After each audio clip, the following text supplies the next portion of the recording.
This is Audiobook Caboodle YouTube channel. Click on the subscribe button and listen unlimited audiobooks anytime, anywhere. Siddhartha by Hermann Hesse. First part. To Romain Roland, my dear friend. Chapter 1. The Son of the Brahmin. In the shade of the house, in the sunshine of the river bank near the boats, in the shade of the salwood forest, in the shade of the fig tree is where Siddhartha grew up, the handsome son of the Brahmin, the young falcon, together with his friend Govinda, son of a Brahmin. The sun tanned his light shoulders by the banks of the river when bathing, performing the sacred ablutions, the sacred offerings. In the mango grove, shade poured into his black eyes, when playing as a boy, when his mother sang, when the sacred offerings were made, when his father, the scholar, taught him, when the wise men talked. For a long time Siddhartha had been partaking in the discussions of the wise men, practicing debate with Govinda, practicing with Govinda the art of reflection, the service of meditation. He already knew how to speak the Om silently, the word of words, to speak it silently into himself while inhaling, to speak it silently out of himself while exhaling, with all the concentration of his soul, the forehead surrounded by the glow of the clear-thinking spirit.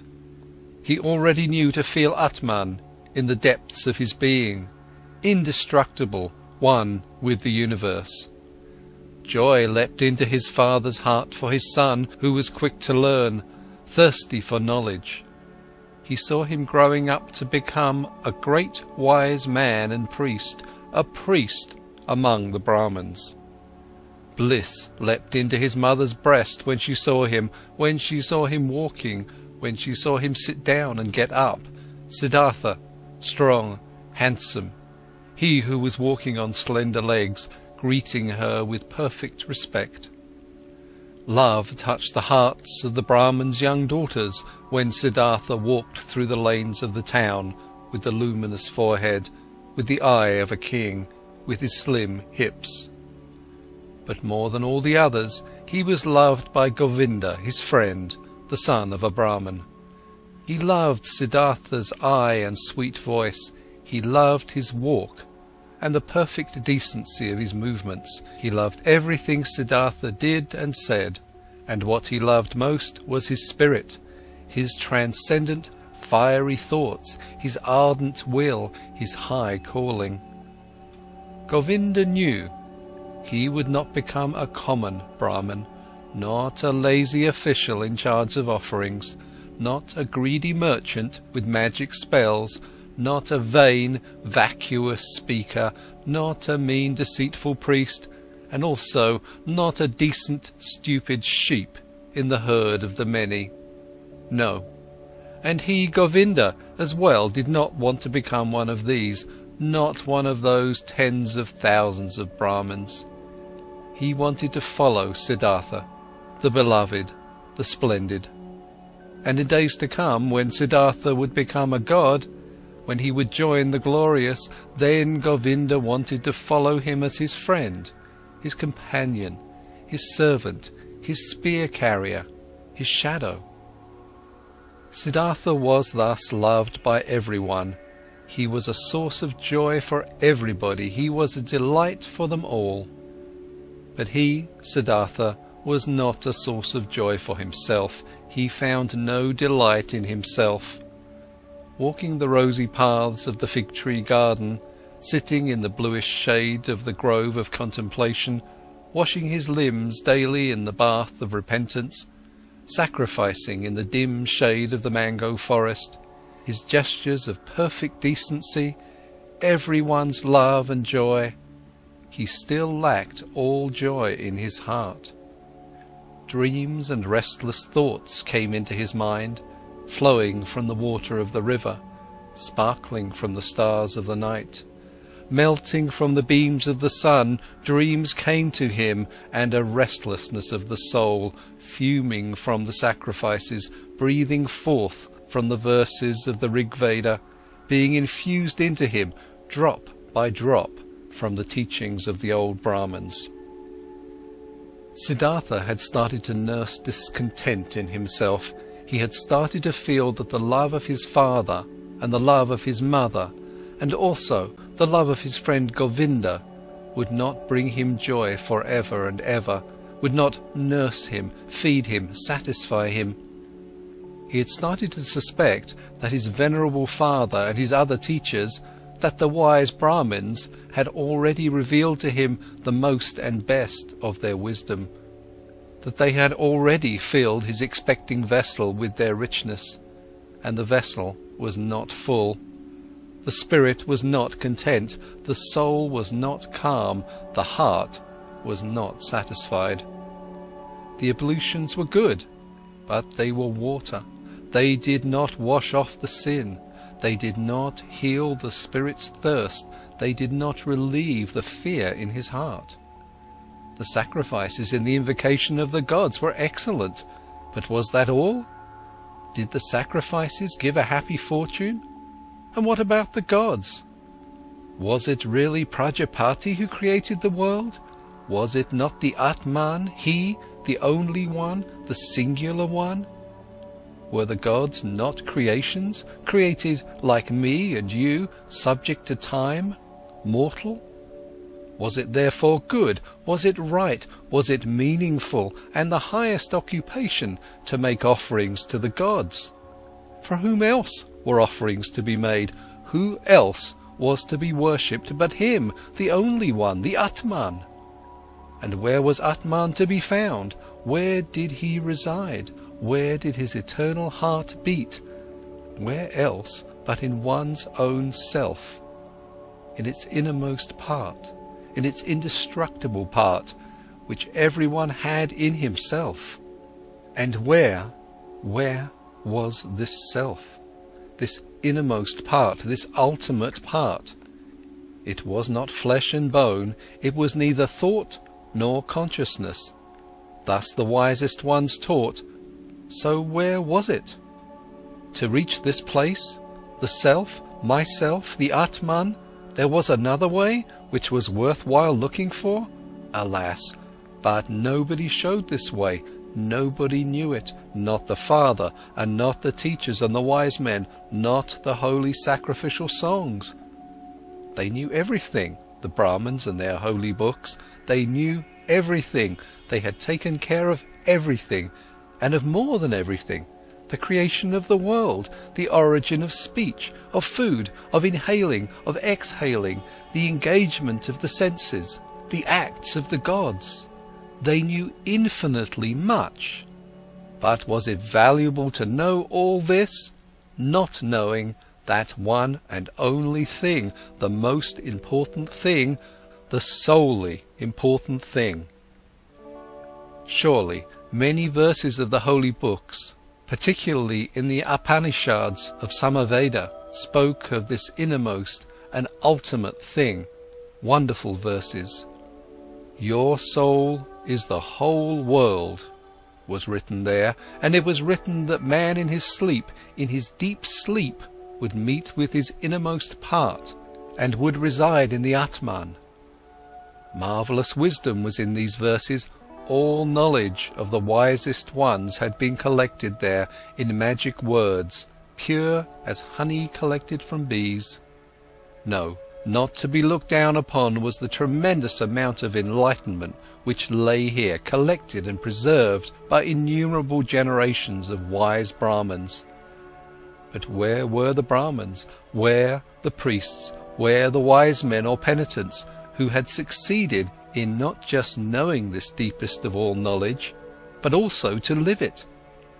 Where was the knowledgeable one who wove his spell to bring his familiarity with the Atman out of the sleep, into the state of being awake, into the life, into every step of the way, into word and deed? Siddhartha knew many venerable Brahmins, chiefly his father, the pure one, the scholar, the most venerable one. His father was to be admired. Quiet and noble were his manners, pure his life, Wise his words, delicate and noble thoughts lived behind its brow. But even he, who knew so much, did he live in blissfulness? Did he have peace?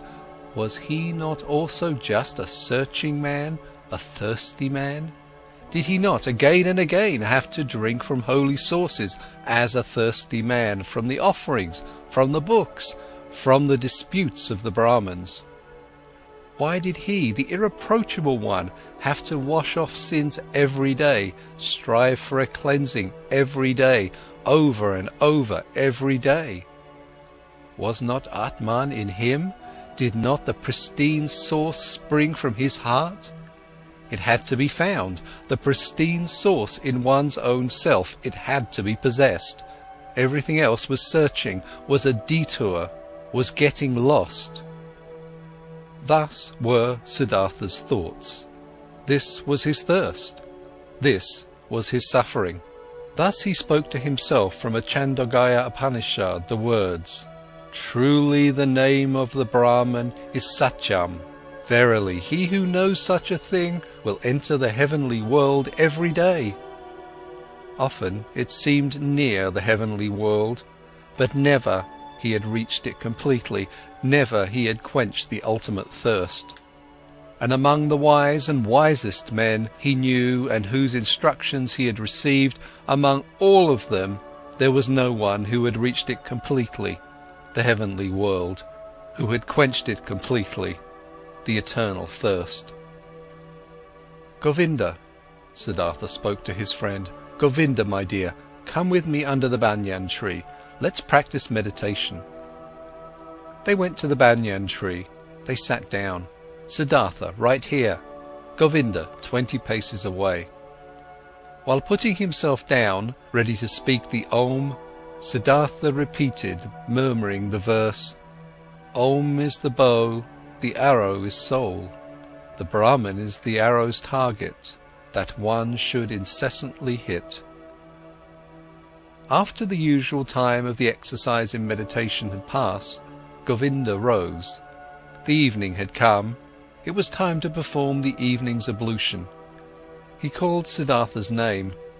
Siddhartha did not answer. Siddhartha sat there, lost in thought. His eyes were rigidly focused towards a very distant target. The tip of his tongue was protruding a little between the teeth. He seemed not to breathe. Thus sat he, wrapped up in contemplation, thinking Om, his soul sent after the Brahman as an arrow. Once Samanas had travelled through Siddhartha's town, ascetics on a pilgrimage, 3 skinny, withered men, neither old nor young, with dusty and bloody shoulders, almost naked, scorched by the sun, surrounded by loneliness, strangers and enemies to the world, strangers and lank jackals in the realm of humans. Behind them blew a hot scent of quiet passion, of destructive service, of merciless self-denial.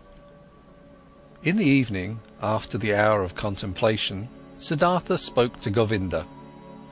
"Early tomorrow morning, my friend, Siddhartha will go to the Samanas. He will become a Samana."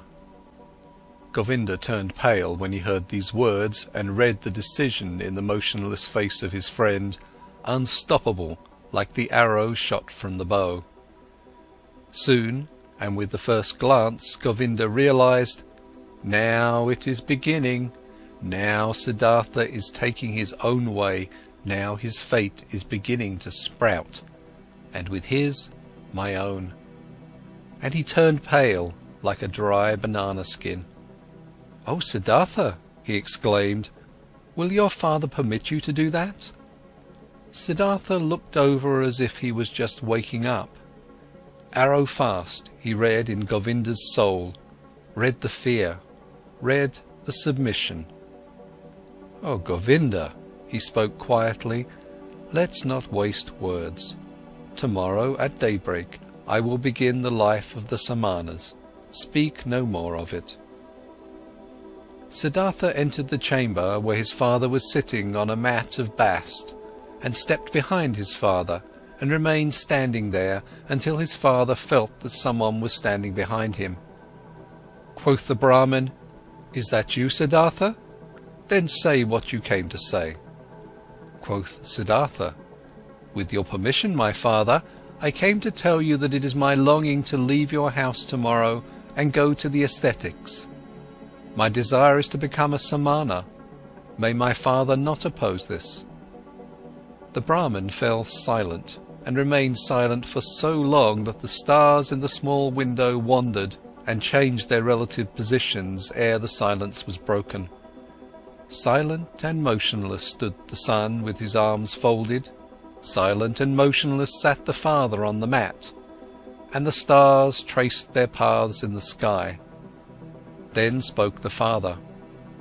"Not proper is it for a Brahmin to speak harsh and angry words, but indignation is in my heart.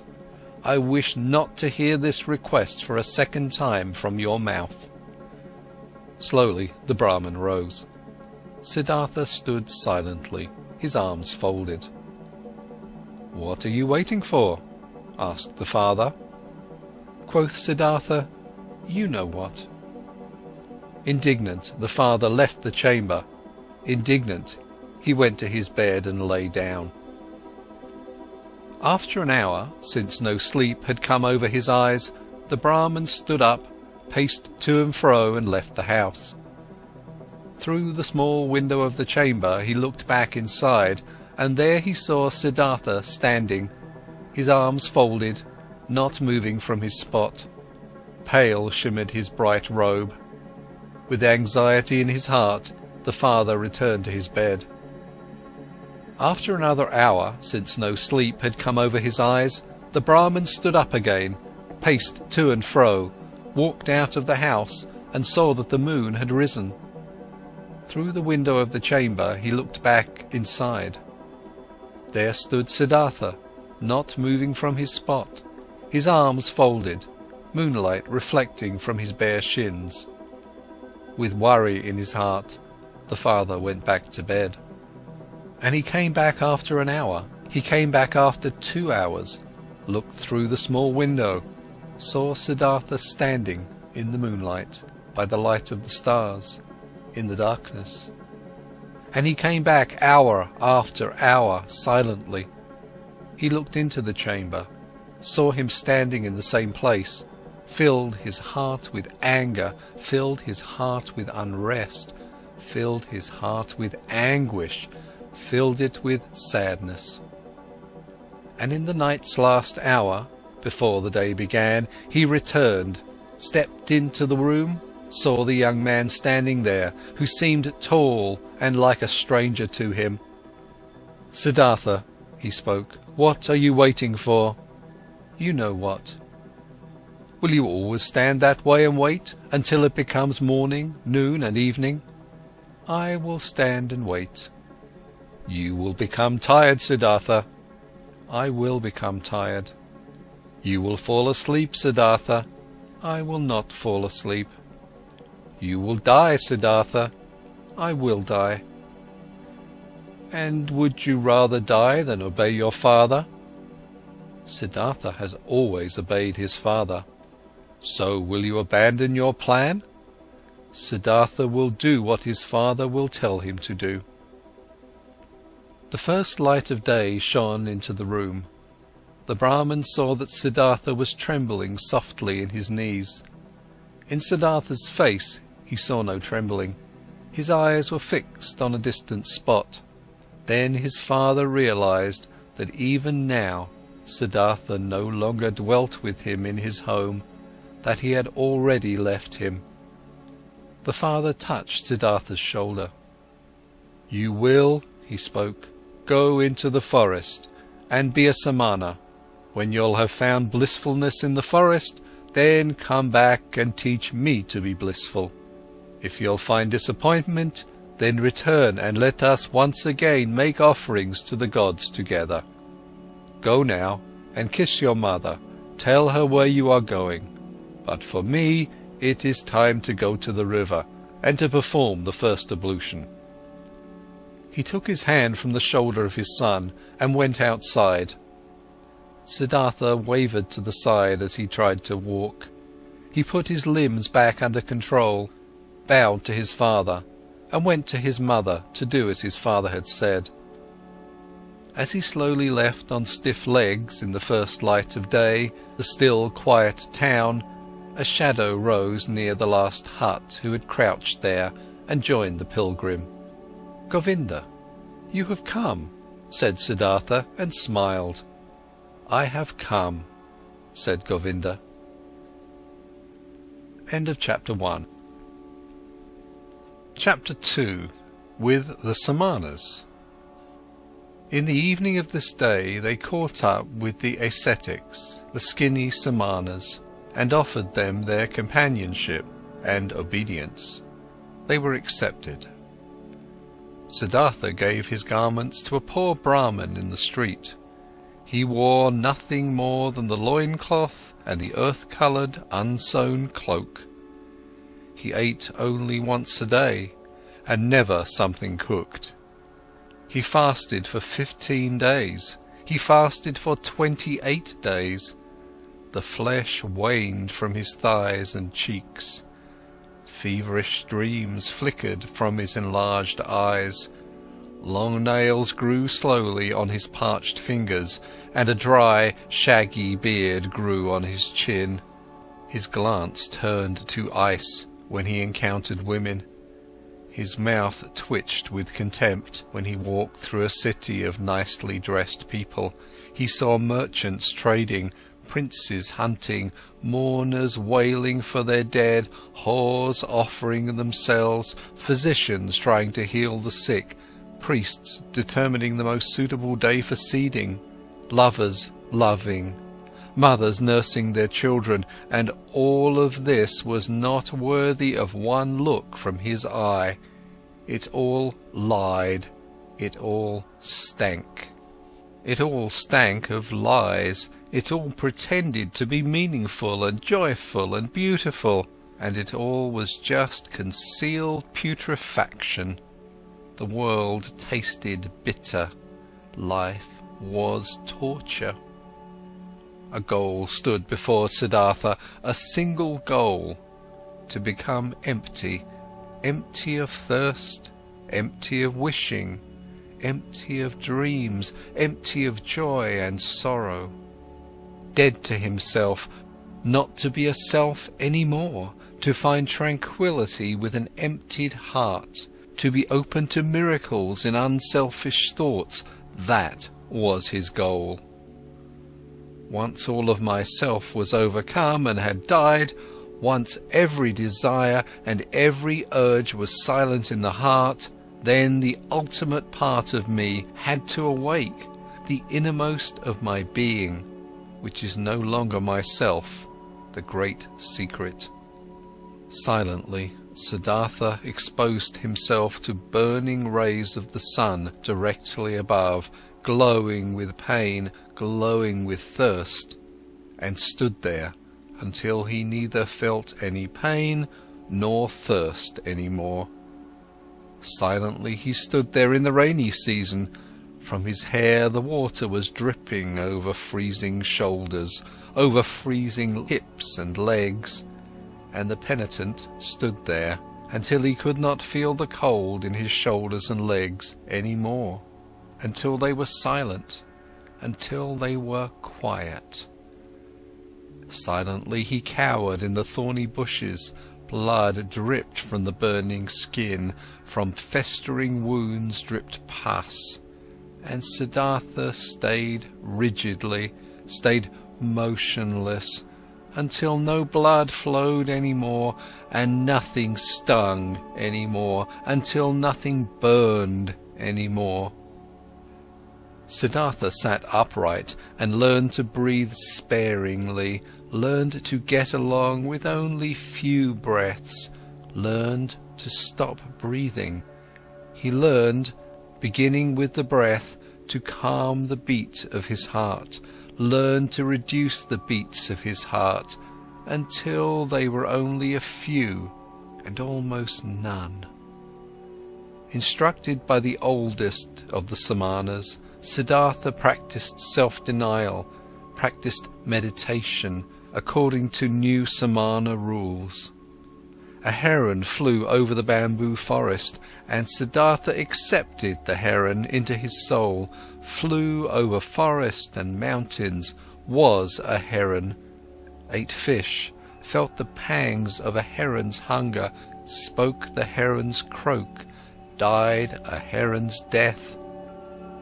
A dead jackal was lying on the sandy bank, and Siddhartha's soul slipped inside the body, was the dead jackal, lay on the banks, got bloated, stank, decayed, and was dismembered by hyenas, was skinned by vultures, turned into a skeleton, turned to dust, was blown across the fields. And Siddhartha's soul returned, had died, had decayed, was scattered as dust, had tasted the gloomy intoxication of the cycle, awaited in new thirst like a hunter in the gap, where he could escape from the cycle, where the end of the causes, where an eternity without suffering began. He killed his senses, he killed his memory, he slipped out of his self into thousands of other forms, was an animal, was carrion, was stone, was wood, was water, and awoke every time to find his old self again. Sun shone or moon, was his own self again, turned round in the cycle, felt thirst, overcame the thirst, felt new thirst. Siddhartha learned a lot when he was with the Samanas. Many ways leading away from the self he learned to go. He went the way of self-denial by means of pain, through voluntary suffering and overcoming pain, hunger, thirst, tiredness. He went the way of self-denial by means of meditation, through imagining the mind to be void of all conceptions. These and other ways he learned to go. 1,000 times he left his self. For hours and days he remained in the non-self. But though the ways led away from the self, their end nevertheless always led back to the self. Though Siddhartha fled from the self 1,000 times, stayed in nothingness, stayed in the animal, in the stone, the return was inevitable. Inescapable was the hour when he found himself back in the sunshine or in the moonlight, in the shade or in the rain, and was once again his self and Siddhartha, and again felt the agony of the cycle which had been forced upon him. By his side lived Govinda, his shadow, walked the same paths, undertook the same efforts. They rarely spoke to one another than the service of the exercises required. Occasionally the two of them went through the villages to beg for food for themselves and their teachers. "How do you think, Govinda?" Siddhartha spoke one day while begging this way. "How do you think we progress? Do we reach any goals?" Govinda answered, "We have learned and will continue learning. You'll be a great Samana, Siddhartha. Quickly you've learned every exercise. Often the old Samanas have admired you. One day you'll be a holy man, O Siddhartha." Quoth Siddhartha, "I can't help but feel that it is not like this, my friend. What I've learned being among the Samanas up to this day, this, O Govinda, I could have learned more quickly and by simpler means. In every tavern of that part of a town where the whorehouses are, my friend, among carters and gamblers I could have learned it." Quoth Govinda, "Siddhartha is putting me on. How could you have learned meditation, holding your breath, insensitivity against hunger and pain, there among these wretched people?" And Siddhartha said quietly, as if he were talking to himself, "What is meditation? What is leaving one's body? What is fasting? What is holding one's breath? It is fleeing from the self. It is a short escape of the agony of being a self. It is a short numbing of the senses against the pain and the pointlessness of life. The same escape, the same short numbing, is what the driver of the ox cart finds in the inn, drinking a few bowls of rice wine or fermented coconut milk. Then he won't feel his self anymore. Then he won't feel the pains of life anymore. Then he finds a short numbing of the senses. When he falls asleep over his bowl of rice wine, he'll find the same as what Siddhartha and Govinda find when they escape their bodies through long exercises, staying in the non-self. This is how it is, O Govinda. Quoth Govinda, You say so, O friend, yet you know that Siddhartha is no driver of an ox cart, and a samana is no drunkard. It's true that a drinker numbs his senses, it's true that he briefly escapes and rests, but he'll return from the delusion, finds everything to be unchanged, has not become wiser, has gathered no enlightenment, has not risen several steps. And Siddhartha spoke with a smile. I do not know, I have never been a drunkard. But that I, Siddhartha, find only a short numbing of the senses in my exercises and meditation, and that I am just as far removed from wisdom, from salvation, as a child in the mother's womb, this I know, O Govinda, this I know. And once again, another time, when Siddhartha left the forest together with Govinda to beg for some food in the village for their brothers and teachers, Siddhartha began to speak and said, What now, O Govinda? Might we be on the right path? Might we get closer to enlightenment? Might we get closer to salvation? Or do we perhaps live in a circle, we who have thought we were escaping the cycle? Quoth Govinda, We have learned a lot, Siddhartha. There is still much to learn. We are not going around in circles, we are moving up. The circle is a spiral. We have already ascended many a level. Siddhartha answered, How old, would you think, is our oldest samana, our venerable teacher? Quoth Govinda, Our oldest one might be about 60 years of age. And Siddhartha, He has lived for 60 years and has not reached the nirvana. He'll turn 70 and 80, and you and me will grow just as old and will do our exercises and will fast and will meditate, but we will not reach the nirvana. He won't and we won't. Oh Govinda, I believe out of all the samanas out there, perhaps not a single one will reach the nirvana. We find comfort, we find numbness, we learn feats to deceive others, but the most important thing, the path of paths, we will not find. If you only, spoke Govinda, wouldn't speak such terrible words, Siddhartha. How could it be that among so many learned men, among so many Brahmins, among so many austere and venerable samanas, among so many who are searching, so many who are eagerly trying, so many holy men, no one will find the path of paths? But Siddhartha said in a voice which contained just as much sadness as mockery, with a quiet, a slightly sad, a slightly mocking voice, Soon, Govinda, your friend will leave the path of the samanas. He has walked along your side for so long. I am suffering of thirst, O Govinda, and on this long path of a samana, my thirst has remained as strong as ever. I always thirsted for knowledge. I have always been full of questions. I have asked the Brahmins, year after year I have asked the holy Vedas, year after year I have asked the devoted samanas, year after year. Perhaps, O Govinda, it has been just as well, had been just as smart and just as profitable if I had asked the hornbill bird or the chimpanzee. It took me a long time, and I am not finished learning this yet, O Govinda, that there is nothing to be learned. There is indeed no such thing, so I believe, as what we refer to as learning.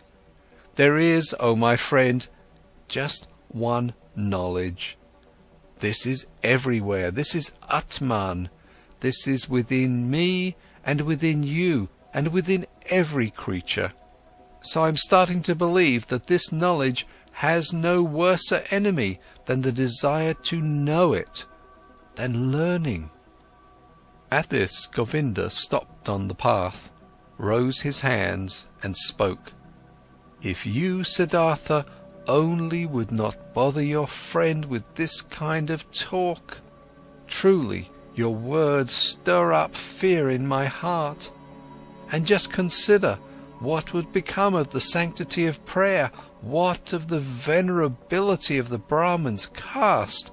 What of the holiness of the Samanas, if it was as you say, if there was no learning?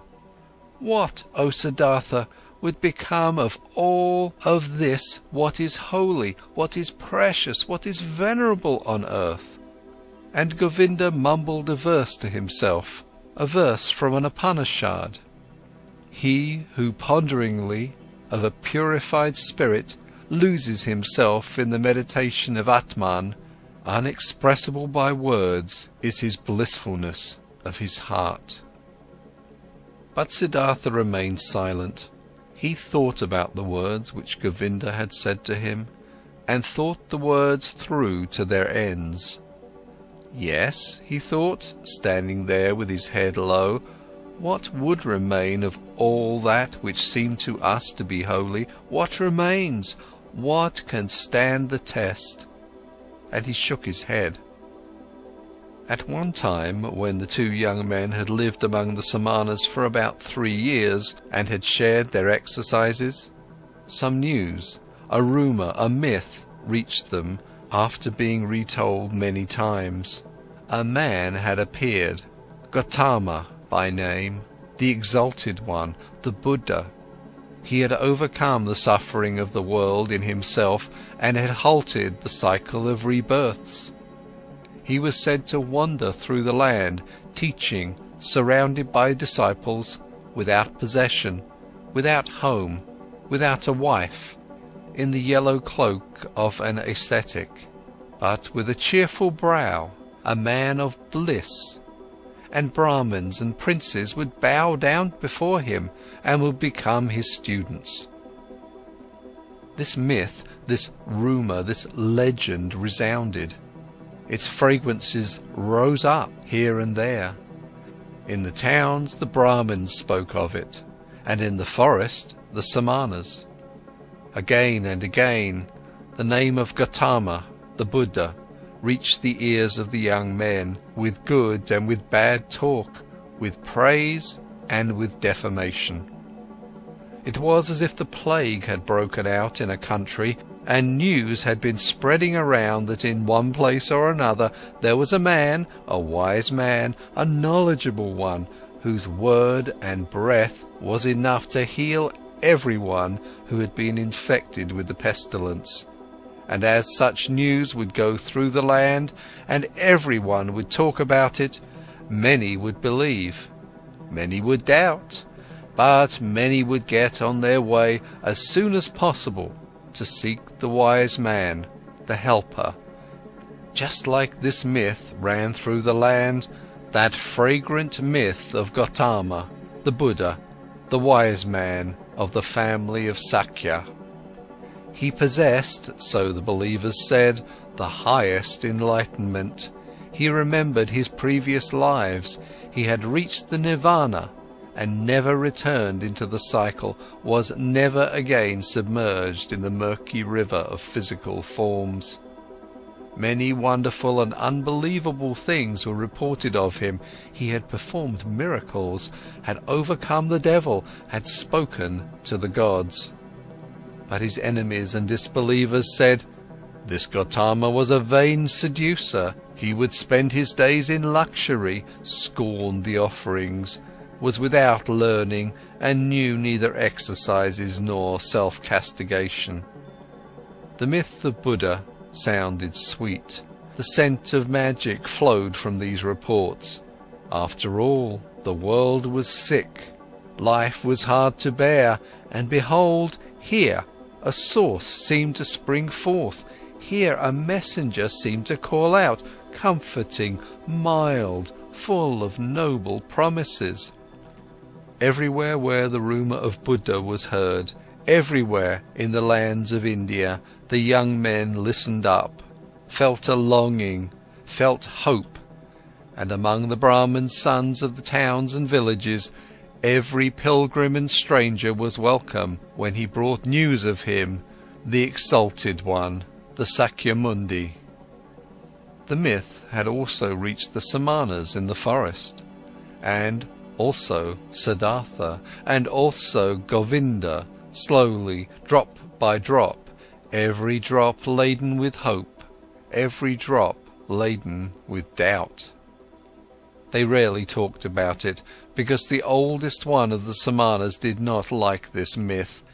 He had heard that this alleged Buddha used to be an ascetic before and had lived in the forest, but had then turned back to luxury and worldly pleasures, and he had no higher opinion of this Gautama. "Oh, Siddhartha," Govinda spoke one day to his friend, "today I was in the village, and a Brahmin invited me into his house, and in his house there was the son of a Brahmin from Magadha, who has seen the Buddha with his own eyes and has heard him teach. Verily this made my chest ache when I breathed, and thought to myself, if only I would too, if only we both would too, Siddhartha and me, live to see the hour when we will hear the teachings from the mouth of this perfected man. Speak, friend, wouldn't we want to go there too, and listen to the teachings from the Buddha's mouth?" Quoth Siddhartha, "Always, O Govinda, I had thought Govinda would stay with the Samanas. Always I had believed his goal was to live to be 60 and 70 years of age, and to keep on practicing those feats and exercises which are becoming to a Samana. But behold, I had not known Govinda well enough, I knew little of his heart. So now you, my faithful friend, want to take a new path and go there, where the Buddha spreads his teachings." Quoth Govinda, "You're mocking me. Mock me if you like, Siddhartha, and have you not also developed a desire, an eagerness to hear these teachings? Have you not at one time said to me, you would not walk the path of the Samanas for much longer?" At this Siddhartha laughed in his very own manner, in which his voice assumed a touch of sadness and a touch of mockery, and said, "Well, Govinda, you've spoken well, you've remembered correctly. If you only remembered the other thing as well you've heard from me, which is that I have grown distrustful and tired against teachings and learnings, and that my faith in words, which are brought to us by teachers, is small. But let's do it, my dear. I am willing to listen to these teachings, though in my heart I believe we've already tasted the best fruit of these teachings." Quoth Govinda, "Your willingness delights my heart, but tell me, how should this be possible? How should the Gautama's teachings, even before we have heard them, have already revealed their best fruit to us?" Quoth Siddhartha, "Let us eat this fruit and wait for the rest, O Govinda. But this fruit, which we already now received thanks to the Gautama, consisted in him calling us away from the Samanas. Whether he has also other and better things to give us, O friend, let us await with calm hearts."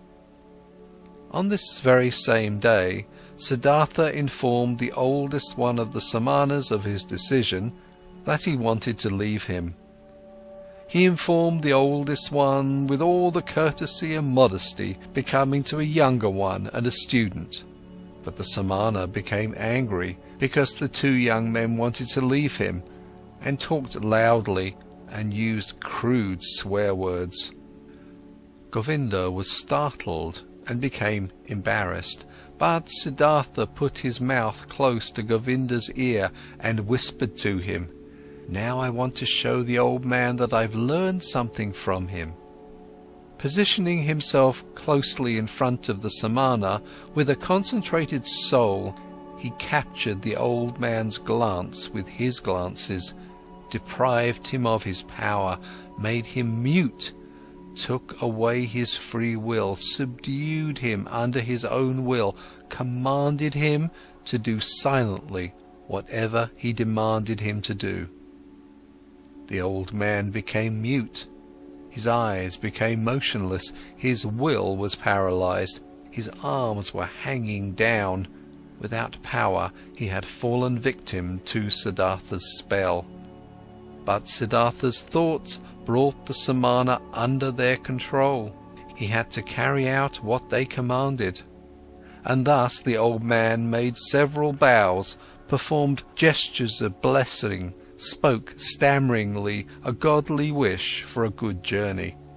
And the young men returned the bows with thanks, returned the wish, went on their way with salutations. On the way, Govinda said, "Oh, Siddhartha, you have learned more from the Samanas than I knew. It is hard, it is very hard to cast a spell on an old Samana.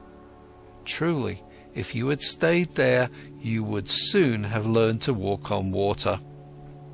"I do not seek to walk on water," said Siddhartha. "Let old Samanas be content with such feats." End of Chapter 2. Chapter 3. Gautama. In the town of Savatthi, every child knew the name of the exalted Buddha, and every house was prepared to fill the alms dish of Gautama's disciples, the silently begging ones. Near the town was Gautama's favourite place to stay, the grove of Jetavana, which the rich merchant Anathapindika, an obedient worshipper of the Exalted One, had given him and his people for a gift.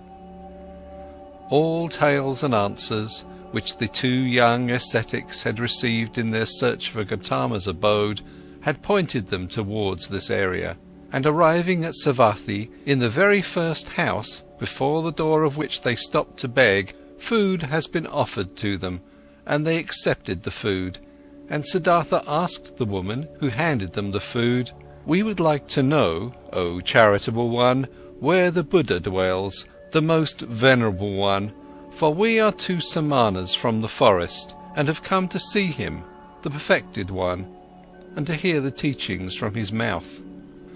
Quoth the woman, "Here you have truly come to the right place, you Samanas from the forest. You should know in Jetavana, in the garden of Anathapindika, is where the Exalted One dwells. There you pilgrims shall spend the night, for there is enough space for the innumerable who flock here to hear the teachings from his mouth." This made Govinda happy, and full of joy he exclaimed, "Well, so, thus we have reached our destination, and our path has come to an end. But tell us, O mother of the pilgrims, do you know him, the Buddha? Have you seen him with your own eyes?" Quoth the woman, "Many times I have seen him, the Exalted One. On many days I have seen him walking through the alleys in silence, wearing his yellow cloak, presenting his alms dish in silence at the doors of the houses, leaving with a filled dish." Delightedly Govinda listened, and wanted to ask and hear much more, but Siddhartha urged him to walk on. They thanked and left, and hardly had to ask for directions, for rather many pilgrims and monks as well from Gautama's community were on their way to the Jetavana, and since they reached it at night, there were constant arrivals, shouts and talk of those who sought shelter and got it. The two Samanas, accustomed to life in the forest, found quickly and without making any noise a place to stay, and rested there until the morning. At sunrise they saw with astonishment what a large crowd of believers and curious people had spent the night here. On all paths of the marvellous grove monks walked in yellow robes. Under the trees they sat here and there in deep contemplation, or in a conversation about spiritual matters. The shady gardens looked like a city full of people, bustling like bees. The majority of the monks went out with their alms dish to collect food in town for their lunch, the only meal of the day. The Buddha himself, the enlightened one, was also in the habit of taking his walk to beg in the morning. Siddhartha saw him, and he instantly recognized him, as if a god had pointed him out to him. He saw him, a simple man in a yellow robe, bearing the alms dish in his hand, walking silently. "Look here," Siddhartha said quietly to Govinda. "This one is the Buddha." Attentively Govinda looked at the monk in the yellow robe, who seemed to be in no way different from the hundreds of other monks. And soon Govinda also realized, this is the one, and they followed him and observed him. The Buddha went on his way modestly and deep in his thoughts. His calm face was neither happy nor sad. It seemed to smile gently and inwardly. With a hidden smile, quiet, calm, somewhat resembling a healthy child, the Buddha walked, wore the robe, and placed his feet just as all of his monks did, according to a precise rule. But his face and his walk, his quietly lowered glance, his quietly dangling hand, and even every finger of his quietly dangling hand expressed peace, expressed perfection, did not search, did not imitate, breathed softly in an unwithering calm, in an unwithering light, an untouchable peace. Thus Gautama walked toward the town to collect alms, and the two Samanas recognized him solely by the perfection of his calm, by the quietness of his appearance, in which there was no searching, no desire, no imitation, no effort to be seen, only light and peace. "Today we'll hear the teachings from his mouth," said Govinda. Siddhartha did not answer. He felt little curiosity for the teachings. He did not believe that they would teach him anything new, but he had, just as Govinda had, heard the contents of this Buddha's teachings again and again, though these reports only represented second or third-hand information. But attentively he looked at Gautama's head, his shoulders, his feet, his quietly dangling hand, and it seemed to him as if every joint of every finger of this hand was of these teachings, spoke of, breathed of, inhaled the fragrance of, glistened of the truth. This man, this Buddha, was truthful down to the gesture of his last finger. This man was holy. Never before Siddhartha had venerated a person so much. Never before he had loved a person as much as this one. They both followed the Buddha until they reached the town, and then returned in silence, for they themselves intended to abstain from food on this day. They saw Gautama returning. What he ate could not even have satisfied a bird's appetite, and they saw him retiring into the shade of the mango trees. But in the evening, when the heat cooled down, and everyone in the camp started to bustle about and gathered around, they heard the Buddha teaching. They heard his voice, and it was also perfected, was of perfect calmness, was full of peace. Gautama taught the teachings of suffering, of the origin of suffering, of the way to relieve suffering. Calmly and clearly his quiet speech flowed on. Suffering was life, full of suffering was the world, but salvation from suffering had been found. Salvation was obtained by him who would walk the path of the Buddha. With a soft yet firm voice, the Exalted One spoke, taught the four main doctrines, taught the eightfold path. Patiently he went the usual path of the teachings, of the examples, of the repetitions. Brightly and quietly his voice hovered over the listeners, like a light, like a starry night. When the Buddha, night had already fallen, ended his speech, many a pilgrim stepped forward and asked to be accepted into the community, sought refuge in the teachings. And Gautama accepted them by saying, "You have heard the teachings well. It has come to you well. Thus join us and walk in holiness to put an end to all suffering." Behold then Govinda, the shy one, also stepped forward and spoke. "I also take my refuge in the Exalted One and his teachings." And he asked to be accepted into the community of the disciples, and was accepted. Right afterwards, when the Buddha had retired for the night, Govinda turned to Siddhartha and spoke eagerly. "Siddhartha, it is not my place to scold you. We have both heard the Exalted One, and we have both perceived the teachings. Govinda has heard the teachings, he has taken refuge in it. But you, my honoured friend, don't you also want to walk the path of salvation? Would you want to hesitate? Do you want to wait any longer?" Siddhartha awakened as if he had been asleep when he heard Govinda's words. For a long time he looked into Govinda's face. Then he spoke quietly in a voice without mockery. "Govinda, my friend, now you have taken this step, now you have chosen this path. Always, O Govinda, you've been my friend. You've always walked one step behind me.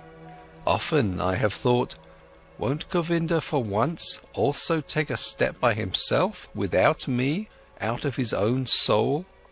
Behold, now you've turned into a man and are choosing your path for yourself. I wish that you would go it up to its end, O my friend, that you shall find salvation." Govinda, not completely understanding it yet, repeated his question in an impatient tone. "Speak up, I beg you, my dear. Tell me, since it could not be any other way, that you also, my learned friend, will take your refuge with the exalted Buddha." Siddhartha placed his hand on Govinda's shoulder. "You failed to hear my good wish for you, O Govinda. I am repeating it. I wish that you would go this path up to its end, that you shall find salvation." In this moment Govinda realized that his friend had left him, and he started to weep. "Siddhartha!" he exclaimed lamentingly. Siddhartha kindly spoke to him. "Don't forget, Govinda, that you are now one of the Samanas of the Buddha. You have renounced your home and your parents, renounced your birth and possessions, renounced your free will, renounced all friendship. This is what the teachings require. This is what the Exalted One wants. This is what you wanted for yourself. Tomorrow, O Govinda, I'll leave you." For a long time the friends continued walking in the grove. For a long time they lay there and found no sleep. And over again Govinda urged his friend he should tell him why he would not want to seek refuge in Gautama's teachings. What fault he would find in these teachings. But Siddhartha turned him away every time and said, "Be content, Govinda. Very good are the teachings of the Exalted One. How could I find a fault in them?" Very early in the morning, a follower of Buddha, one of his oldest monks, went through the garden and called all those to him who had as novices taken their refuge in the teachings, to dress them up in the yellow robe and to instruct them in the first teachings and duties of their position. Then Govinda broke loose, embraced once again his childhood friend, and left with the novices. But Siddhartha walked through the grove, lost in thought. Then he happened to meet Gautama, the Exalted One, and when he greeted him with respect, and the Buddha's glance was so full of kindness and calm, the young man summoned his courage and asked the Venerable One for the permission to talk to him. Silently the Exalted One nodded his approval. Quoth Siddhartha, "Yesterday, O Exalted One, I had been privileged to hear your wondrous teachings. Together with my friend I had come from afar to hear your teachings, and now my friend is going to stay with your people. He has taken his refuge with you. But I will again start on my pilgrimage." "As you please," the Venerable One spoke politely. "Too bold is my speech," Siddhartha continued, "but I do not want to leave the Exalted One without having honestly told him my thoughts. Does it please the Venerable One to listen to me for one moment longer?" Silently the Buddha nodded his approval. Quoth Siddhartha, "One thing, O most Venerable One, I have admired in your teaching most of all. Everything in your teachings is perfectly clear, is proven. You are presenting the world as a perfect chain, a chain which is never and nowhere broken, an eternal chain, the links of which are causes and effects. Never before this has been seen so clearly, never before this has been presented so irrefutably. Truly, the heart of every Brahmin has to beat stronger with love once he has seen the world through your teachings perfectly connected, without gaps, clear as a crystal, not depending on chance, not depending on gods.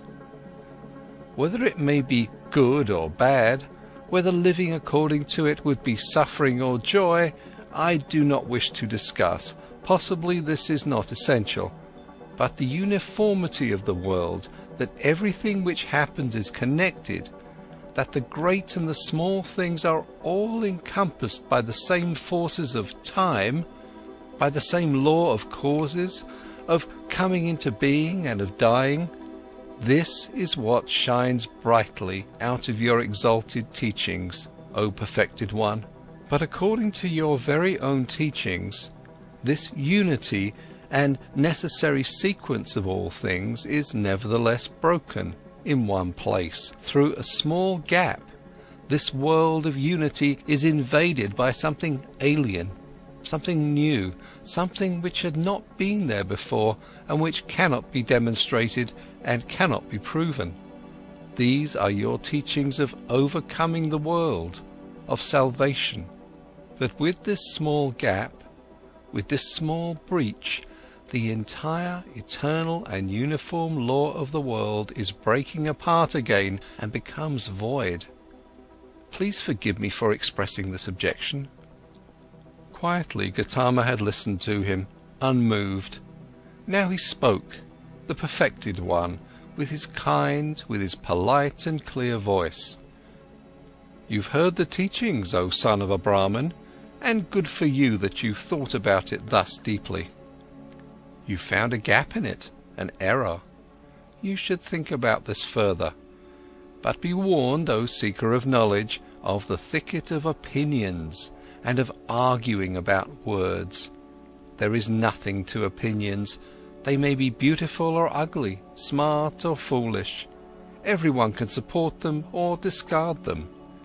But the teachings you've heard from me are no opinion, and their goal is not to explain the world to those who seek knowledge. They have a different goal. Their goal is salvation from suffering. This is what Gautama teaches, nothing else.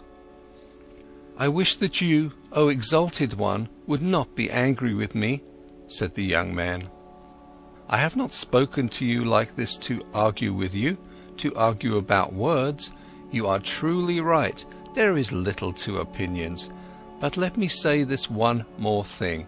I have not doubted in you for a single moment. I have not doubted for a single moment that you are Buddha, that you have reached the goal, the highest goal towards which so many thousands of Brahmins and the sons of Brahmins are on their way. You have found salvation from death. It has come to you in the course of your own search, on your own path, through thoughts, through meditation, through realizations, through enlightenment. It has not come to you by means of teachings. And, thus is my thought, O exalted one, nobody will obtain salvation by means of teachings. You will not be able to convey and say to anybody, O Venerable One, in words and through teachings, what has happened to you in the hour of enlightenment. The teachings of the enlightened Buddha contain much. It teaches many to live righteously, to avoid evil. But there is one thing that these so clear, these so venerable teachings do not contain. They do not contain the mystery of what the Exalted One has experienced for himself, he alone among hundreds of thousands. This is what I have thought and realized when I have heard the teachings. This is why I am continuing my travels, not to seek other better teachings, for I know there are none, but to depart from all teachings and all teachers, and to reach my goal by myself or to die. But often I'll think of this day, O Exalted One, and of this hour when my eyes beheld a holy man. The Buddha's eyes quietly looked to the ground. Quietly, in perfect equanimity, his inscrutable face was smiling. I wish, the Venerable One spoke slowly, that your thoughts shall not be in error, that you shall reach the goal. But tell me, have you seen the multitude of my Samanas, my many brothers, who have taken refuge in the teachings? And do you believe, O stranger, O Samana, do you believe that it would be better for them to abandon the teachings and to return into the life of the world and of desires? Far is such a thought from my mind, exclaimed Siddhartha. I wish that they shall stay with the teachings, that they shall reach their goal. It is not my place to judge another person's life. Only for myself alone, I must decide, I must choose, I must refuse. Salvation from the self is what we Samanas search for, O Exalted One. If I merely were one of your disciples, O Venerable One, I'd fear that it might happen to me that only seemingly, only deceptively myself would be calmed and be redeemed, but that in truth it would live on and grow, for then I had replaced myself with the teachings, my duty to follow you, my love for you and the community of the monks. With half of a smile, with an unwavering openness and kindness, Gautama looked into the stranger's eyes and bid him to leave with a hardly noticeable gesture. You are wise, O Samana, the Venerable One spoke. You know how to talk wisely, my friend, but be aware of too much wisdom. The Buddha turned away, and his glance and half of a smile remained forever etched in Siddhartha's memory. I have never before seen such a person glance and smile, sit and walk this way, he thought. Truly, I wish to be able to glance and smile, sit and walk this way too. Thus free, thus venerable, thus concealed, thus open, thus childlike and mysterious. Truly, only a person who has succeeded in reaching the innermost part of his self would glance and walk this way. Well, so, I also will seek to reach the innermost part of myself. I saw a man, Siddhartha thought, a single man, before whom I would have to lower my glance. I do not want to lower my glance before any other, not before any other. No teachings will entice me any more, since this man's teachings have not enticed me. I am deprived by the Buddha, thought Siddhartha. I am deprived, and even more he has given to me. He has deprived me of my friend, the one who had believed in me and now believes in him, who had been my shadow and is now Gautama's shadow. But he has given me Siddhartha, myself. End of Chapter 3. Chapter 4. Awakening. When Siddhartha left the grove, where the Buddha, the perfected one, stayed behind, where Govinda stayed behind, then he felt that in this grove his past life also stayed behind and parted from him. He pondered about the sensation which filled him completely as he was slowly walking along. He pondered deeply, like diving into a deep water. He let himself sink down to the ground of the sensation, down to the place where the causes lie, because to identify the causes, so it seemed to him, is the very essence of thinking.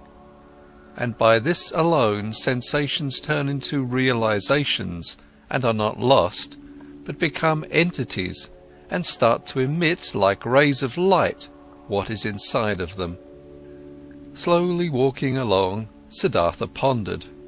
He realized that he was no youth anymore, but had turned into a man. He realized that one thing had left him, as a snake is left by its old skin. That one thing no longer existed in him, which had accompanied him throughout his youth, and used to be a part of him, the wish to have teachers, and to listen to teachings. He had also left the last teacher who had appeared on his path, even him, the highest and wisest teacher, the most holy one, Buddha. He had left him, had to part with him, was not able to accept his teachings.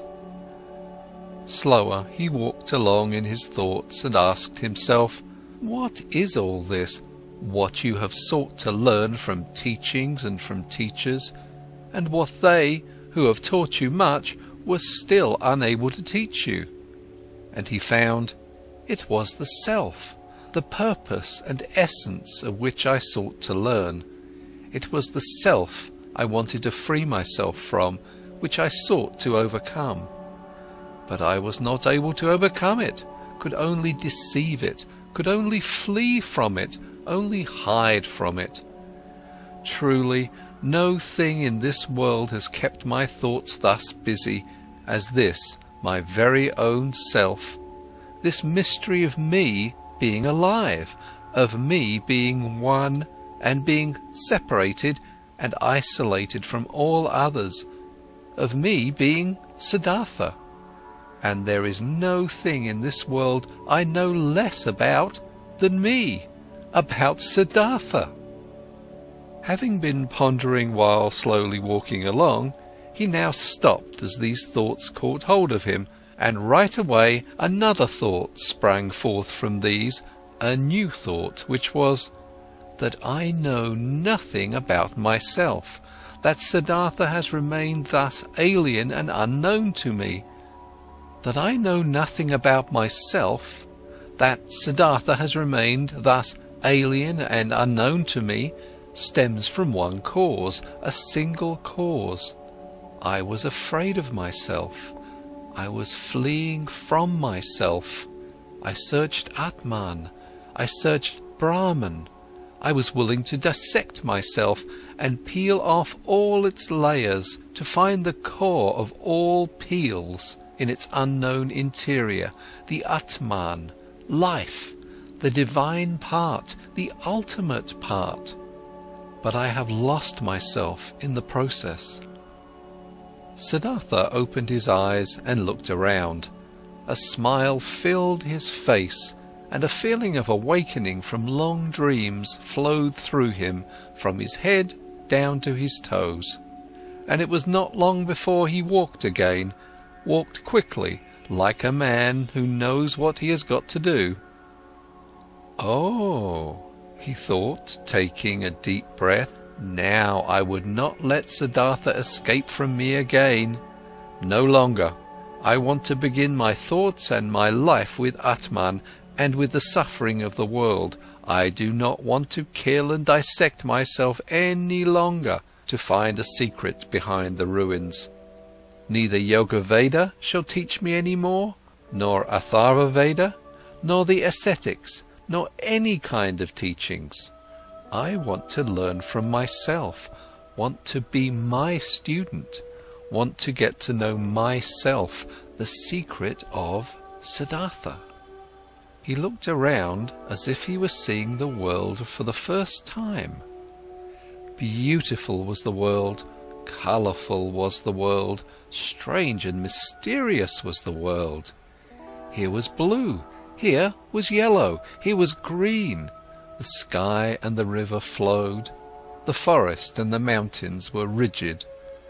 All of it was beautiful, all of it was mysterious and magical, and in its midst was he, Siddhartha, the awakening one, on the path to himself.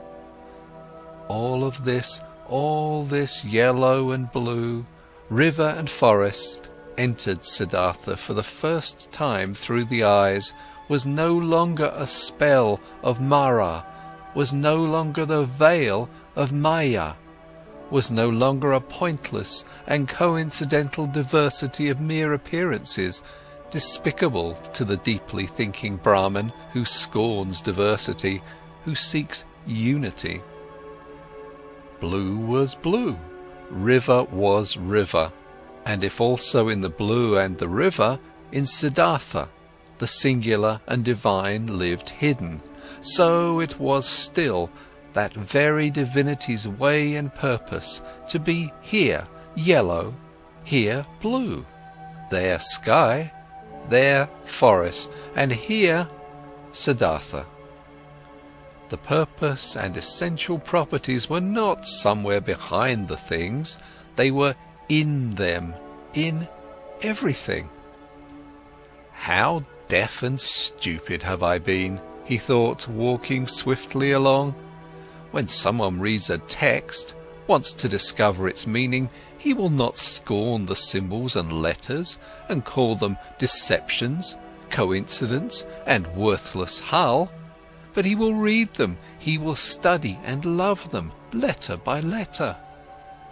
But I, who wanted to read the book of the world and the book of my own being, I have, for the sake of a meaning I had anticipated before I read, scorned the symbols and letters. I called the visible world a deception, called my eyes and my tongue coincidental and worthless forms without substance. No, this is over. I have awakened, I have indeed awakened, and have not been born before this very day. In thinking these thoughts, Siddhartha stopped once again, suddenly, as if there was a snake lying in front of him on the path. Because suddenly he had also become aware of this.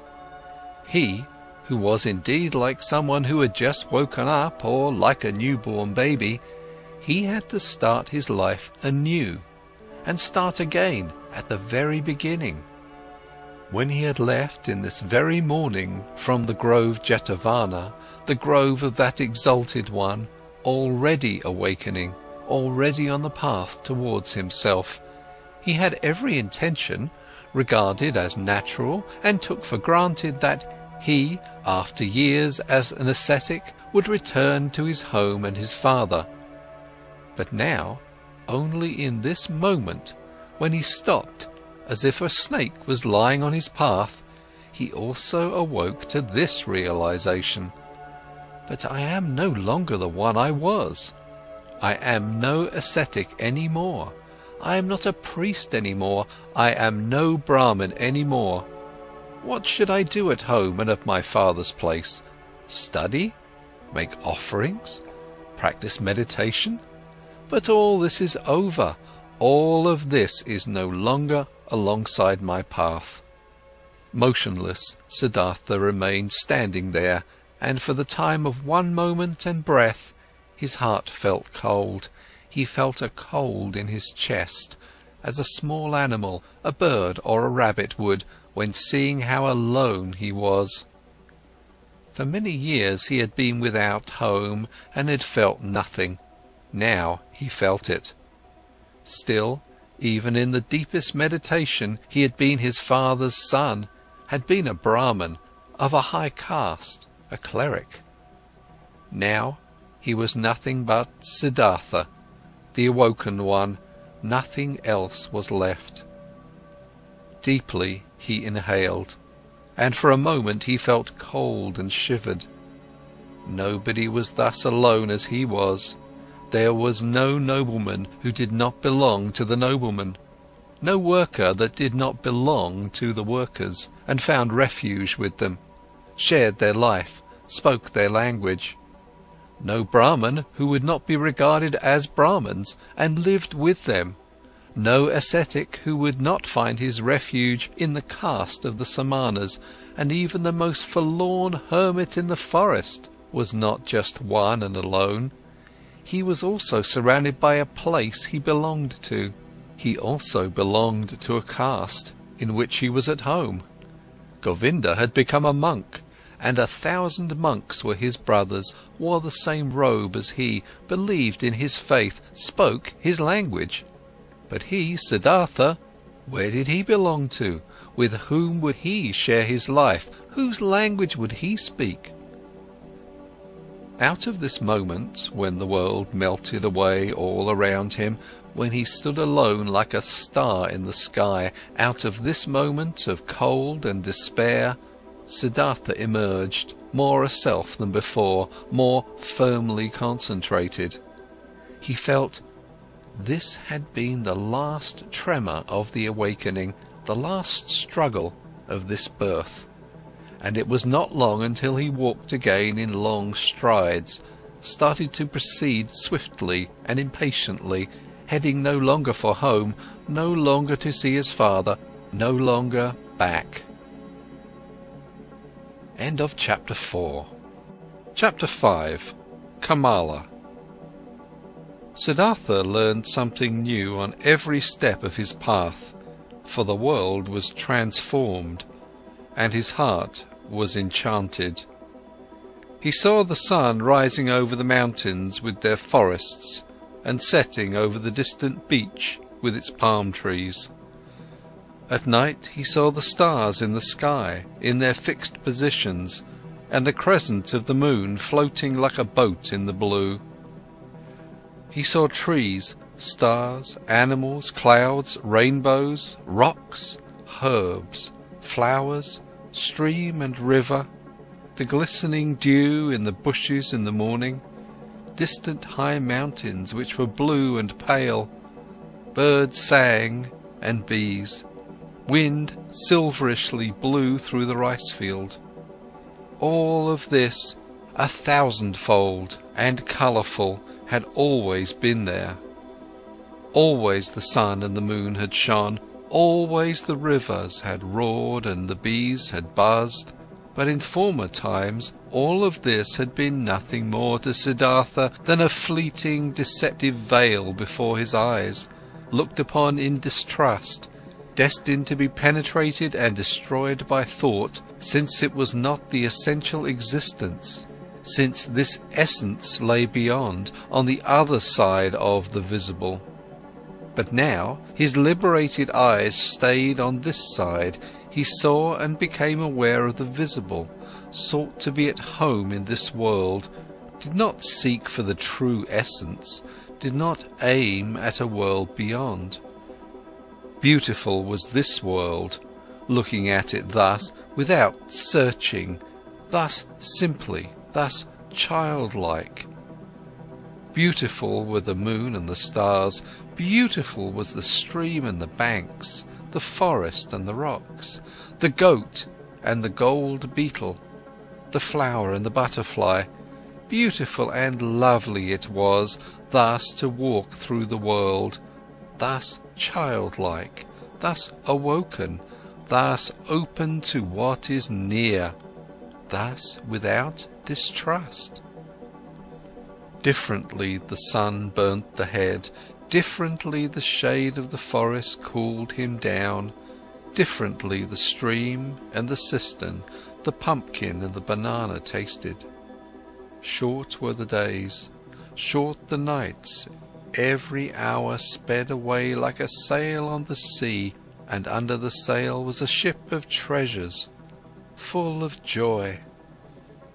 Siddhartha saw a group of apes moving through the high canopy of the forest, high in the branches, and heard their savage, greedy song.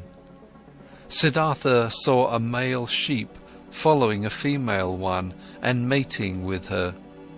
In a lake of reeds he saw the pike hungrily hunting for its dinner, propelling themselves away from it in fear, wriggling and sparkling. The young fish jumped in droves out of the water. The scent of strength and passion came forcefully out of the hasty eddies of the water, which the pike stirred up, impetuously hunting.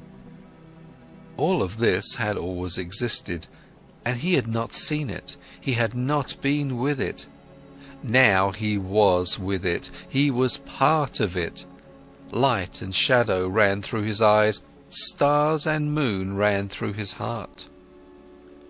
On the way, Siddhartha also remembered everything he had experienced in the garden Jetavana, the teaching he had heard there, the divine Buddha, the farewell to Govinda, the conversation with the Exalted One. Again he remembered his own words he had spoken to the Exalted One, every word, and with astonishment he became aware of the fact that there he had said things which he had not really known yet at this time. What he had said to Gautama, his, the Buddha's treasure and secret, was not the teaching, but the unexpressible and not teachable, which he had experienced in the hour of his enlightenment. It was nothing but this very thing, what he now began to experience. Now he had to experience his self. It is true that he had already known for a long time that his self was Atman, in its essence bearing the same eternal characteristics as Brahman. But never had he really found this self, because he had wanted to capture it in the net of thought. With the body definitely not being the self, and not the spectacle of the senses, so it also was not the thought, not the rational mind, not the learned wisdom, not the learned ability to draw conclusions and to develop previous thoughts into new ones. No, this world of thought was also still on this side, and nothing could be achieved by killing the random self of the senses if the random self of the thoughts and learned knowledge was fattened on the other hand. Both the thoughts as well as the senses were pretty things. The ultimate meaning was hidden behind both of them. Both had to be listened to, both had to be played with, both neither had to be scorned nor overestimated. From both, the secret voices of the innermost truth had to be attentively perceived.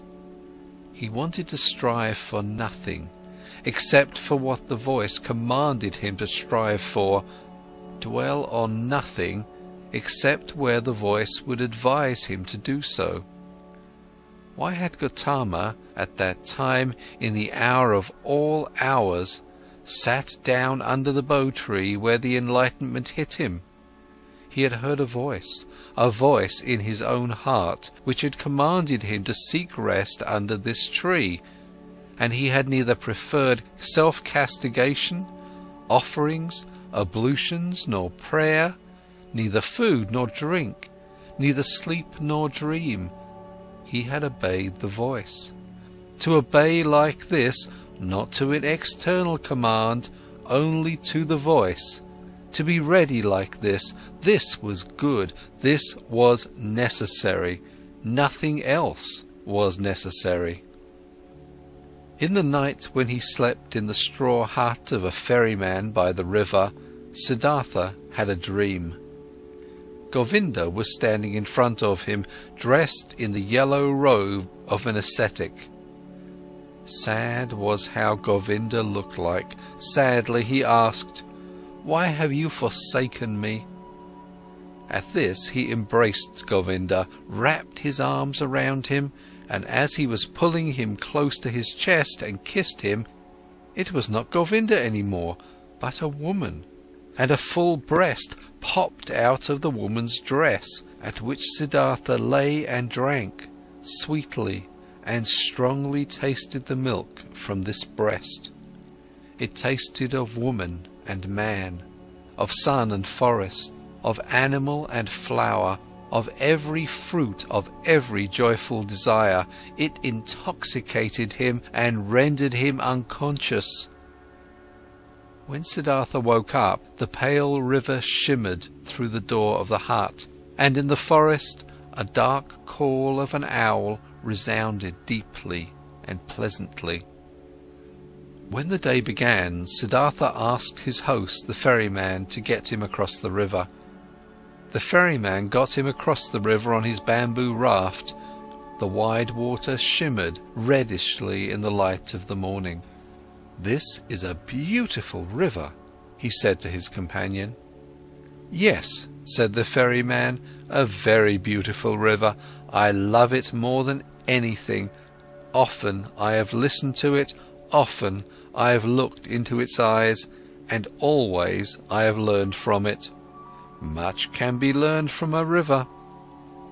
"I thank you, my benefactor," spoke Siddhartha, disembarking on the other side of the river. "I have no gift I could give you for your hospitality, my dear, and also no payment for your work. I am a man without a home, a son of a Brahmin and a Samana." "I did see it," spoke the ferryman, "and I haven't expected any payment from you, and no gifts, which would be the custom for guests to bear. You will give me the gift another time." "Do you think so?" asked Siddhartha amusedly. "Surely. This too I have learned from the river. Everything is coming back. You too, Samana, will come back. Now, farewell. Let your friendship be my reward. Commemorate me when you'll make your offerings to the gods." Smiling, they parted. Smiling, Siddhartha was happy about the friendship and the kindness of the ferryman. "He is like Govinda," he thought with a smile. "All I meet on my path are like Govinda. All are thankful, though they are the ones who would have a right to receive thanks. All are submissive. All would like to be friends, like to obey, think little. Like children are all people." At about noon, he came through a village. In front of the mud cottages, children were rolling about in the street, were playing with pumpkin seeds and seashells, screamed and wrestled, but they all timidly fled from the unknown Samana. In the end of the village, the path led through a stream, and by the side of the stream a young woman was kneeling and washing clothes. When Siddhartha greeted her, she lifted her head and looked up to him with a smile, so that he saw the white in her eyes glistening. He called out a blessing to her, as is the custom among travellers, and asked how far he still had to go to reach the large city. Then she got up and came to him. Beautifully her wet mouth was shimmering in her young face. She exchanged humorous banter with him, asked whether he had eaten already, and whether it was true that the Samanas slept alone in the forest at night and were not allowed to have any women with them. While talking, she put her left foot on his right one and made a movement as a woman does, who would want to initiate that kind of sexual pleasure with a man which the textbooks call climbing a tree. Siddhartha felt his blood heating up, and since in this moment he had to think of his dream again, he bent slightly down to the woman and kissed with his lips the brown nipple of her breast. Looking up, he saw her face smiling, full of lust, and her eyes with contracted pupils, begging with desire. Siddhartha also felt desire, and felt the source of his sexuality moving. But since he had never touched a woman before, he hesitated for a moment, while his hands were already prepared to reach out for her. And in this moment he heard, shuddering with awe, the voice of his innermost self, and this voice said no. Then all charms disappeared from the young woman's smiling face. He no longer saw anything else but the damp glance of a female animal in heat. Politely he petted her cheek, turned away from her and disappeared from the disappointed woman with light steps into the bamboo wood. On this day he reached the large city before the evening and was happy, for he felt the need to be among people. For a long time he had lived in the forest, and the straw hut of the ferryman in which he had slept that night had been the first roof for a long time he had had over his head. Before the city, in a beautifully fenced grove, the traveller came across a small group of servants, both male and female, carrying baskets. In their midst, carried by 4 servants in an ornamental sedan chair, sat a woman, the mistress, on red pillows under a colourful canopy. Siddhartha stopped at the entrance to the pleasure garden and watched the parade, saw the servants, the maids, the baskets, saw the sedan chair, and saw the lady in it. Under black hair, which made to tower high on her head, he saw a very fair, very delicate, very smart face, a brightly red mouth, like a freshly cracked fig, eyebrows which were well tended and painted in a high arch, smart and watchful dark eyes, a clear, tall neck rising from a green and golden garment, resting fair hands, long and thin, with wide golden bracelets over the wrists. Siddhartha saw how beautiful she was, and his heart rejoiced. He bowed deeply when the sedan chair came closer, and straightening up again, he looked at the fair, charming face, read for a moment in the smart eyes with the high arcs above, breathed in a slight fragrance he did not know. With a smile the beautiful woman nodded for a moment and disappeared into the grove, and then the servant as well. Thus I am entering this city, Siddhartha thought, with a charming omen. He instantly felt drawn into the grove, and he thought about it, and only now he became aware of how the servants and maids had looked at him at the entrance, how despicable, how distrustful, how rejecting. I am still a Samana, he thought. I am still an ascetic and beggar. I must not remain like this. I will not be able to enter the grove like this. And he laughed.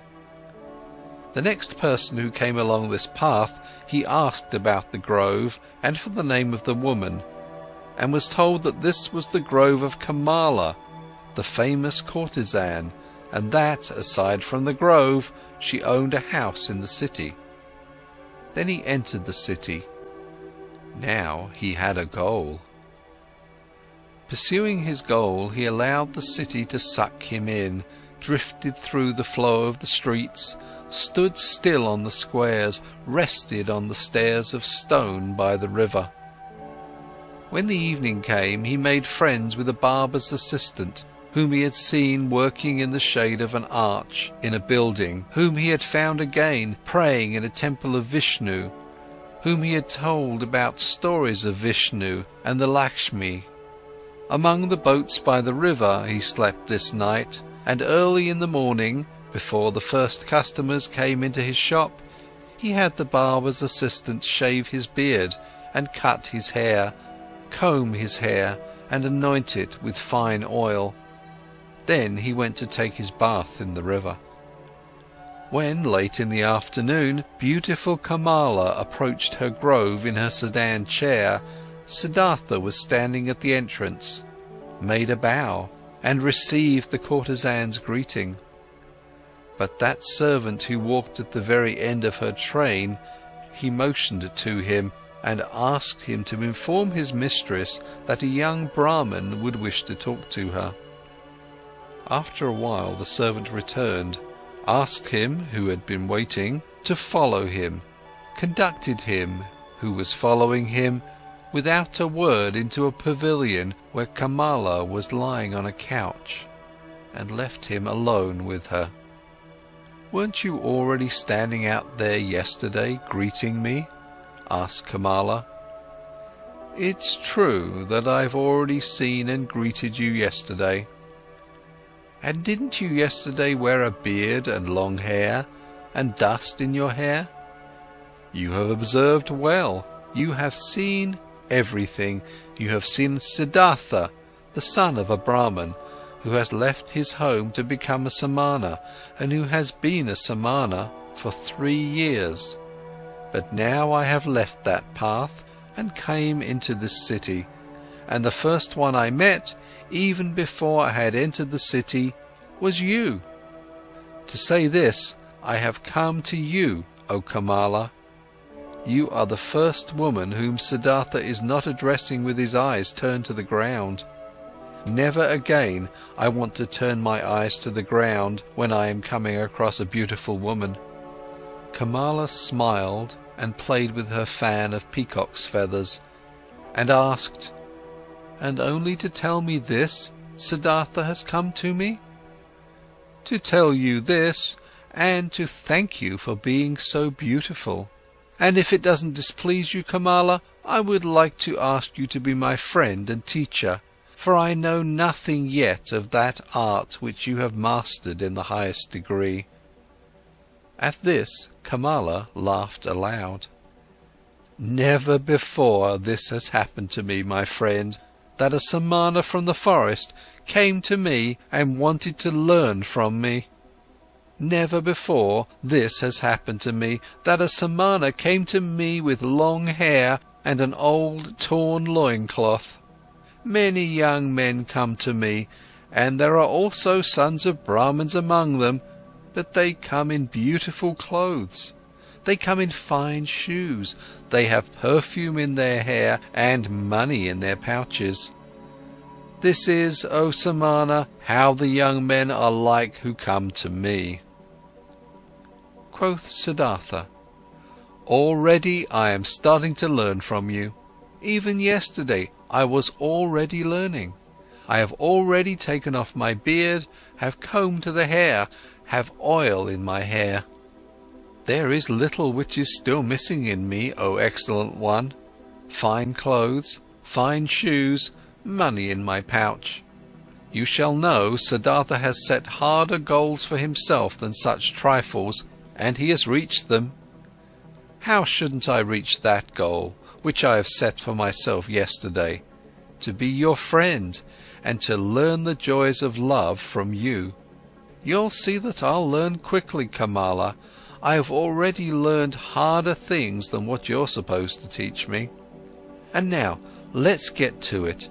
You aren't satisfied with Siddhartha as he is, with oil in his hair, but without clothes, without shoes, without money." Laughing, Kamala exclaimed, "No, my dear, he doesn't satisfy me yet. Clothes are what he must have, pretty clothes, and shoes, pretty shoes, and lots of money in his pouch, and gifts for Kamala. Do you know it now, Samana from the forest? Do you mark my words?" Yes, I have marked your words, Siddhartha exclaimed. How should I not mark words which are coming from such a mouth? Your mouth is like a freshly cracked fig, Kamala. My mouth is red and fresh as well.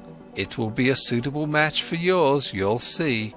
But tell me, beautiful Kamala, aren't you at all afraid of the Samana from the forest, who has come to learn how to make love? Whatever should I be afraid of a Samana, a stupid Samana from the forest, who is coming from the jackals, and doesn't even know yet what women are? Oh, he's strong, the Samana, and he isn't afraid of anything. He could force you, beautiful girl, he could kidnap you, he could hurt you. No, Samana, I am not afraid of this. Did any Samana or Brahmin ever fear someone might come and grab him and steal his learning and his religious devotion and his depth of thought? No, for they are his very own, and he would only give away from those whatever he is willing to give and to whomever he is willing to give. Like this it is, precisely like this, it is also with Kamala and with the pleasures of love. Beautiful and red is Kamala's mouth, but just try to kiss it against Kamala's will, and you will not obtain a single drop of sweetness from it, which knows how to give so many sweet things. You are learning easily, Siddhartha, thus you should also learn this. Love can be obtained by begging, buying, receiving it as a gift, finding it in the street, but it cannot be stolen. In this you have come up with the wrong path. No, it would be a pity if a pretty young man like you would want to tackle it in such a wrong manner. Siddhartha bowed with a smile. It would be a pity, Kamala, you are so right. It would be such a great pity. No, I shall not lose a single drop of sweetness from your mouth, nor you from mine. So it is settled. Siddhartha will return once he has what he still lacks: clothes, shoes, money. But speak, lovely Kamala, couldn't you still give me one small advice? An advice? Why not? Who wouldn't like to give an advice to a poor ignorant Samana who is coming from the jackals of the forest? Dear Kamala, thus advise me where I should go, that I'll find these three things most quickly. Friend, many would like to know this.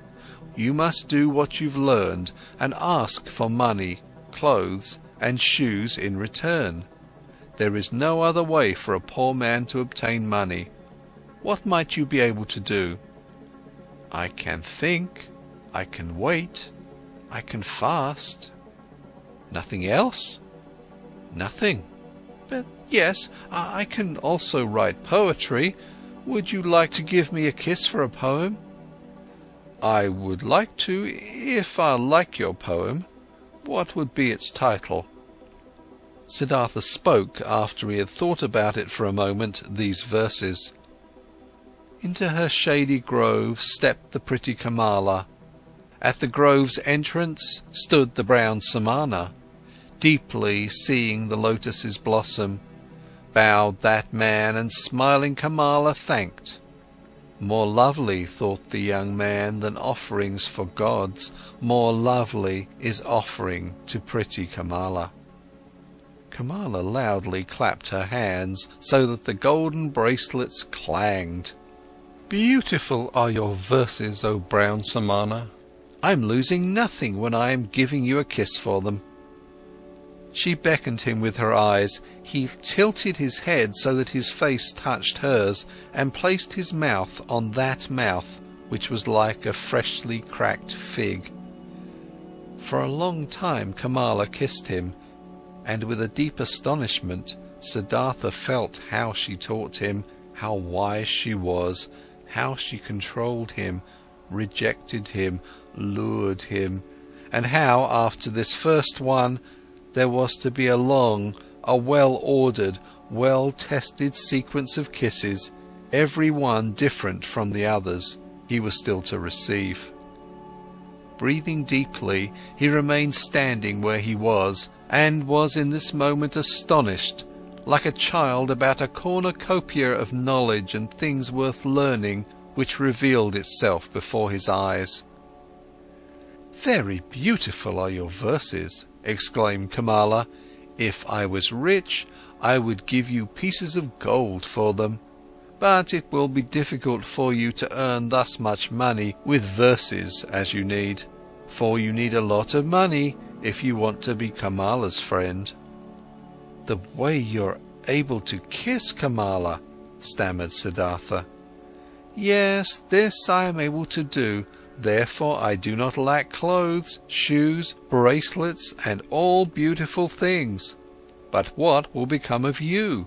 Aren't you able to do anything else but thinking, fasting, making poetry?" "I also know the sacrificial songs," said Siddhartha, "but I do not want to sing them any more. I also know magic spells, but I do not want to speak them any more. I have read the scriptures." "Stop!" Kamala interrupted him. "You're able to read and write?" "Certainly I can do this. Many people can do this." "Most people can't. I also can't do it. It is very good that you're able to read and write, very good. You will also still find use for the magic spells." In this moment a maid came running in and whispered a message into her mistress's ear. "There's a visitor for me," exclaimed Kamala. "Hurry and get yourself away, Siddhartha. Nobody may see you in here. Remember this.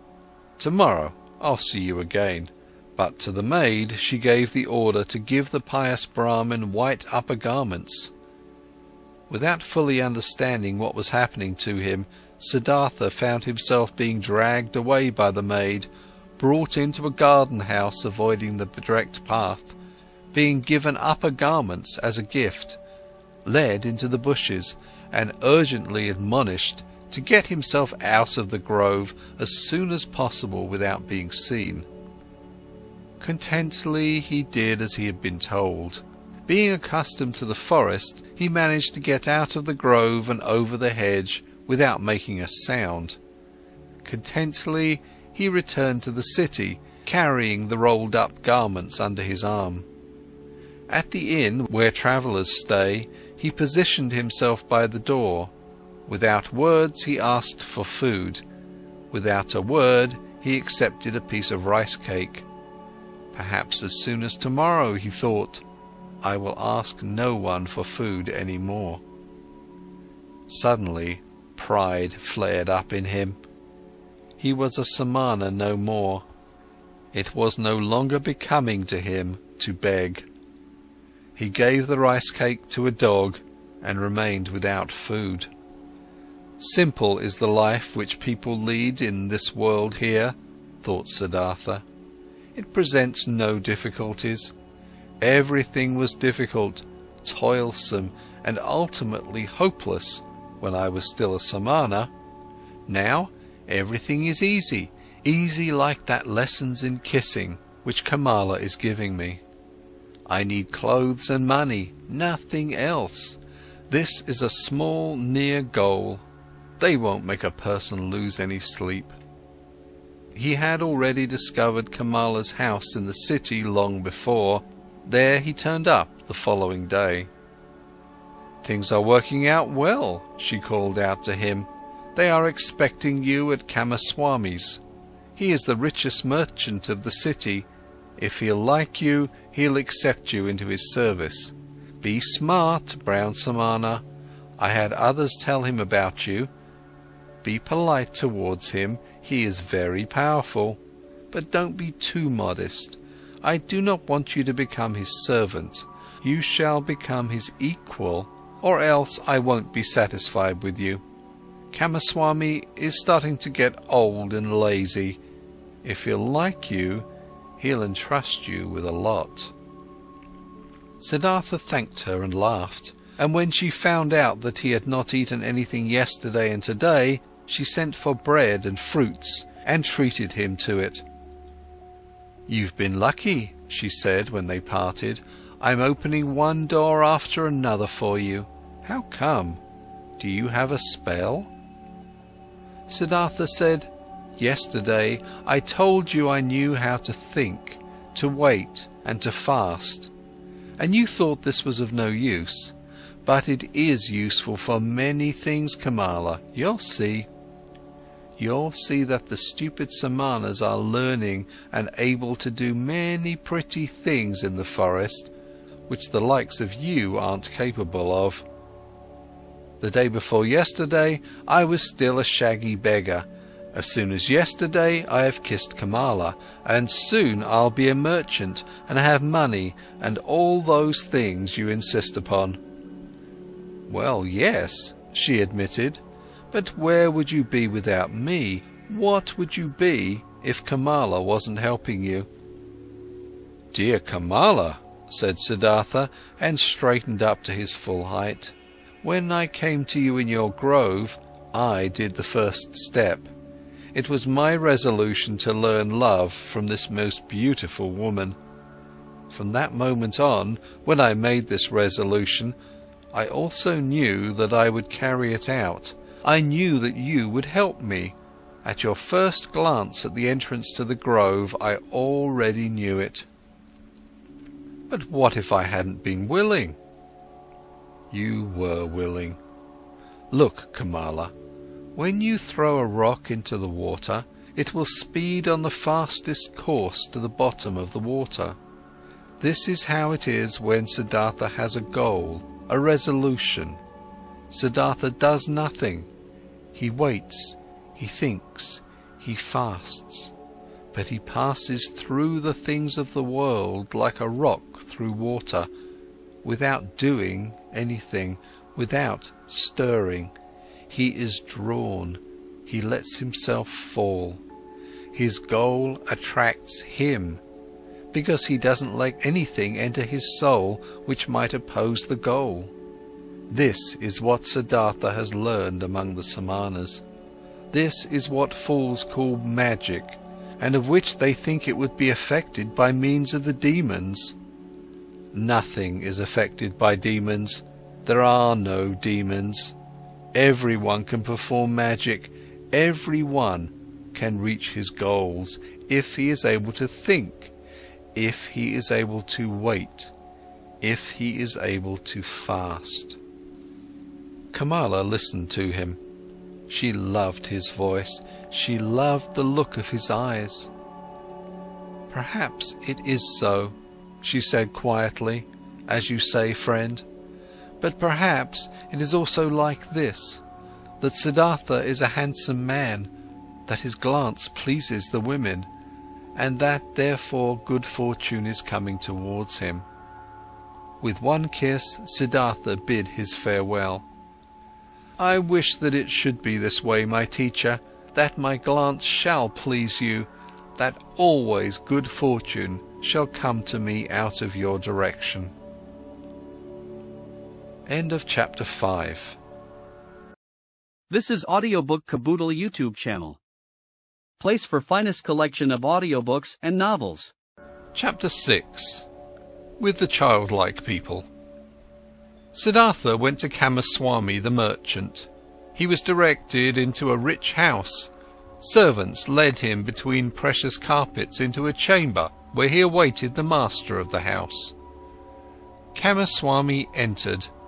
A swiftly, smoothly moving man with very grey hair, with very intelligent, cautious eyes, with a greedy mouth.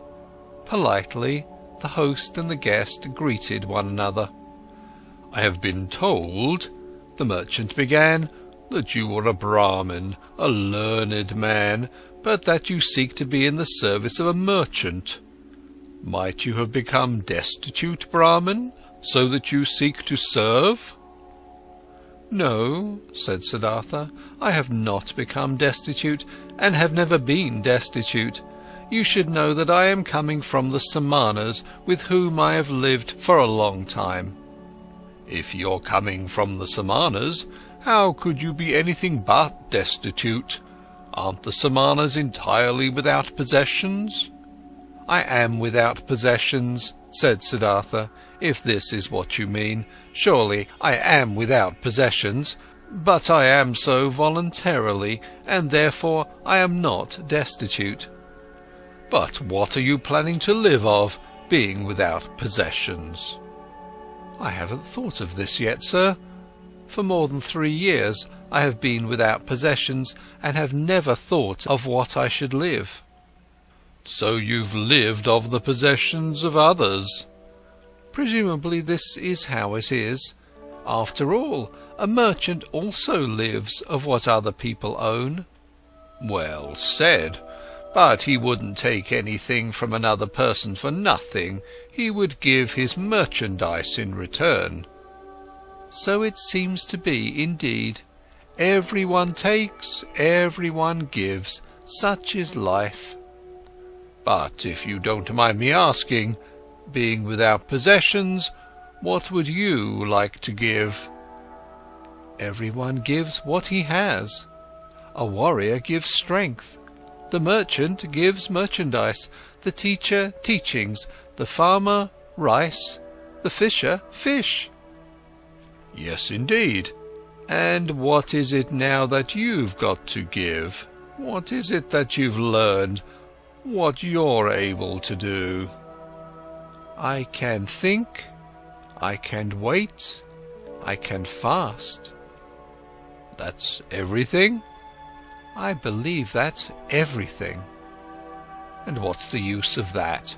For example, the fasting. What is it good for? It is very good, sir. When a person has nothing to eat, fasting is the smartest thing he could do. When, for example, Siddhartha hadn't learned to fast, he would have to accept any kind of service before this day is up, whether it may be with you or wherever, because hunger would force him to do so. But like this, Siddhartha can wait calmly.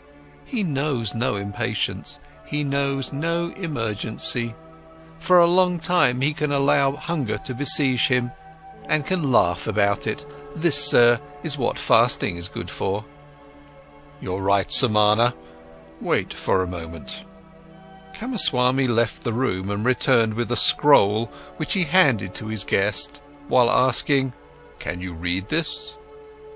Siddhartha looked at the scroll, on which a sales contract had been written down, and began to read out its contents. "Excellent," said Kamaswami. "And would you write something for me on this piece of paper?" He handed him a piece of paper and a pen, and Siddhartha wrote and returned the paper. Kamaswami read, "Writing is good, thinking is better, being smart is good, being patient is better." "It is excellent how you're able to write," the merchant praised him. "Many a thing we will still have to discuss with one another. For today I'm asking you to be my guest, and to live in this house." Siddhartha thanked and accepted, and lived in the dealer's house from now on. Clothes were brought to him, and shoes, and every day a servant prepared a bath for him. Twice a day a plentiful meal was served, but Siddhartha only ate once a day, and ate neither meat nor did he drink wine. Kamaswami told him about his trade, showed him the merchandise and storage rooms, showed him calculations. Siddhartha got to know many new things. He heard a lot and spoke little. And thinking of Kamala's words, he was never subservient to the merchant, forced him to treat him as an equal, yes, even more than an equal. Kamaswami conducted his business with care and often with passion, but Siddhartha looked upon all this as if it was a game, the rules of which he tried hard to learn precisely, but the contents of which did not touch his heart. He was not in Kamaswami's house for long when he already took part in his landlord's business. But daily, at the hour appointed by her, he visited beautiful Kamala, wearing pretty clothes, fine shoes, and soon he brought her gifts as well. Much he learned from her red, smart mouth. Much he learned from her tender, supple hand.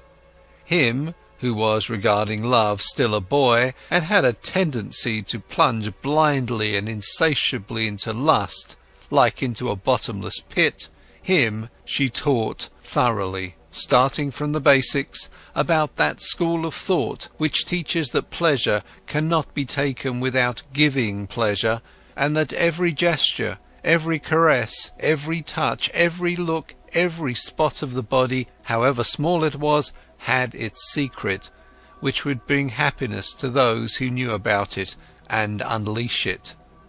She taught him that lovers must not part from one another after celebrating love without one admiring the other, without being just as defeated as they have been victorious, so that with none of them should start feeling fed up or bored, or get that evil feeling of having abused or having been abused. Wonderful hours he spent with the beautiful and smart artist, became her student, her lover, her friend. Here with Kamala was the worth and purpose of his present life, knit with the business of Kamaswami. The merchant passed to duties of writing important letters and contracts onto him, and got into the habit of discussing all important affairs with him. He soon saw that Siddhartha knew little about rice and wool, shipping and trade, but that he acted in a fortunate manner, and that Siddhartha surpassed him, the merchant, in calmness and equanimity, and in the art of listening and deeply understanding previously unknown people. "This Brahmin," he said to a friend, "is no proper merchant, and will never be one.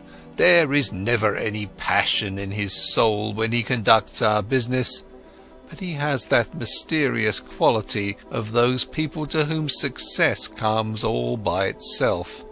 Whether this may be a good star of his birth, magic, or something he has learned among Samanas, he always seems to be merely playing with our business affairs.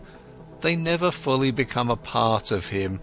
They never rule over him. He is never afraid of failure. He is never upset by a loss." The friend advised the merchant, "Give him from the business he conducts for you 1/3 of the profits, but let him also be liable for the same amount of the losses, when there is a loss. Then he'll become more zealous." Kamaswami followed the advice, but Siddhartha cared little about this. When he made a profit, he accepted it with equanimity. When he made losses, he laughed and said, "Well, look at this, so this one turned out badly." It seemed indeed as if he did not care about the business. At one time he travelled to a village to buy a large harvest of rice there, but when he got there, the rice had already been sold to another merchant. Nevertheless, Siddhartha stayed for several days in that village, treated the farmers for a drink, gave copper coins to their children, joined in the celebration of a wedding, and returned extremely satisfied from his trip. Kamaswami held against him that he had not turned back right away, that he had wasted time and money. Siddhartha answered, "Stop scolding, dear friend. Nothing was ever achieved by scolding. If a loss has occurred, let me bear that loss. I am very satisfied with this trip. I've gotten to know many kinds of people. A Brahmin has become my friend. Children have sat on my knees. Farmers have shown me their fields. Nobody knew that I was a merchant." "That's all very nice," exclaimed Kamaswami indignantly, "but in fact you are a merchant after all, one ought to think. Or might you have only travelled for your amusement?" "Surely," Siddhartha laughed, "surely I have travelled for my amusement. For what else? I have gotten to know people and places. I have received kindness and trust. I have found friendship. Look, my dear, if I had been Kamaswami, I would have travelled back, been annoyed and in a hurry, as soon as I had seen that my purchase had been rendered impossible, and time and money would indeed have been lost. But like this, I've had a few good days. I've learned, had joy. I've neither harmed myself nor others by annoyance and hastiness. And if I'll ever return there again, perhaps to buy an upcoming harvest, or for whatever purpose it might be, friendly people will receive me in a friendly and happy manner, and I will praise myself for not showing any hurry and displeasure at that time. So leave it as it is, my friend, and don't harm yourself by scolding. If the day will come when you will see, this Siddhartha is harming me, then speak a word, and Siddhartha will go on his own path. But until then, let's be satisfied with one another. Futile were also the merchant's attempts to convince Siddhartha that he should eat his bread.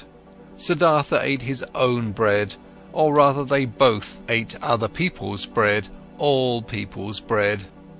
Siddhartha never listened to Kamaswami's worries, and Kamaswami had many worries. Whether there was a business deal going on which was in danger of failing, or whether a shipment of merchandise seemed to have been lost, or a debtor seemed to be unable to pay, Kamaswami could never convince his partner that it would be useful to utter a few words of worry or anger, to have wrinkles on the forehead, to sleep badly. When, one day, Kamaswami held against him that he had learned everything he knew from him, he replied, "Would you please not kid me with such jokes? What I've learned from you is how much a basket of fish costs, and how much interests can be charged on loaned money. These are your areas of expertise. I haven't learned to think from you, my dear Kamaswami. You ought to be the one seeking to learn from me." Indeed, his soul was not with the trade. The business was good enough to provide him with the money for Kamala, and it earned him much more than he needed. Besides from this, Siddhartha's interest and curiosity was only concerned with the people whose businesses, crafts, worries, pleasures, and acts of foolishness used to be as alien and distant to him as the moon. However easily he succeeded in talking to all of them, in living with all of them, in learning from all of them, he was still aware that there was something which separated him from them, and this separating factor was him being a samana. He saw mankind going through life in a childlike or animal-like manner, which he loved and also despised at the same time. He saw them toiling, saw them suffering and becoming grey for the sake of things which seemed to him entirely unworthy of this price, for money, for little pleasures, for being slightly honoured. He saw them scolding and insulting each other. He saw them complaining about a pain at which a samana would only smile, and suffering because of deprivations which a samana would not feel. He was open to everything these people brought his way. Welcome was the merchant who offered him linen for sale. Welcome was the debtor who sought another loan. Welcome was the beggar who told him for 1 hour the story of his poverty, and who was not half as poor as any given samana. He did not treat the rich foreign merchant any different than the servant who shaved him, and the street vendor whom he let cheat him out of some small change when buying bananas. When Kamaswami came to him to complain about his worries or to reproach him concerning his business, he listened curiously and happily, was puzzled by him, tried to understand him, consented that he was a little bit right, only as much as he considered indispensable, and turned away from him towards the next person who would ask for him. And there were many who came to him, many to do business with him, many to cheat him, many to draw some secret out of him, many to appeal to his sympathy, many to get his advice. He gave advice, he pitied, he made gifts, he let them cheat him a bit. And this entire game and the passion with which all people played this game occupied his thoughts just as much as the gods and Brahmins used to occupy them. At times he felt deep in his chest a dying, quiet voice which admonished him quietly, lamented quietly. He hardly perceived it. And then for an hour he became aware of the strange life he was leading, of him doing lots of things which were only a game, of though being happy and feeling joy at times, real life still passing him by and not touching him. As a ball player plays with his balls, he played with his business deals, with the people around him, watched them, found amusement in them. With his heart, with the source of his being, he was not with them. The source ran somewhere, far away from him, ran and ran invisibly, had nothing to do with his life any more. And at several times he suddenly became scared on account of such thoughts, and wished that he would also be gifted with the ability to participate in all of this childlike, naive occupations of the daytime with passion and with his heart, really to live, really to act, really to enjoy and to live, instead of just standing by as a spectator. But again and again he came back to beautiful Kamala, learned the art of love, practiced the cult of lust, in which more than anything else giving and taking becomes one, chatted with her, learned from her, gave her advice, received advice. She understood him better than Govinda used to understand him. She was more similar to him. Once he said to her, "You are like me. You are different from most people. You are Kamala, nothing else. And inside you there is a peace and refuge to which you can go at every hour of the day and be at home at yourself, as I can also do. Few people have this, and yet all could have it." "Not all people are smart," said Kamala. "No," said Siddhartha, "that's not the reason why. Kamaswami is just as smart as I, and still has no refuge in himself. Others have it who are small children with respect to their mind. Most people, Kamala, are like a falling leaf, which is blown and is turning around through the air, and wavers and tumbles to the ground. But others, a few, are like stars. They go on a fixed course, no wind reaches them. In themselves they have their law and their course. Among all the learned men and samanas, of which I knew many, there was one of this kind, a perfected one. I'll never be able to forget him. It is that Gautama, the exalted one, who is spreading that teachings. Thousands of followers are listening to his teachings every day, follow his instructions every hour. But they are all falling leaves. Not in themselves they have teachings and a law." Kamala looked at him with a smile. "Again you're talking about him," she said. "Again you're having a samana's thoughts." Siddhartha said nothing, and they played the game of love, one of the 30 or 40 different games Kamala knew. Her body was flexible like that of a jaguar, and like the bow of a hunter. He, who had learned from her how to make love, was knowledgeable of many forms of lust, many secrets. For a long time she played with Siddhartha, enticed him, rejected him, forced him, embraced him, enjoyed his masterful skills, until he was defeated and rested exhausted by her side. The courtesan bent over him, took a long look at his face, at his eyes which had grown tired. "You are the best lover," she said thoughtfully, "I ever saw. You're stronger than others, more supple, more willing. You've learned my art well, Siddhartha. At some time, when I'll be older, I'll want to bear your child. And yet, my dear, you've remained a samana. And yet you do not love me. You love nobody. Isn't it so?" "It might very well be so," Siddhartha said tiredly. "I am like you. You also do not love. How else could you practice love as a craft?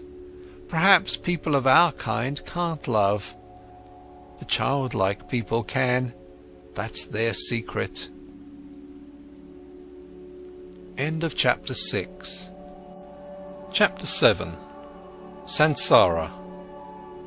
For a long time Siddhartha had lived the life of the world and of lust, though without being a part of it.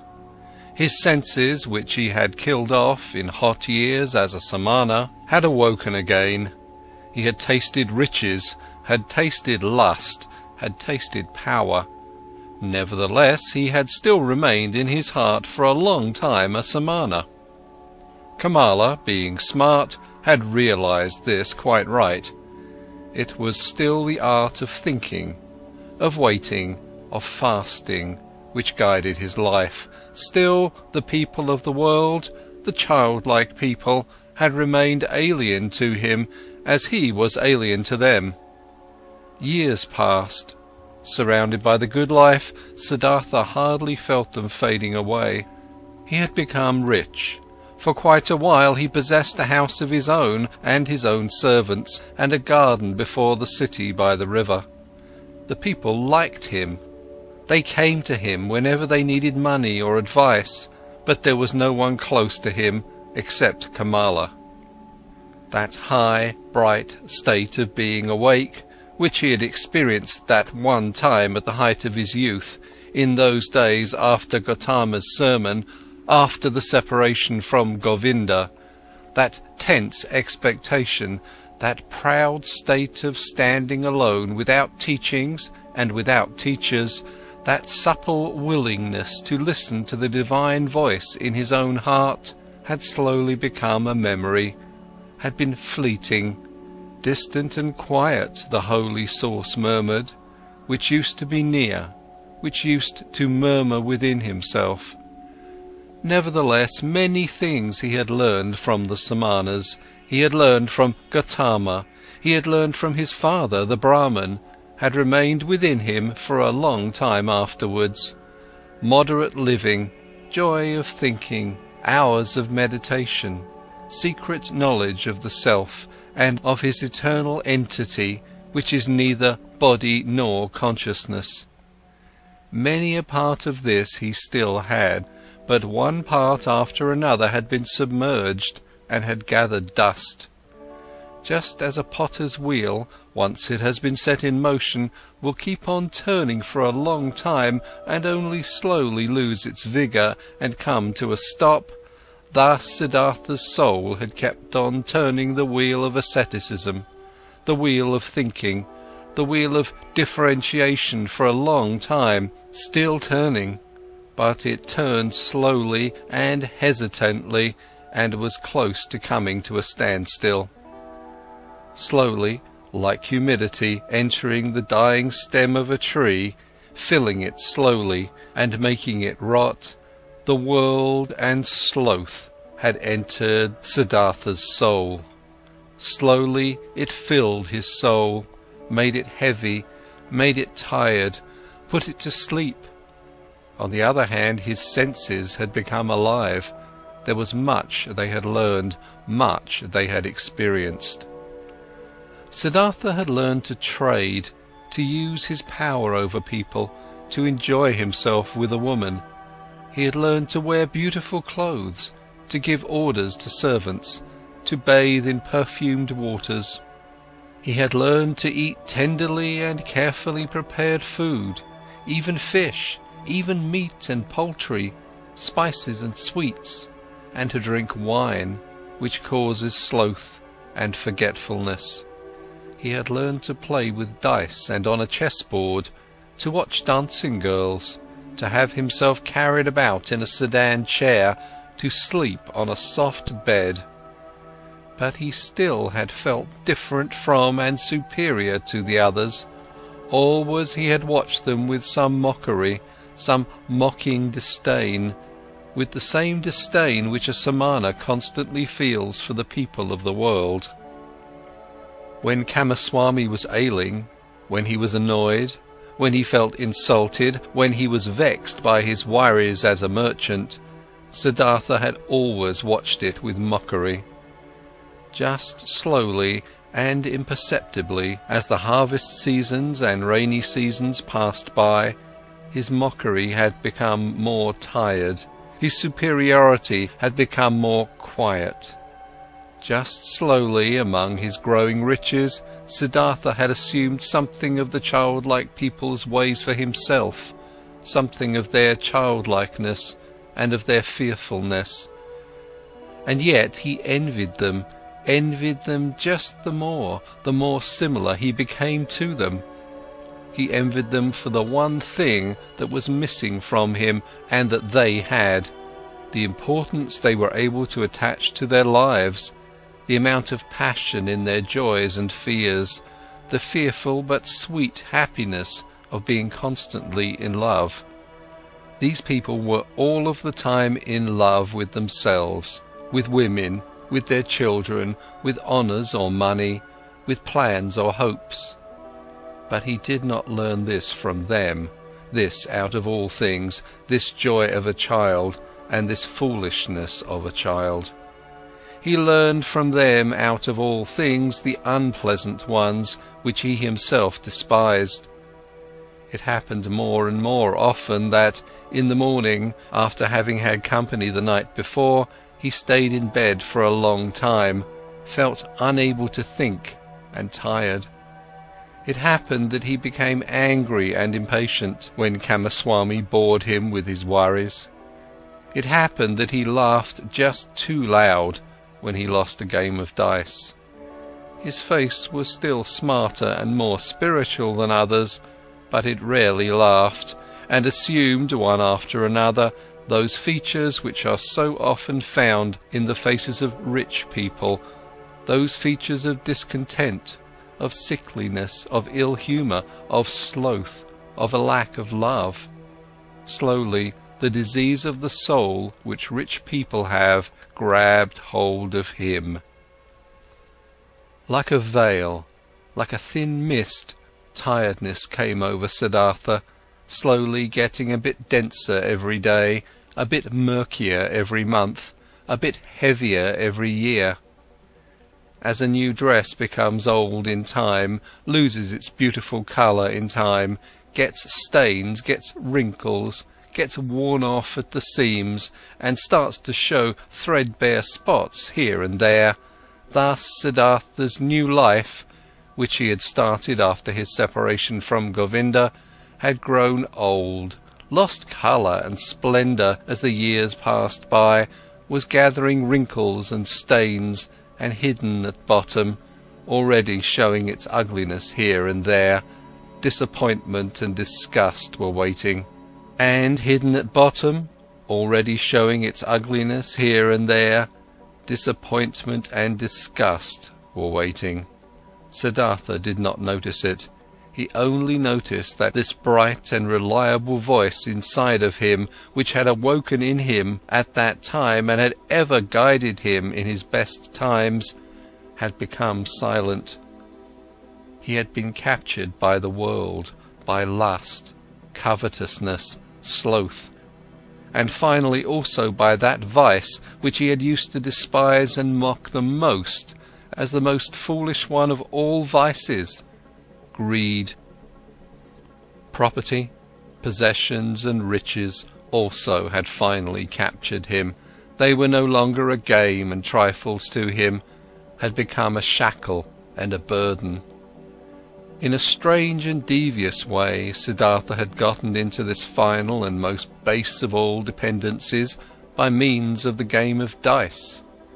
It was since that time, when he had stopped being a samana in his heart, that Siddhartha began to play the game for money and precious things, which he, at other times, only joined with a smile and casually as a custom of the childlike people, with an increasing rage and passion. He was a feared gambler. Few dared to take him on, so high and audacious were his stakes. He played the game due to a pain of his heart, losing and wasting his wretched money in the game that brought him an angry joy. In no other way could he demonstrate his disdain for wealth, the merchant's false god, more clearly and more mockingly. Thus he gambled with high stakes and mercilessly, hating himself, mocking himself, won thousands, threw away thousands, lost money, lost jewellery, lost a house in the country, won again, lost again. That fear, that terrible and petrifying fear which he had felt while he was rolling the dice, while he was worried about losing high stakes, that fear he loved and sought to always renew it, always increase it, always get it to a slightly higher level, for in this feeling alone he still felt something like happiness, something like an intoxication, something like an elevated form of life in the midst of his saturated, lukewarm, dull life. And after each big loss his mind was set on new riches, pursued the trade more zealously, forced his debtors more strictly to pay, because he wanted to continue gambling, he wanted to continue squandering, continue demonstrating his disdain of wealth.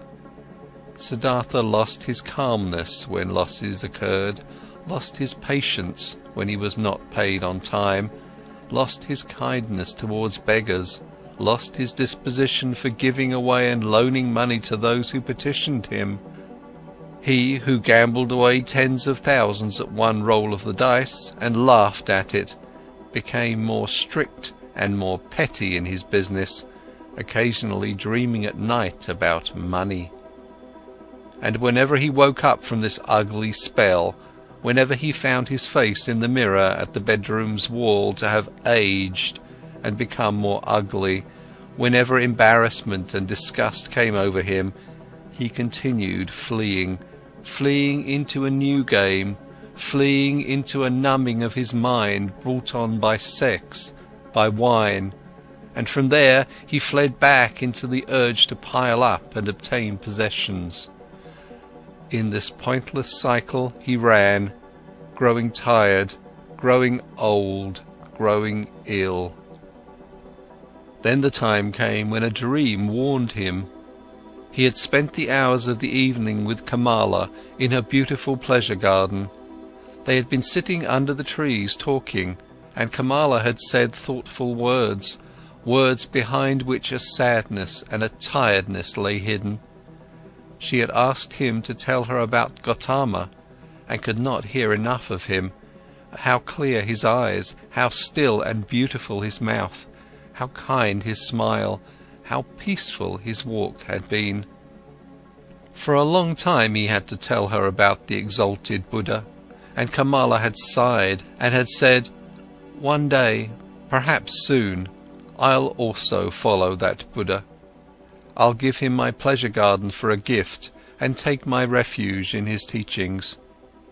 But after this she had aroused him and had tied him to her in the act of making love with painful fervour, biting and in tears, as if once more she wanted to squeeze the last sweet drop out of this vain, fleeting pleasure.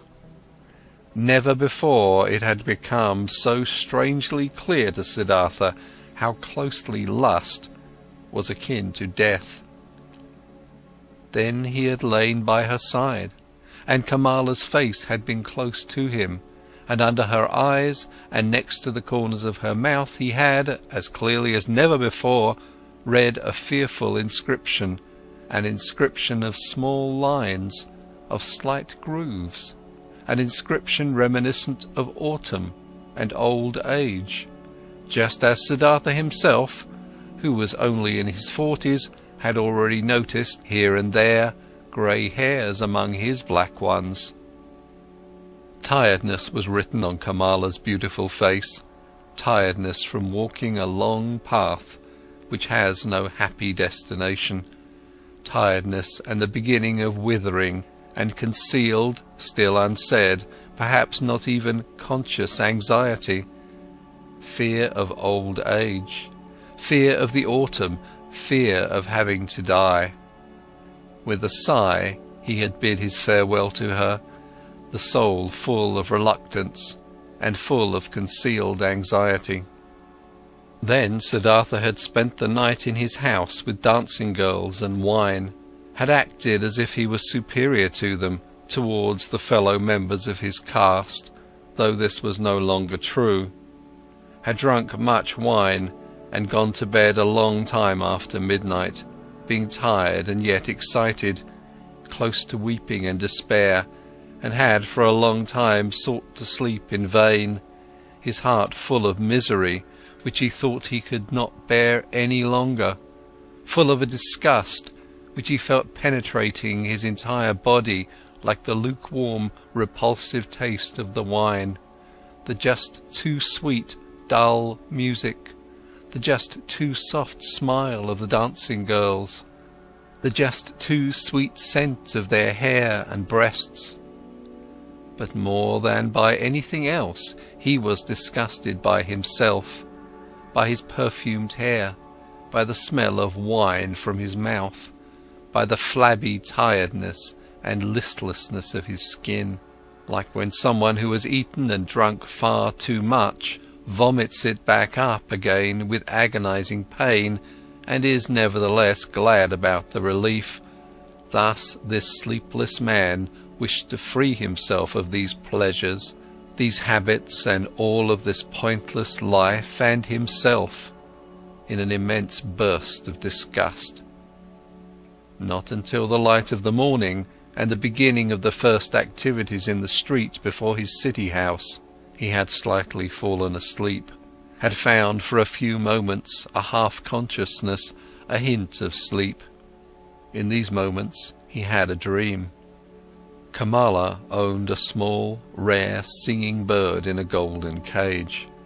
Of this bird he dreamt. He dreamt this bird had become mute, who at other times always used to sing in the morning, and since this arose his attention, he stepped in front of the cage and looked inside. There the small bird was dead and lay stiff on the ground. He took it out, weighed it for a moment in his hand, and then threw it away, out in the street. And in the same moment he felt terribly shocked, and his heart hurt, as if he had thrown away from himself all value and everything good by throwing out this dead bird. Starting up from this dream, he felt encompassed by a deep sadness. Worthless, so it seemed to him, worthless and pointless was the way he had been going through life. Nothing which was alive, nothing which was in some way delicious or worth keeping, he had left in his hands. Alone he stood there, and empty like a castaway on the shore.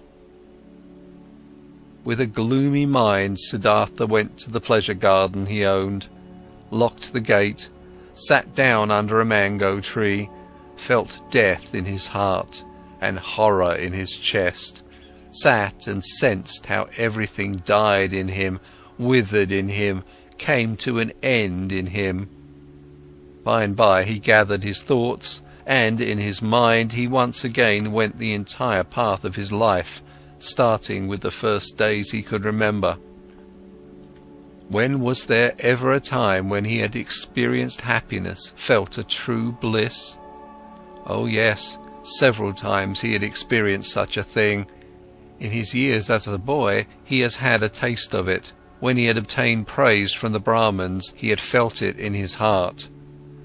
There is a path in front of the one who has distinguished himself in the recitation of the holy verses, in the dispute with the learned ones, as an assistant in the offerings. Then he had felt it in his heart. There is a path in front of you, you are destined for, the gods are awaiting you.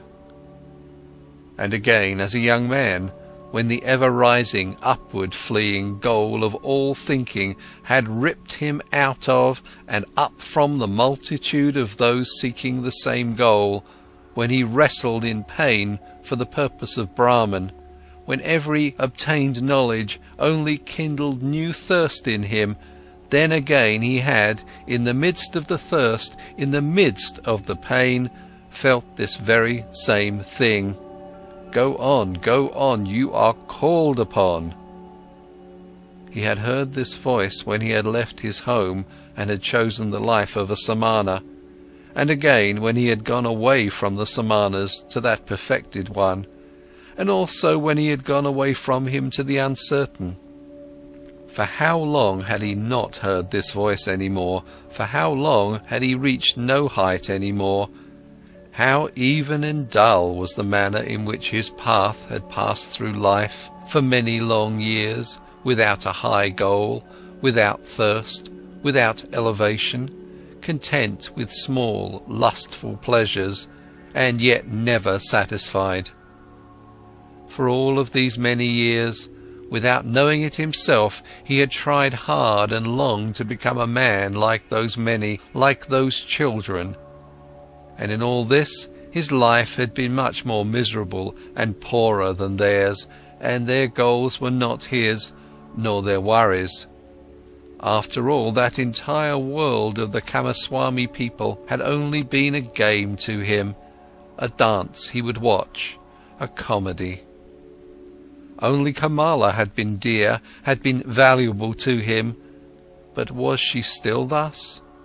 Did he still need her, or she him? Did they not play a game without ending? Was it necessary to live for this? No, it was not necessary. The name of this game was Sansara, a game for children. A game which was perhaps enjoyable to play once, twice, 10 times, but for ever and ever over again? Then Siddhartha knew that the game was over, that he could not play it any more. Shivers ran over his body, inside of him, so he felt something had died. That entire day he sat under the mango tree, thinking of his father, thinking of Govinda, thinking of Gautama. Did he have to leave them to become a Kamaswami? He still sat there when the night had fallen. When looking up, he caught sight of the stars. He thought, "Here I'm sitting under my mango tree, in my pleasure garden." He smiled a little. Was it really necessary? Was it right? Was it not a foolish game that he owned a mango tree, that he owned a garden? He also put an end to this. This also died in him. He rose, bid his farewell to the mango tree, his farewell to the pleasure garden. Since he had been without food this day, he felt strong hunger, and thought of his house in the city, of his chamber and bed, of the table with the meals on it. He smiled tiredly, shook himself, and bid his farewell to these things. In the same hour of the night, Siddhartha left his garden, left the city, and never came back. For a long time Kamaswami had people look for him, thinking that he had fallen into the hands of robbers. Kamala had no one look for him. When she was told that Siddhartha had disappeared, she was not astonished. Did she not always expect it? Was he not a samana, a man who was at home nowhere, a pilgrim? And most of all, she had felt this the last time they had been together, and she was happy, in spite of all the pain of the loss, that she had pulled him so affectionately to her heart for this last time, that she had felt one more time to be so completely possessed and penetrated by him. When she received the first news of Siddhartha's disappearance, she went to the window where she held a rare singing bird captive in a golden cage. She opened the door of the cage, took the bird out and let it fly. For a long time she gazed after it, the flying bird. From this day on, she received no more visitors and kept her house locked. But after some time, she became aware that she was pregnant from the last time she was together with Siddhartha. End of Chapter 7. Chapter 8. by the river.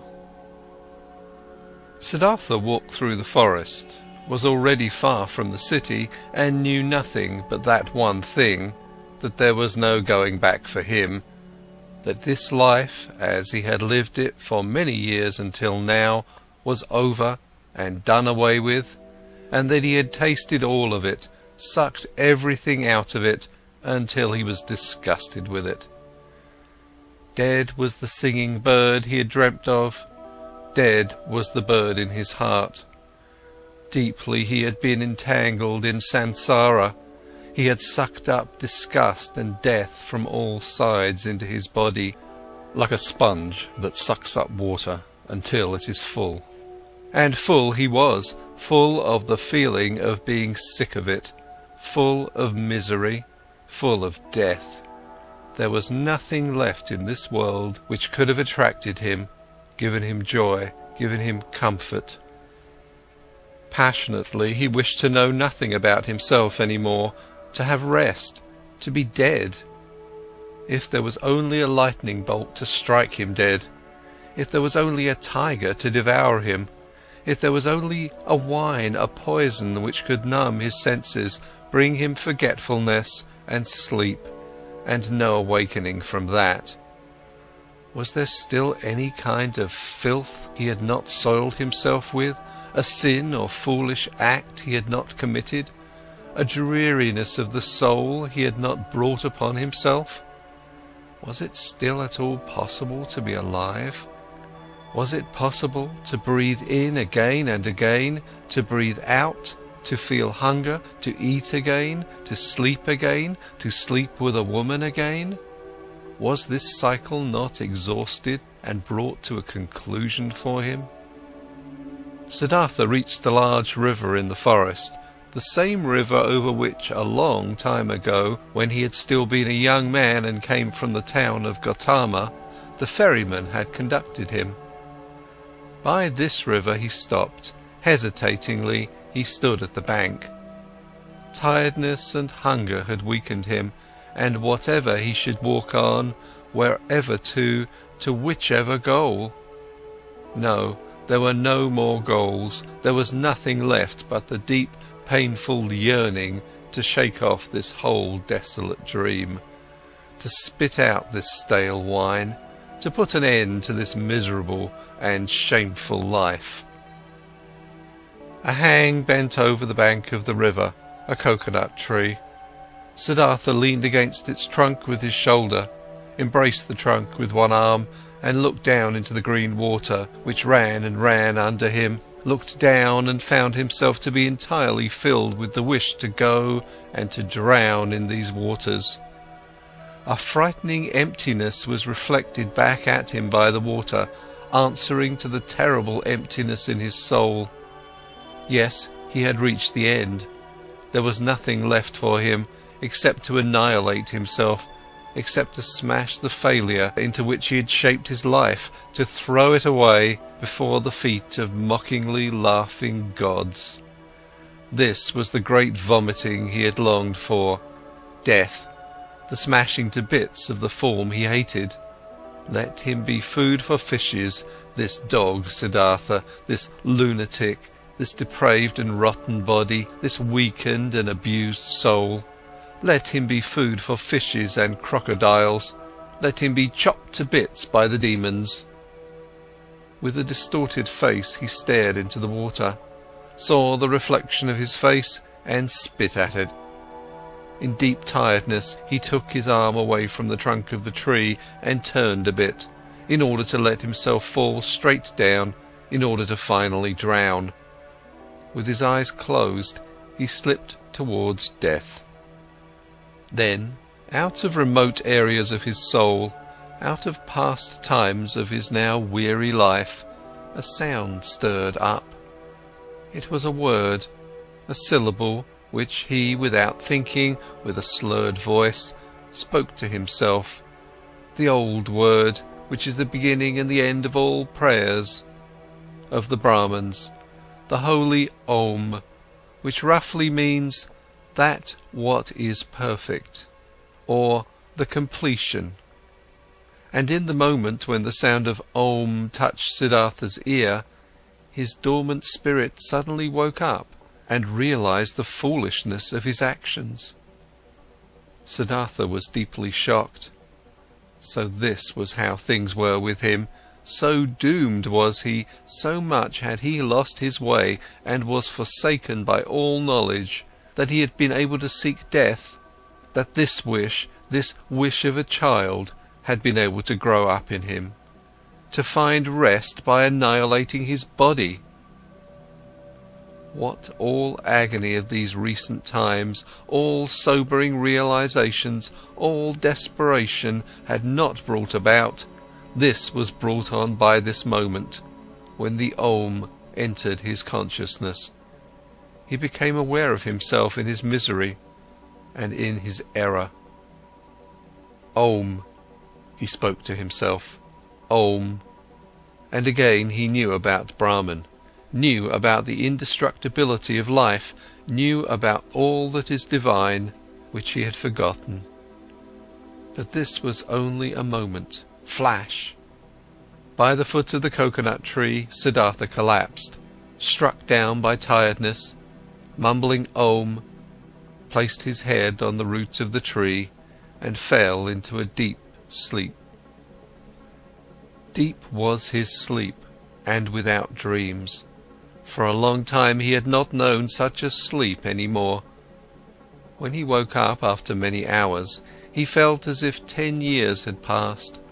He heard the water quietly flowing, did not know where he was and who had brought him there, opened his eyes, saw with astonishment that there were trees and the sky above him, and he remembered where he was and how he got there. But it took him a long while for this, and the past seemed to him as if it had been covered by a veil, infinitely distant, infinitely far away, infinitely meaningless. He only knew that his previous life, in the first moment when he thought about it, this past life seemed to him like a very old, previous incarnation, like an early pre-birth of his present self, that this previous life had been abandoned by him, that, full of disgust and wretchedness, he had even intended to throw his life away, but that, by a river, under a coconut tree, he has come to his senses, the holy word Om on his lips, that he had fallen asleep and had now woken up and was looking at the world as a new man. Quietly, he spoke the word Om to himself, speaking which he had fallen asleep, and it seemed to him as if his entire long sleep had been nothing but a long meditative recitation of Om, a thinking of Om, a submergence and complete entering into Om, into the nameless, the perfected. What a wonderful sleep had this been! Never before by sleep he had been thus refreshed, thus renewed, thus rejuvenated. Perhaps he had really died, had drowned and was reborn in a new body. But no, he knew himself, he knew his hand and his feet, knew the place where he lay, knew this self in his chest, this Siddhartha, the eccentric, the weird one. But this Siddhartha was nevertheless transformed, was renewed, was strangely well rested, strangely awake, joyful and curious. Siddhartha straightened up. Then he saw a person sitting opposite to him, an unknown man, a monk in a yellow robe with a shaven head, sitting in the position of pondering. He observed the man, who had neither hair on his head nor a beard, and he had not observed him for long when he recognized this monk as Govinda, the friend of his youth, Govinda, who had taken his refuge with the exalted Buddha. Govinda had aged, he too, but still his face bore the same features, expressed zeal, faithfulness, searching, timidness. But when Govinda now, sensing his gaze, opened his eyes and looked at him, Siddhartha saw that Govinda did not recognize him. Govinda was happy to find him awake. Apparently he had been sitting here for a long time and had been waiting for him to wake up, though he did not know him. "I have been sleeping," said Siddhartha. "However did you get here?" "You have been sleeping," answered Govinda. "It is not good to be sleeping in such places, where snakes often are, and the animals of the forest have their paths. I, O sir, am a follower of the exalted Gautama, the Buddha, the Sakyamundi, and have been on a pilgrimage together with several of us on this path, when I saw you lying and sleeping in a place where it is dangerous to sleep. Therefore I sought to wake you up, O sir, and since I saw that your sleep was very deep, I strayed behind from my group and sat with you. And then, so it seems, I have fallen asleep myself, I, who wanted to guard your sleep. Badly I have served you. Tiredness has overwhelmed me, and now that you're awake, let me go catch up with my brothers." "I thank you, Samana, for watching out over my sleep," spoke Siddhartha. "You're friendly, you followers of the Exalted One. Now you may go then." "I'm going, sir. May you, sir, always be in good health." "I thank you, Samana." Govinda made the gesture of a salutation and said, "Farewell." "Farewell, Govinda," said Siddhartha. The monk stopped. "Permit me to ask, sir, from where do you know my name?" Now Siddhartha smiled. "I know you, O Govinda, from your father's hut, and from the school of the Brahmins, and from the offerings, and from our walk to the Samanas, and from that hour when you took your refuge with the Exalted One in the grove Jetavana." "You're Siddhartha!" Govinda exclaimed loudly. "Now I'm recognizing you, and don't comprehend any more how I couldn't recognize you right away. Be welcome, Siddhartha. My joy is great to see you again." "It also gives me joy to see you again. You've been the guard of my sleep. Again I thank you for this, though I wouldn't have required any guard. Where are you going to, O friend?" "I am going nowhere. We monks are always travelling. Whenever it is not the rainy season, we always move from one place to another, live according to the rules of the teachings passed on to us, accept alms, move on. It is always like this. But you, Siddhartha, where are you going to?" Quoth Siddhartha, "It is as it is with you. I am going nowhere. I'm just travelling. I'm on a pilgrimage." Govinda spoke. "You're saying you're on a pilgrimage, and I believe in you. But forgive me, O Siddhartha, you do not look like a pilgrim. You're wearing a rich man's garments, you're wearing the shoes of a distinguished gentleman, and your hair and the fragrance of perfume is not a pilgrim's hair, nor the hair of a samana." "Right so, my dear, you have observed well, your keen eyes see everything. But I haven't said to you that I was a samana. I said I'm on a pilgrimage, and so it is, I'm on a pilgrimage." "You're on a pilgrimage," said Govinda, "but few would go on a pilgrimage in such clothes, few in such shoes, few with such hair. Never I have met such a pilgrim, being a pilgrim myself for many years." "I believe you, my dear Govinda, but now, today, you've met a pilgrim just like this, wearing such shoes, such a garment. Remember, my dear, not eternal is the world of appearances, not eternal. Anything but eternal are our garments and the style of our hair and our bodies themselves. I'm wearing a rich man's clothes, you've seen this quite right. I'm wearing them because I have been a rich man, and I'm wearing my hair like the worldly and lustful people because I have been one of them." "And now, Siddhartha, what are you now?" "I don't know it. I don't know it just like you. I'm travelling.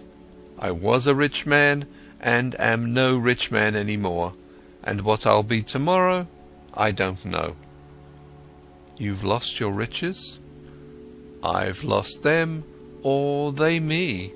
They somehow happen to slip away from me. The wheel of physical manifestations is turning quickly, Govinda. Where is Siddhartha the Brahmin? Where is Siddhartha the Samana? Where is Siddhartha the rich man? Non-eternal things change quickly, Govinda, you know it. Govinda looked at the friend of his youth for a long time, with doubt in his eyes. After that he gave him the salutation which one would use on a gentleman, and went on his way. With a smiling face, Siddhartha watched him leave. He loved him still, this faithful man, this fearful man. And how could he not have loved everybody and everything in this moment, in the glorious hour after his wonderful sleep, filled with Om? The enchantment which had happened inside of him in his sleep and by means of the Om was this very thing that he loved everything, that he was full of joyful love for everything he saw. And it was this very thing, so it seemed to him now, which had been his sickness before, that he was not able to love anybody or anything. With a smiling face, Siddhartha watched the leaving monk. The sleep had strengthened him much, but hunger gave him much pain, for now he had not eaten for 2 days, and the times were long past when he had been tough against hunger. With sadness, and yet also with a smile, he thought of that time. In those days, so he remembered, he had boasted of 3 things to Kamala, had been able to do 3 noble and undefeatable feats: fasting, waiting, thinking. These had been his possession, his power and strength, his solid staff. In the busy, laborious years of his youth, he had learned these 3 feats, nothing else. And now they had abandoned him. None of them was his any more, neither fasting, nor waiting, nor thinking. For the most wretched things he had given them up, for what fades most quickly, for sensual lust, for the good life, for riches. His life had indeed been strange, and now, so it seemed, now he had really become a childlike person. Siddhartha thought about his situation. Thinking was hard on him. He did not really feel like it, but he forced himself. Now, he thought, since all these most easily perishing things have slipped from me again, now I'm standing here under the sun again, just as I have been standing here a little child. Nothing is mine, I have no abilities, there is nothing I could bring about, I have learned nothing. How wondrous is this! Now that I am no longer young, that my hair is already half grey, that my strength is fading, now I'm starting again at the beginning, and as a child. Again he had to smile. Yes, his fate had been strange. Things were going downhill with him, and now he was again facing the world, void and naked and stupid. But he could not feel sad about this. No, he even felt a great urge to laugh about himself, to laugh about this strange, foolish world. Things are going downhill with you, he said to himself, and laughed about it. And as he was saying it, he happened to glance at the river, and he also saw the river was going downhill, all was moving on downhill, and singing and being happy through it all. He liked this well. Kindly he smiled at the river. Was this not the river in which he had intended to drown himself, in past times, 100 years ago, or had he dreamed this? Wondrous indeed was my life, so he thought, wondrous detours has it taken. As a boy I had only to do with gods and offerings. As a youth I had only to do with asceticism, with thinking and meditation, was searching for Brahman, worshipped the eternal in the Atman. But as a young man, I followed the penitents, lived in the forest, suffered of heat and frost, learned to hunger, taught my body to become dead. Wonderfully, soon afterwards, insight came towards me in the form of the great Buddha's teachings. I felt the knowledge of the oneness of the world circling in me like my own blood. But I also had to leave Buddha and the great knowledge.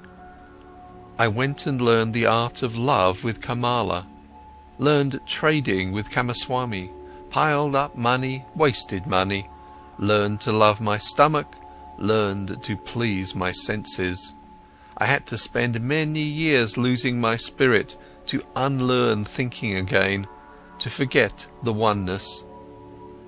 Isn't it just as if I had turned, slowly, and on a long detour, from a man into a child, from a thinker into a childlike person?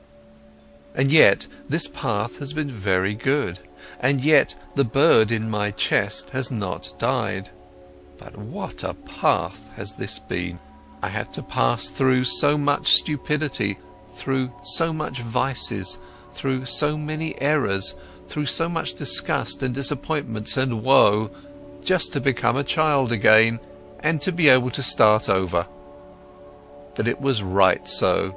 My heart says yes to it. My eyes smile to it. I've had to experience despair. I've had to sink down to the most foolish one of all thoughts, to the thought of suicide, in order to be able to experience divine grace, to hear Om again, to be able to sleep properly, and to awake properly again. I had to become a fool to find Atman in me again. I had to sin to be able to live again. Where else might my path lead me to? It is foolish, this path. It moves in loops. Perhaps it is going around in a circle. Let it go as it likes. I want to take it. Wonderfully, he felt joy rolling like waves in his chest. Wherever from, he asked his heart, where did you get this happiness? Might it come from that long good sleep, which has done me so good, or from the word Om, which I said, or from the fact that I have escaped, that I have completely fled, that I am finally free again, and am standing like a child under the sky? Oh, how good it is to have fled, to have become free! How clean and beautiful is the air here, how good to breathe! There, where I ran away from, there everything smelled of ointment, of spices, of wine, of excess, of sloth. How did I hate this world of the rich, of those who revel in fine food, of the gamblers! How did I hate myself for staying in this terrible world for so long? How did I hate myself, have deprived, poisoned, tortured myself, have made myself old and evil? No, never again I will, as I used to like doing so much, delude myself into thinking that Siddhartha was wise. But this one thing I have done well, this I like, this I must praise. But there is now an end to that hatred against myself, to that foolish and dreary life. I praise you, Siddhartha, after so many years of foolishness, you have once again had an idea, have done something, have heard the bird in your chest singing, and have followed it. Thus he praised himself, found joy in himself, listened curiously to his stomach, which was rumbling with hunger. He had now, so he felt, in those recent times and days, completely tasted and spit out, devoured up to the point of desperation and death, a piece of suffering, a piece of misery. Like this, it was good. For much longer he could have stayed with Kamaswami, made money, wasted money, filled his stomach, and let his soul die of thirst. For much longer he could have lived in this soft, well-upholstered hell if this had not happened. The moment of complete hopelessness and despair, that most extreme moment when he hung over the rushing waters and was ready to destroy himself. That he had felt this despair, this deep disgust, that he had not succumbed to it, that the bird, the joyful source and voice in him, was still alive after all. This was why he felt joy. This was why he laughed. This was why his face was smiling brightly under his hair, which had turned grey. It is good, he thought, to get a taste of everything for oneself which one needs to know. That lust for the world and riches do not belong to the good things I have already learned as a child. I have known it for a long time, but I have experienced only now. And now I know it. Don't just know it in my memory, but in my eyes, in my heart, in my stomach. Good for me to know this. For a long time he pondered his transformation, listened to the bird as it sang for joy. Had not this bird died in him? Had he not felt his death? No, something else from within him had died, something which already for a long time had yearned to die. Was it not this, what he intended to kill in his ardent years as a penitent? Was it not his self? His small, frightened and proud self he had wrestled with for so many years, which had defeated him again and again, which was back again after every killing, prohibited joy, felt fear. Was it not this which today had finally come to its death, here in the forest, by this lovely river? Was it not due to this death that he was now like a child, so full of trust, so without fear, so full of joy? Now Siddhartha also got some idea of why he had fought this self in vain as a Brahmin, as a penitent. Too much knowledge had held him back, too many holy verses, too many sacrificial rules, too much self-castigation, so much doing and striving for that goal. Full of arrogance he had been, always the smartest, always working the most, always one step ahead of all others, always the knowing and spiritual one, always the priest or wise one. Into being a priest, into this arrogance, into this spirituality, his self had retreated. There it sat firmly and grew, while he thought he would kill it by fasting and penance. Now he saw it, and saw the secret voice had been right, that no teacher would ever have been able to bring about his salvation.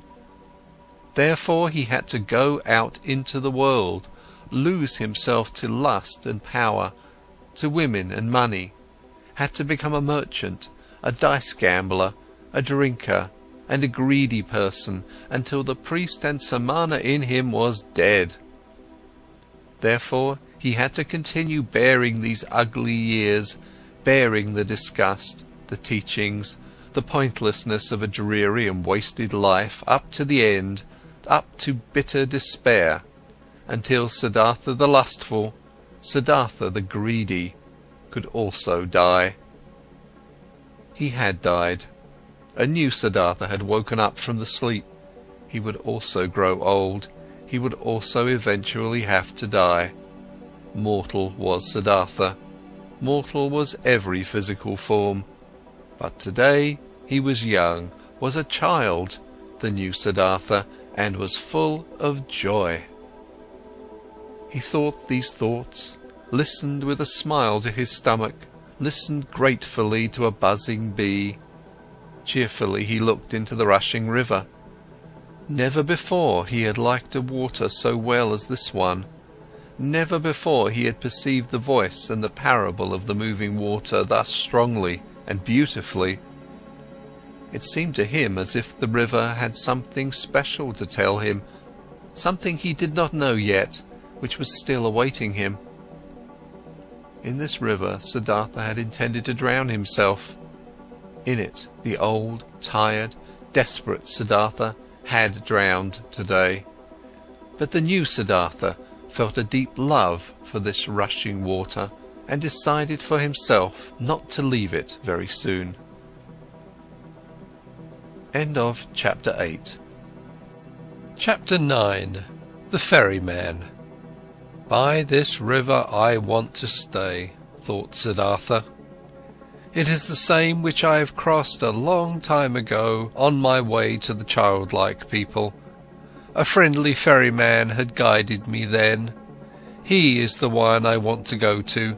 Starting out from his hut, my path had led me at that time into a new life, which had now grown old and is dead. My present path, my present new life, shall also take its start there. Tenderly he looked into the rushing water, into the transparent green, into the crystal lines of its drawing, so rich in secrets. Bright pearls he saw rising from the deep, quiet bubbles of air floating on the reflecting surface, the blue of the sky being depicted in it. With 1,000 eyes the river looked at him, with green ones, with white ones, with crystal ones, with sky-blue ones. How did he love this water? How did it delight him? How grateful was he to it?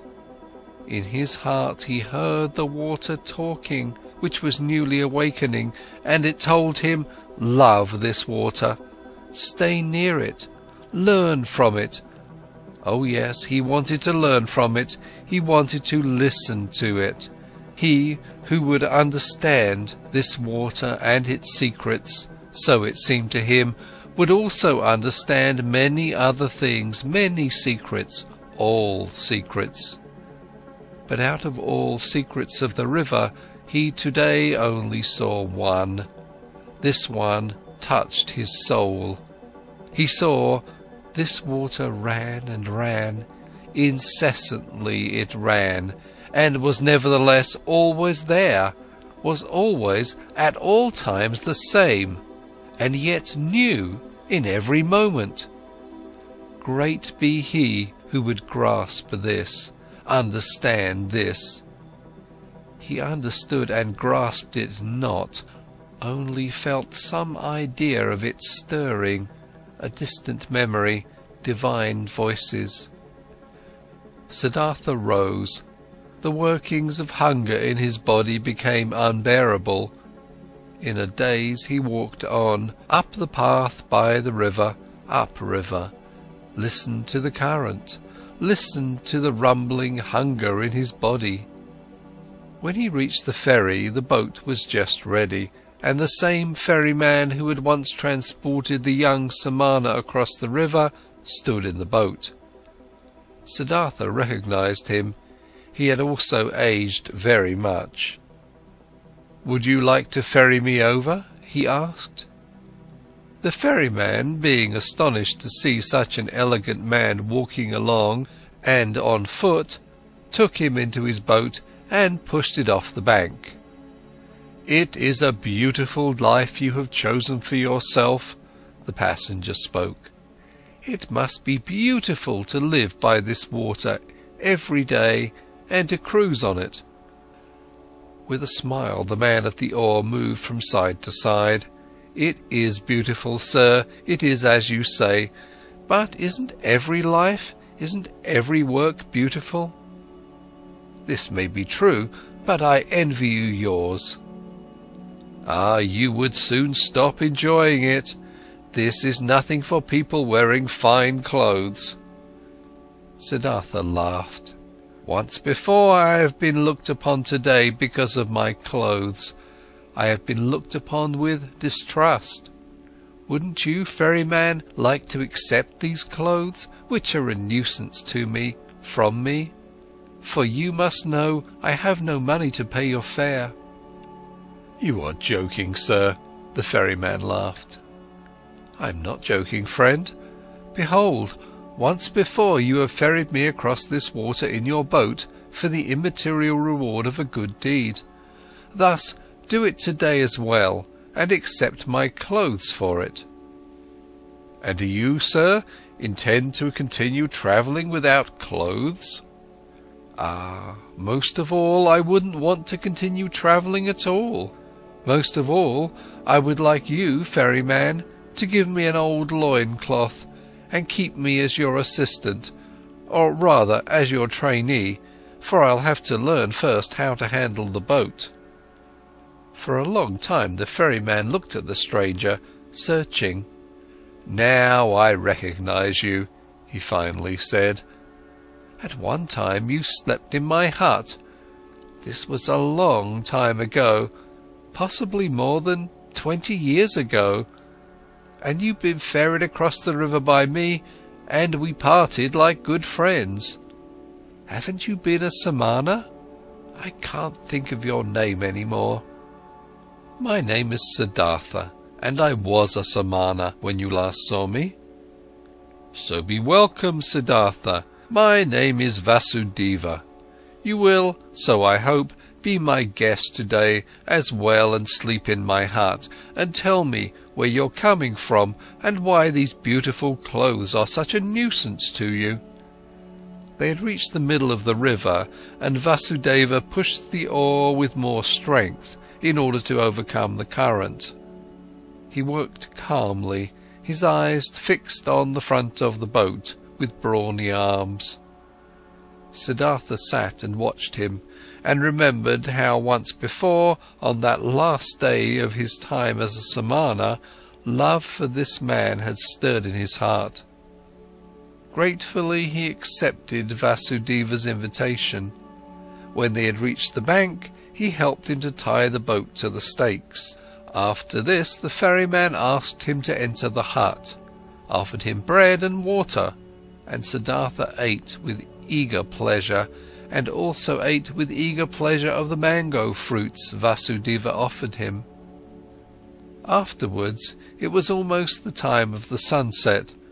They sat on a log by the bank, and Siddhartha told the ferryman about where he originally had come from and about his life as he had seen it before his eyes today in that hour of despair. Until late at night lasted his tale. Vasudeva listened with great attention, listened carefully. He let everything enter his mind, birthplace and childhood, all that learning, all that searching, all joy, all distress. This was among the ferryman's virtues one of the greatest. Like only a few, he knew how to listen. Without him having spoken a word, the speaker sensed how Vasudeva let his words enter his mind, quiet, open, waiting, how he did not lose a single word, awaited not a single one with impatience, did not add his phrase or rebuke, was just listening. Siddhartha felt, what a happy fortune it is to confess to such a listener, to bury in his heart his own life, his own search, his own suffering.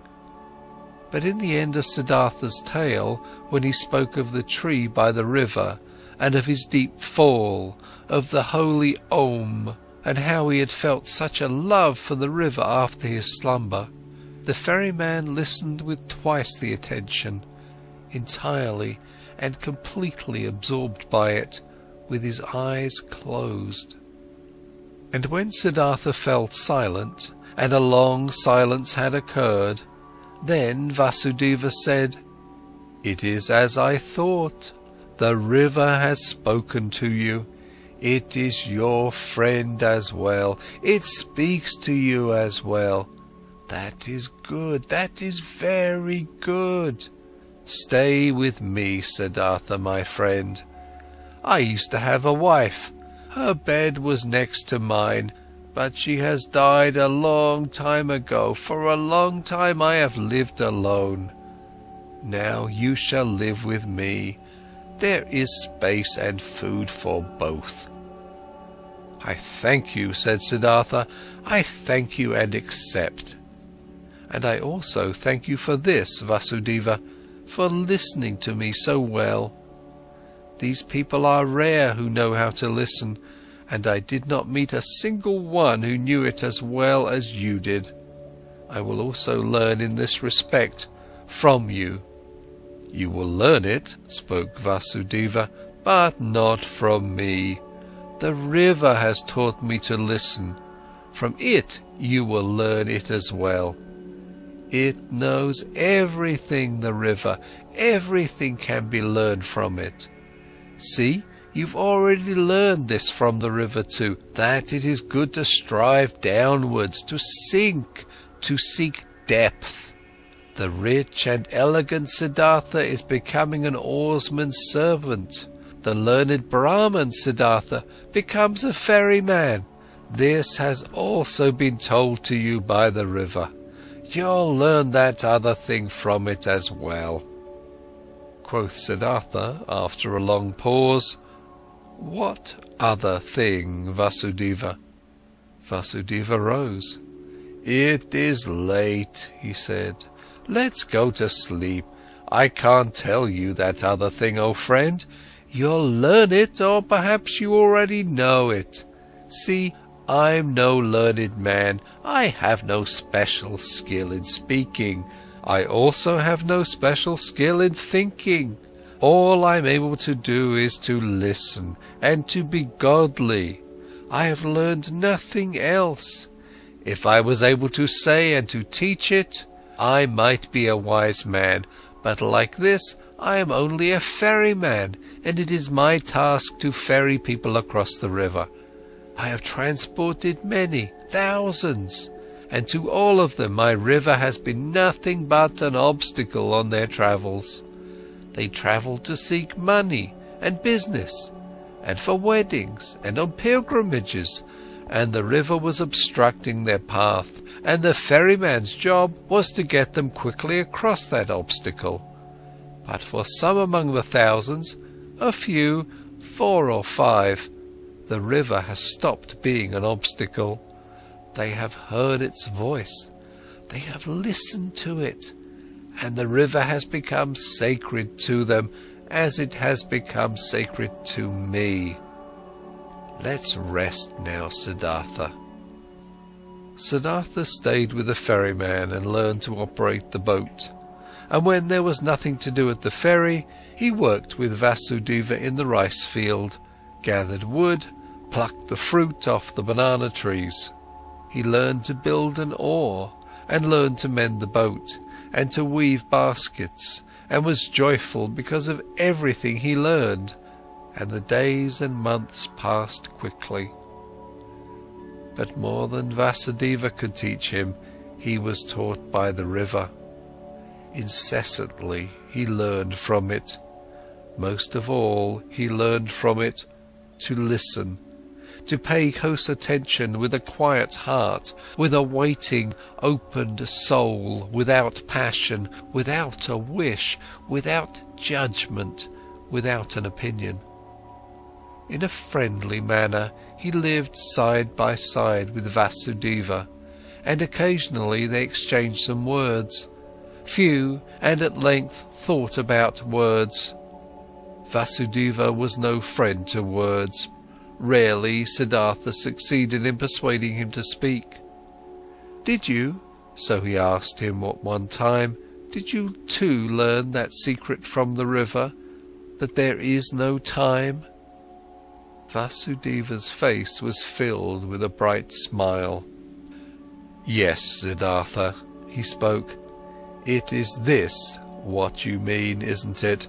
That the river is everywhere at once, at the source and at the mouth, at the waterfall, at the ferry, at the rapids, in the sea, in the mountains, everywhere at once, and that there is only the present for it, not the shadow of the past, not the shadow of the future."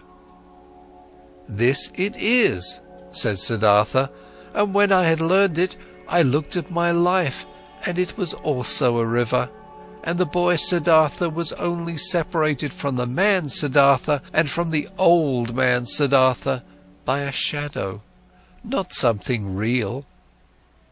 Also, Siddhartha's previous births were no past, and his death and his return to Brahma was no future. Nothing was, nothing will be, everything is. Everything has existence and is present.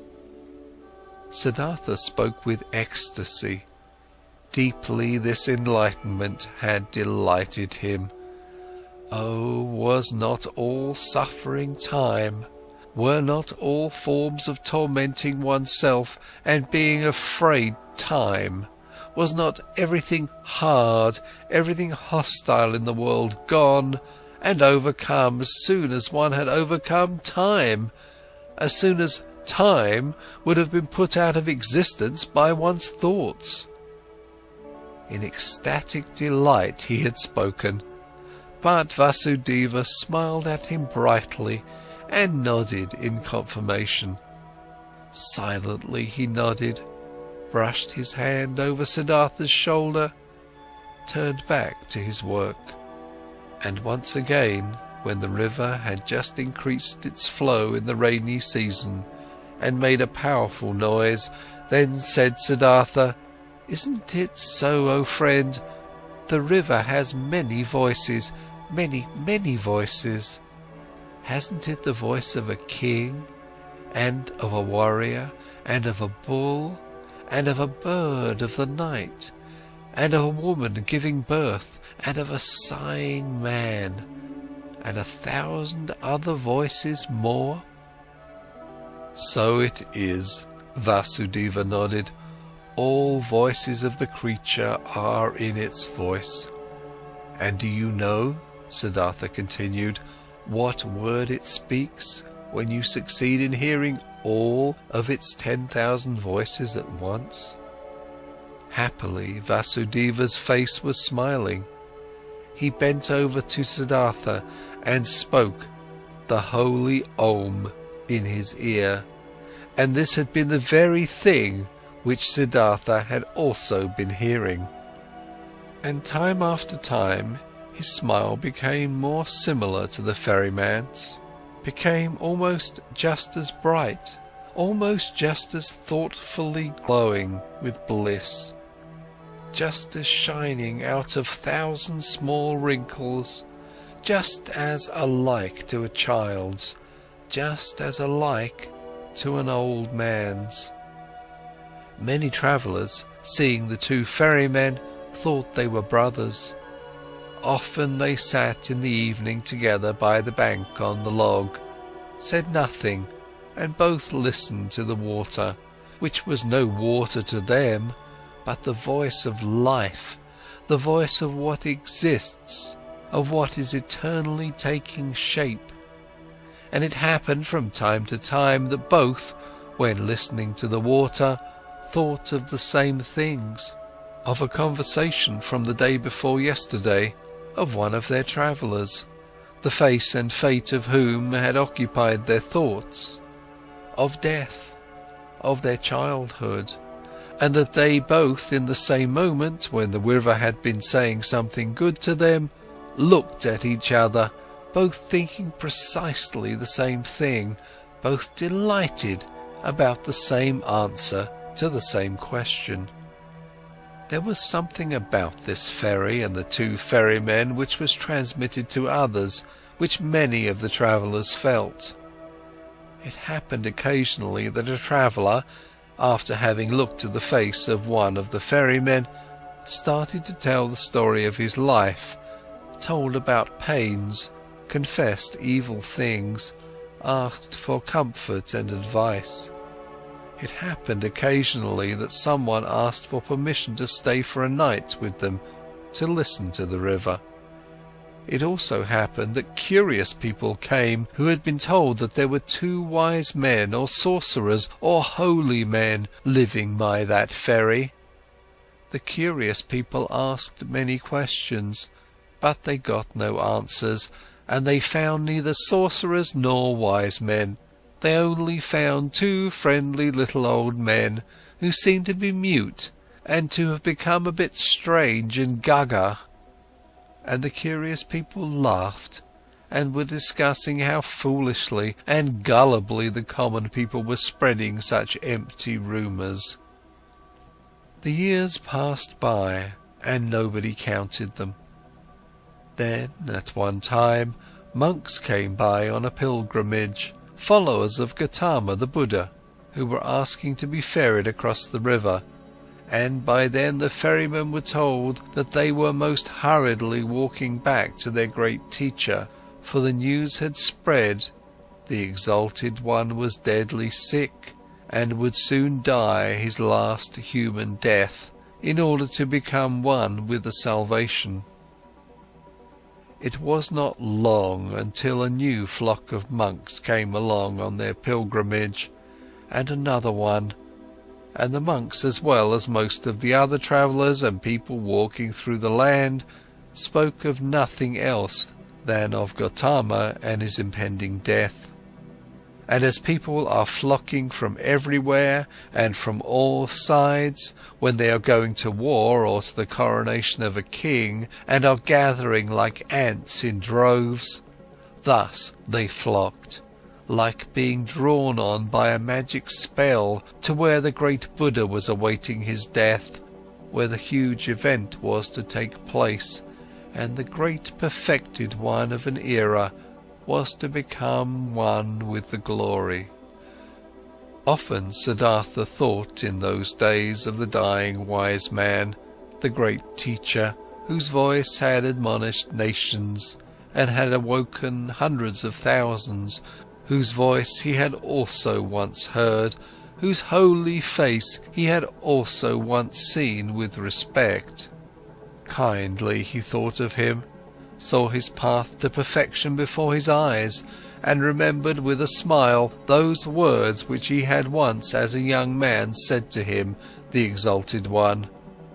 They had been, so it seemed to him, proud and precocious words. With a smile he remembered them.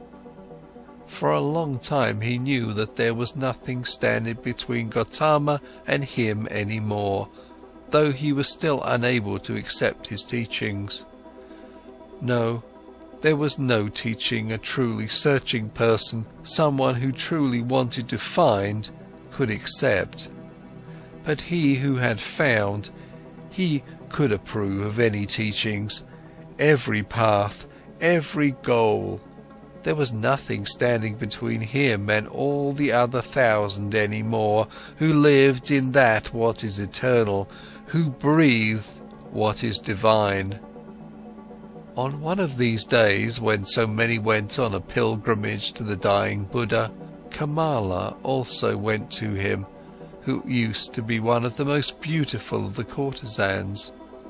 A long time ago she had retired from her previous life, had given her garden to the monks of Gautama as a gift, had taken her refuge in the teachings, was among the friends and benefactors of the pilgrims. Together with Siddhartha the boy, her son, she had gone on her way due to the news of the near death of Gautama, in simple clothes, on foot. With her little son she was travelling by the river, but the boy had soon grown tired, desired to go back home, desired to rest, desired to eat, became disobedient, and started whining. Kamala often had to take a rest with him. He was accustomed to having his way against her. She had to feed him, had to comfort him, had to scold him. He did not comprehend why he had to go on this exhausting and sad pilgrimage with his mother to an unknown place, to a stranger who was holy and about to die. So what if he died? How did this concern the boy? The pilgrims were getting close to Vasudeva's ferry when little Siddhartha once again forced his mother to rest. She, Kamala herself, had also become tired, and while the boy was chewing a banana, she crouched down on the ground, closed her eyes a bit and rested. But suddenly she uttered a wailing scream. The boy looked at her in fear and saw her face having grown pale from horror, and from under her dress a small black snake fled, by which Kamala had been bitten. Hurriedly they now both ran along the path in order to reach people, and got near the ferry. There Kamala collapsed and was not able to go any further. But the boy started crying miserably, only interrupting it to kiss and hug his mother, and she also joined his loud screams for help, until the sound reached Vasudeva's ears, who stood at the ferry. Quickly he came walking, took the woman on his arms, carried her into the boat. The boy ran along, and soon they all reached the hut, where Siddhartha stood by the stove and was just lighting the fire. He looked up and first saw the boy's face, which wondrously reminded him of something, like a warning to remember something he had forgotten. Then he saw Kamala, whom he instantly recognized, though she lay unconscious in the ferryman's arms, and now he knew that it was his own son whose face had been such a warning reminder to him, and the heart stirred in his chest. Kamala's wound was washed, but had already turned black, and her body was swollen. She was made to drink a healing potion. Her consciousness returned. She lay on Siddhartha's bed in the hut, and bent over her stood Siddhartha, who used to love her so much. It seemed like a dream to her. With a smile she looked at her friend's face. Just slowly she realized her situation, remembered the bite, called timidly for the boy. "He's with you, don't worry," said Siddhartha. Kamala looked into his eyes. She spoke with a heavy tongue, paralyzed by the poison. "You've become old, my dear," she said. "You've become grey, but you are like the young Samana, who at one time came without clothes, with dusty feet to me into the garden. You are much more like him than you were like him at the time when you had left me and Kamaswami. In the eyes you're like him, Siddhartha. Alas, I have also grown old, old. Could you still recognize me?" Siddhartha smiled. "Instantly I recognized you, Kamala, my dear." Kamala pointed to her boy and said, "Did you recognize him as well? He is your son." Her eyes became confused and fell shut. The boy wept. Siddhartha took him on his knees, let him weep, petted his hair, and at the sight of the child's face, a Brahmin prayer came to his mind, which he had learned a long time ago, when he had been a little boy himself. Slowly, with a singing voice, he started to speak. From his past and childhood, the words came flowing to him, and with that sing-song, the boy became calm, was only now and then uttering a sob, and fell asleep. Siddhartha placed him on Vasudeva's bed. Vasudeva stood by the stove and cooked rice. Siddhartha gave him a look, which he returned with a smile. "She'll die," Siddhartha said quietly. Vasudeva nodded. Over his friendly face ran the light of the stove's fire. Once again Kamala returned to consciousness. Pain distorted her face. Siddhartha's eyes read the suffering on her mouth, on her pale cheeks. Quietly he read it, attentively waiting, his mind becoming one with her suffering. Kamala felt it. Her gaze sought his eyes. Looking at him, she said, "Now I see that your eyes have changed as well. They've become completely different. But what do I still recognize that you're Siddhartha? It's you, and it's not you." Siddhartha said nothing. Quietly his eyes looked at hers. "You have achieved it?" she asked. "You have found peace?" He smiled and placed his hand on hers. "I'm seeing it," she said. "I'm seeing it. I too will find peace." "You have found it," Siddhartha spoke in a whisper. Kamala never stopped looking into his eyes. She thought about her pilgrimage to Gautama, which wanted to take in order to see the face of the perfected one, to breathe his peace, and she thought that she had now found him in his place, and that it was good, just as good as if she had seen the other one. She wanted to tell this to him, but the tongue no longer obeyed her will. Without speaking, she looked at him, and he saw the life fading from her eyes. When the final pain filled her eyes and made them grow dim, when the final shiver ran through her limbs, his finger closed her eyelids. For a long time he sat and looked at her peacefully dead face. For a long time he observed her mouth, her old, tired mouth, with those lips which had become thin, and he remembered that he used to, in the spring of his years, compare this mouth with a freshly cracked fig.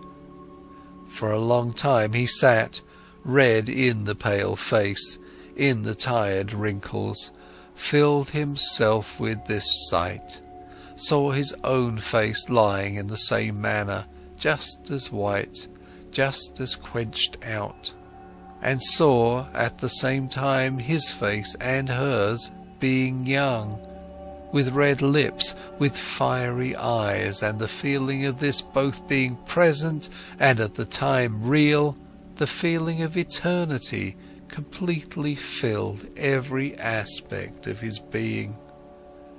Deeply he felt, more deeply than ever before, in this hour, the indestructibility of every life, the eternity of every moment. When he rose, Vasudeva had prepared rice for him, but Siddhartha did not eat. In the stable where their goats stood, the two old men prepared beds of straw for themselves, and Vasudeva lay himself down to sleep. But Siddhartha went outside and sat this night before the hut, listening to the river, surrounded by the past, touched and encircled by all times of his life at the same time. But occasionally he rose, stepped to the door of the hut, and listened whether the boy was sleeping. Early in the morning, even before the sun could be seen, Vasudeva came out of the stable and walked over to his friend. "You haven't slept?" he said. "No, Vasudeva, I sat here, I was listening to the river.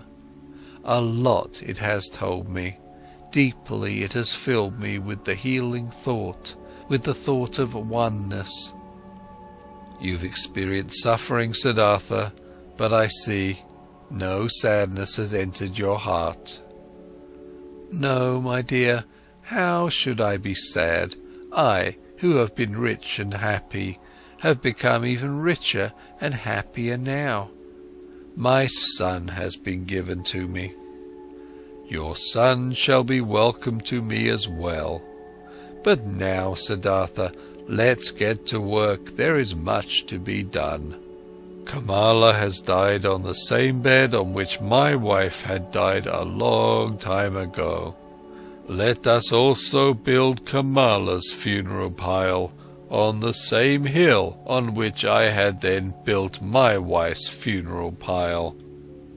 While the boy was still asleep, they built the funeral pile. End of chapter 9. This is Audiobook Caboodle YouTube channel. Place for finest collection of audiobooks and novels. Chapter 10. The Sun. Timid and weeping, the boy had attended his mother's funeral. Gloomy and shy, he had listened to Siddhartha, who greeted him as his son and welcomed him at his place in Vasudeva's hut. Pale he sat for many days by the hill of the dead, did not want to eat, gave no open look, did not open his heart, met his fate with resistance and denial. Siddhartha spared him and let him do as he pleased. He honoured his mourning. Siddhartha understood that his son did not know him, that he could not love him like a father. Slowly he also saw and understood that the 11-year-old was a pampered boy, a mother's boy, and that he had grown up in the habits of rich people, accustomed to finer food, to a soft bed, accustomed to giving orders to servants. Siddhartha understood that the mourning, pampered child could not suddenly and willingly be content with a life among strangers and in poverty. He did not force him. He did many a chore for him, always picked the best piece of the meal for him. Slowly he hoped to win him over by friendly patience. Rich and happy he had called himself when the boy had come to him. Since time had passed on in the meanwhile, and the boy remained a stranger and in a gloomy disposition, since he displayed a proud and stubbornly disobedient heart, did not want to do any work, did not pay his respect to the old men, stole from Vasudeva's fruit trees, then Siddhartha began to understand that his son had not brought him happiness and peace, but suffering and worry. But he loved him, and he preferred the suffering and worries of love over happiness and joy without the boy. Since young Siddhartha was in the hut, the old men had split the work.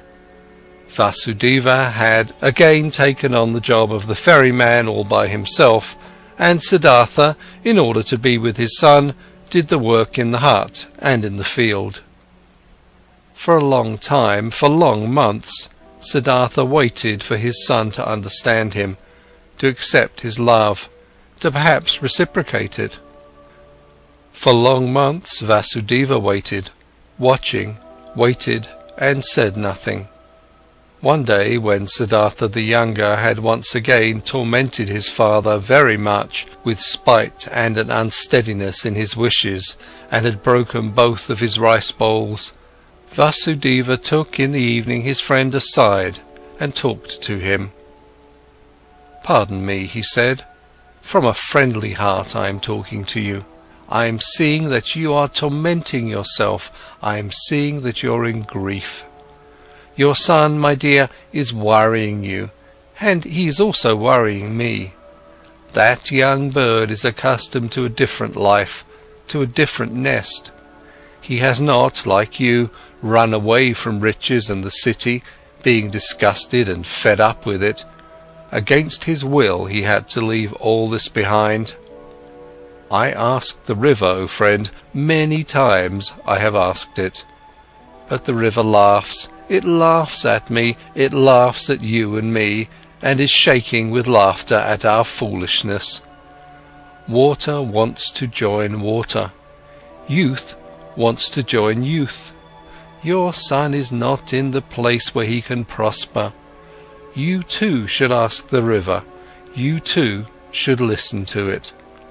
Siddhartha looked into his friendly face, in the many wrinkles of which there was an incessant cheerfulness. "How could I part with him?" he said quietly, ashamed.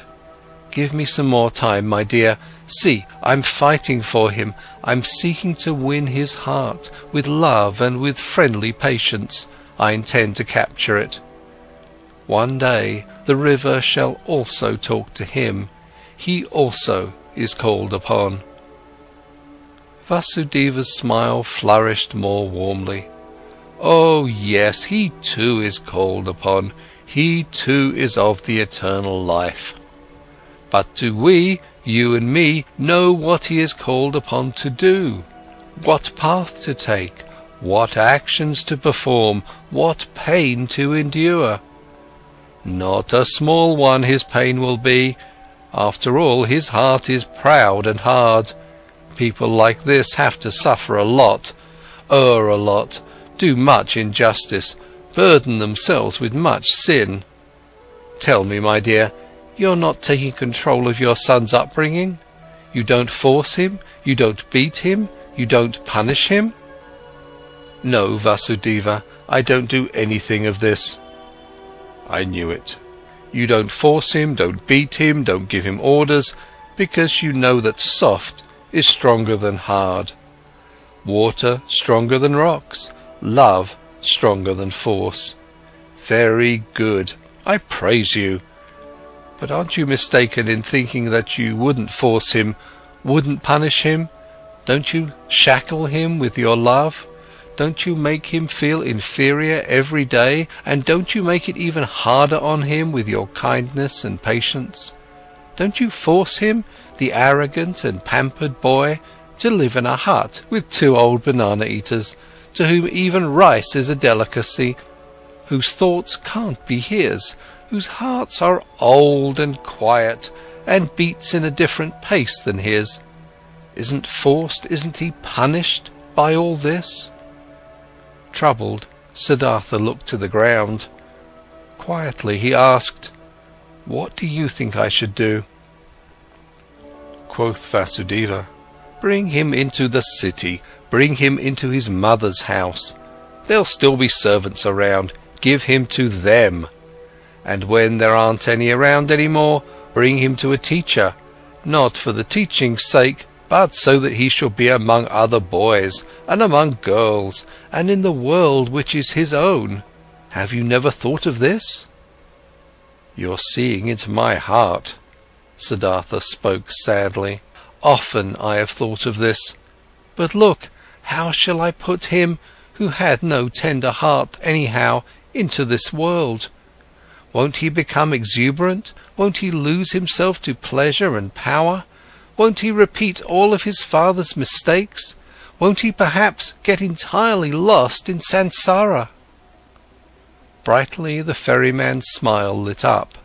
Softly he touched Siddhartha's arm and said, "Ask the river about it, my friend.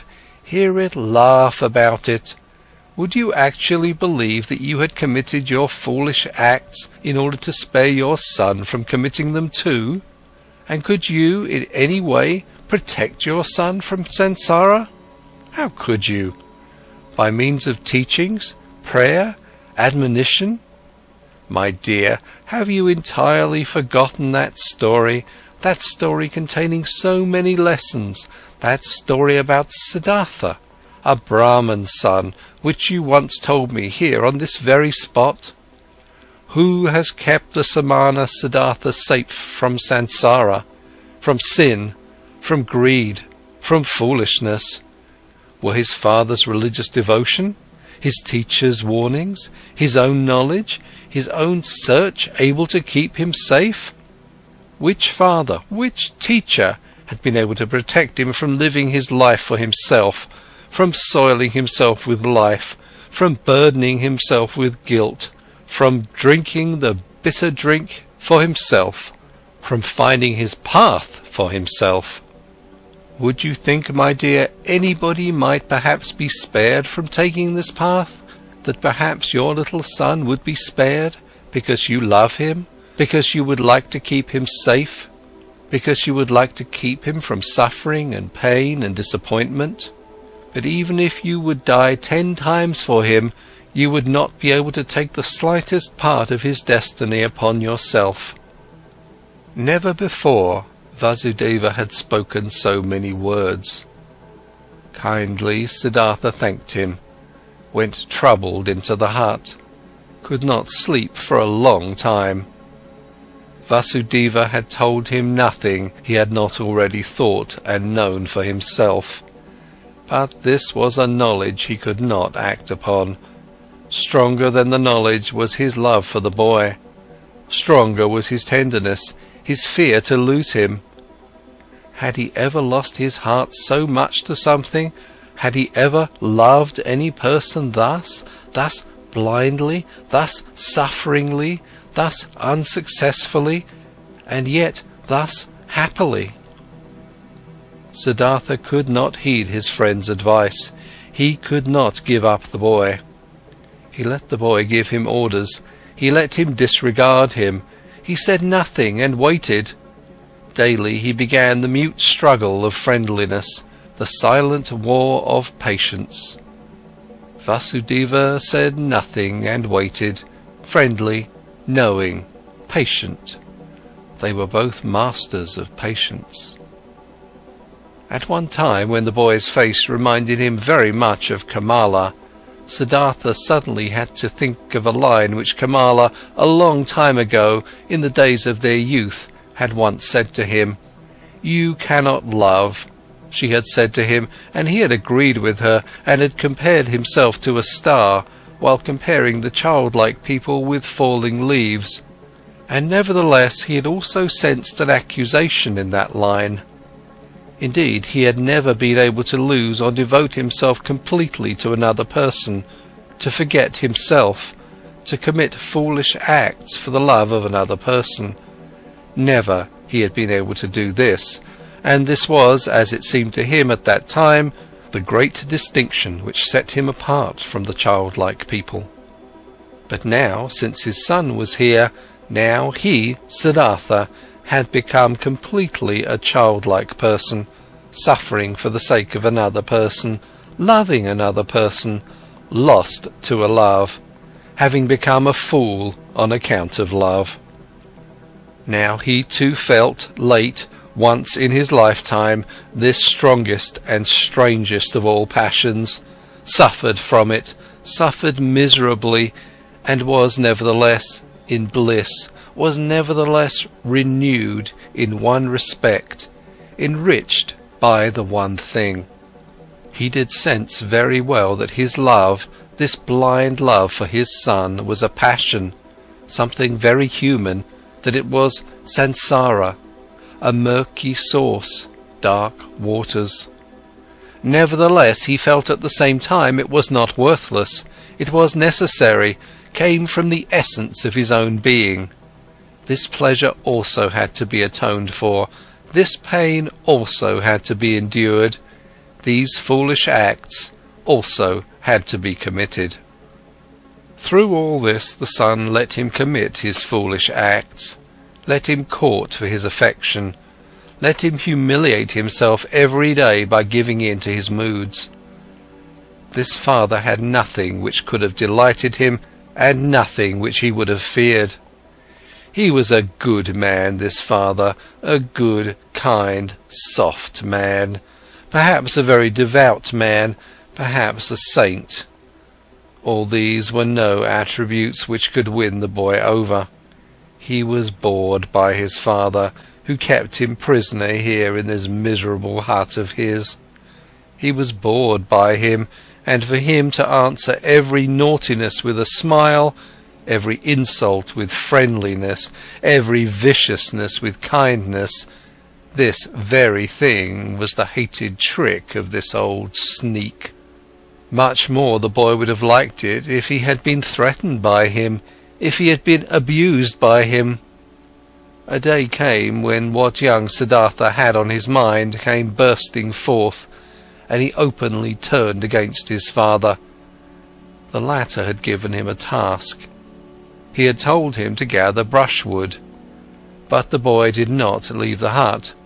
In stubborn disobedience and rage he stayed where he was, thumped on the ground with his feet, clenched his fists, and screamed in a powerful outburst his hatred and contempt into his father's face. "Get the brushwood for yourself," he shouted, foaming at the mouth. "I'm not your servant. I do know that you won't hit me, you don't dare. I do know that you constantly want to punish me and put me down with your religious devotion and your indulgence. You want me to become like you, just as devout, just as soft, just as wise. But I, listen up, just to make you suffer, I rather want to become a highway robber and a murderer and to go to hell than to become like you. I hate you, you're not my father, and if you've been 10 times my mother's fornicator.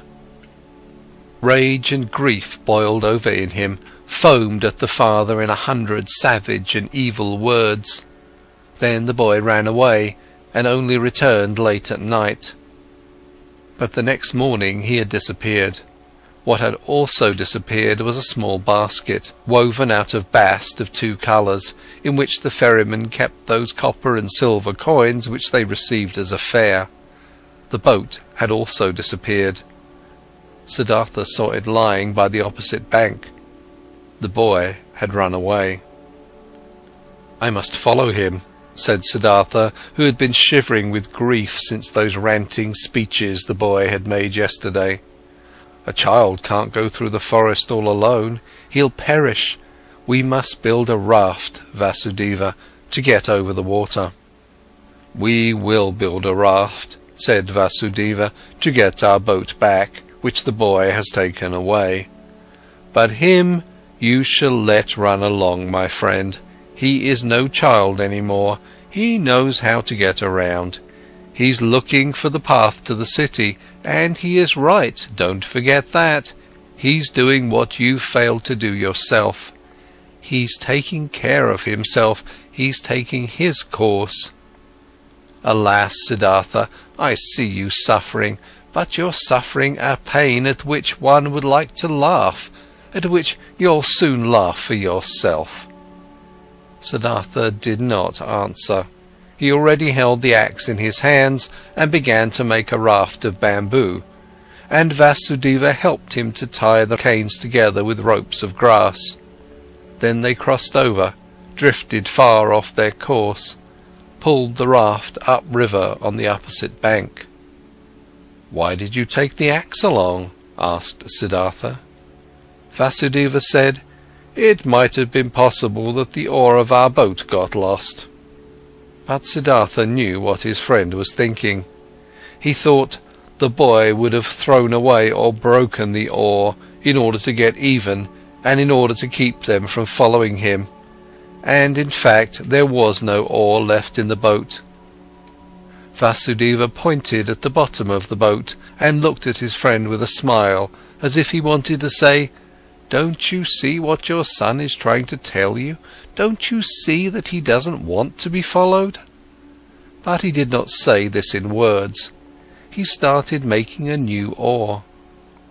But Siddhartha bid his farewell to look for the runaway. Vasudeva did not stop him. When Siddhartha had already been walking through the forest for a long time, the thought occurred to him that his search was useless. Either, so he thought, the boy was far ahead and had already reached the city, or, if he should still be on his way, he would conceal himself from him, the pursuer. As he continued thinking, he also found that he, on his part, was not worried for his son, for he knew deep inside that he had neither perished nor was in any danger in the forest. Nevertheless, he ran without stopping, no longer to save him, just to satisfy his desire, just to perhaps see him one more time, and he ran up to just outside the city. When near the city he reached a wide road, he stopped by the entrance of the beautiful pleasure garden which used to belong to Kamala, where he had seen her for the first time in her sedan chair. The past rose up in his soul. Again he saw himself standing there, young, a bearded, naked Samana, his hair full of dust. For a long time Siddhartha stood there and looked through the open gate into the garden, seeing monks in yellow robes walking among the beautiful trees. For a long time he stood there, pondering, seeing images, listening to the story of his life. For a long time he stood there, looked at the monks, saw young Siddhartha in their place, saw young Kamala walking among the high trees. Clearly he saw himself being served food and drink by Kamala, receiving his first kiss from her, looking proudly and disdainfully back on his Brahmanism, beginning proudly and full of desire his worldly life. He saw Kamaswami, saw the servants, the orgies, the gamblers with the dice, the musicians, saw Kamala's songbird in the cage, lived through all this once again, breathed samsara, was once again old and tired, felt once again disgust, felt once again the wish to annihilate himself, was once again healed by the holy Om. After having been standing at the gate of the garden for a long time, Siddhartha realized that his desire was foolish, which had made him go up to this place, that he could not help his son, that he was not allowed to cling him. Deeply he felt the love for the runaway in his heart like a wound, and he felt at the same time that this wound had not been given to him in order to turn the knife in it, that it had to become a blossom and had to shine. That this wound did not blossom yet, did not shine yet at this hour, made him sad. Instead of the desired goal which had drawn him here following the runaway son, there was now emptiness. Sadly he sat down, felt something dying in his heart, experienced emptiness, saw no joy any more, no goal. He sat lost in thought and waited. This he had learned by the river, this one thing, waiting, having patience, listening attentively. And he sat and listened. In the dust of the road, listened to his heart, beating tiredly and sadly, waited for a voice. Many an hour he crouched, listening, saw no images any more, fell into emptiness, let himself fall without seeing a path. And when he felt the wound burning, he silently spoke the Om, filled himself with Om. The monks in the garden saw him, and since he crouched there for many hours, and dust was gathering on his grey hair, one of them came to him and placed 2 bananas in front of him. The old man did not see him. From this petrified state he was awoken by a hand touching his shoulder. Instantly he recognized this touch, this tender, bashful touch, and regained his senses. He rose and greeted Vasudeva, who had followed him, and when he looked into Vasudeva's friendly face, into the small wrinkles which were as if they were filled with nothing but his smile, into the happy eyes, then he smiled too. Now he saw the bananas lying in front of him, picked them up, gave one to the ferryman, ate the other one himself. After this he silently went back into the forest with Vasudeva, returned home to the ferry. Neither one talked about what had happened today, neither one mentioned the boy's name, neither one spoke about him running away, neither one spoke about the wound. In the hut, Siddhartha lay down on his bed, and when after a while Vasudeva came to him to offer him a bowl of coconut milk, he already found him asleep. End of chapter 10. Chapter 11. Om. For a long time the wound continued to burn. Many a traveller Siddhartha had to ferry across the river who was accompanied by a son or a daughter, and he saw none of them without envying him, without thinking, so many thousands possess this sweetest of good fortunes, why don't I? Even bad people, even thieves and robbers have children and love them, and are being loved by them, all except for me. Thus simply, thus without reason he now thought, thus similar to the childlike people he had become. Differently than before he now looked upon people, less smart, less proud, but instead warmer, more curious, more involved. When he ferried travellers of the ordinary kind, childlike people, businessmen, warriors, women, these people did not seem alien to him as they used to. He understood them, he understood and shared their life, which was not guided by thoughts and insight, but solely by urges and wishes. He felt like them. Though he was near perfection and was bearing his final wound, it seemed to him as if those childlike people were his brothers. Their vanities, desires for possession, and ridiculous aspects were no longer ridiculous to him, became understandable, became lovable, and even became worthy of veneration to him. The blind love of a mother for her child, the stupid, blind pride of a conceited father for his only son, the blind, wild desire of a young, vain woman for jewellery and admiring glances from men, all of these urges, all of this childish stuff, all of these simple, foolish, but immensely strong, strongly living, strongly prevailing urges and desires were now no childish notions for Siddhartha any more. He saw people living for their sake, saw them achieving infinitely much for their sake, travelling, conducting wars, suffering infinitely much, bearing infinitely much, and he could love them for it. He saw life, that what is alive, the indestructible, the Brahmin in each of their passions, each of their acts. Worthy of love and admiration were these people in their blind loyalty, their blind strength and tenacity. They lacked nothing. There was nothing the knowledgeable one, the thinker, had put himself above them except for one thing. A single, tiny, small thing. The consciousness, the conscious thought of the oneness of all life. And Siddhartha even doubted in many an hour whether this knowledge, this thought was to be valued thus highly, whether it might also perhaps be a childish idea of the thinking people, of the thinking and childlike people. In all other respects the worldly people were of equal rank to the wise men, were often far superior to them, just as animals too can after in some moments seem to be superior to humans in their tough, unrelenting performance of what is necessary.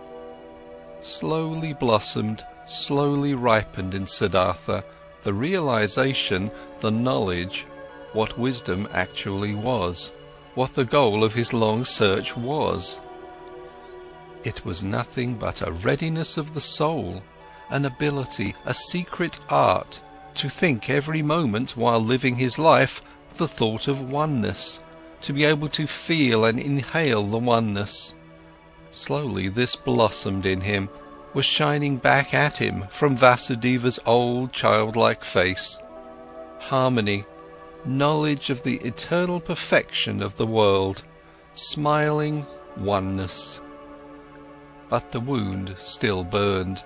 Longingly and bitterly Siddhartha thought of his son, nurtured his love and tenderness in his heart, allowed the pain to gnaw at him, committed all foolish acts of love.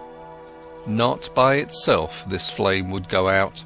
And one day, when the wound burned violently, Siddhartha ferried across the river, driven by a yearning, got off the boat and was willing to go to the city and to look for his son. The river flowed softly and quietly. It was the dry season, but its voice sounded strange. It laughed clearly. The river laughed. It laughed brightly and clearly at the old ferryman. Siddhartha stopped. He bent over the water in order to hear even better, and he saw his face reflected in the quietly moving waters, and in this reflected face there was something which reminded him, something he had forgotten, and as he thought about it, he found it. His face resembled another face, which he used to know and love and also fear. It resembled his father's face, the Brahmin, and he remembered how he, a long time ago, as a young man, had forced his father to let him go to the penitents, how he had bade his farewell to him, how he had gone and had never come back. Had his father not also suffered the same pain for him which he now suffered for his son? Had his father not long since died, alone, without having seen his son again? Did he not have to expect the same fate for himself? Was it not a comedy, a strange and stupid matter, this repetition, this running around in a fateful circle? The river laughed. Yes, so it was.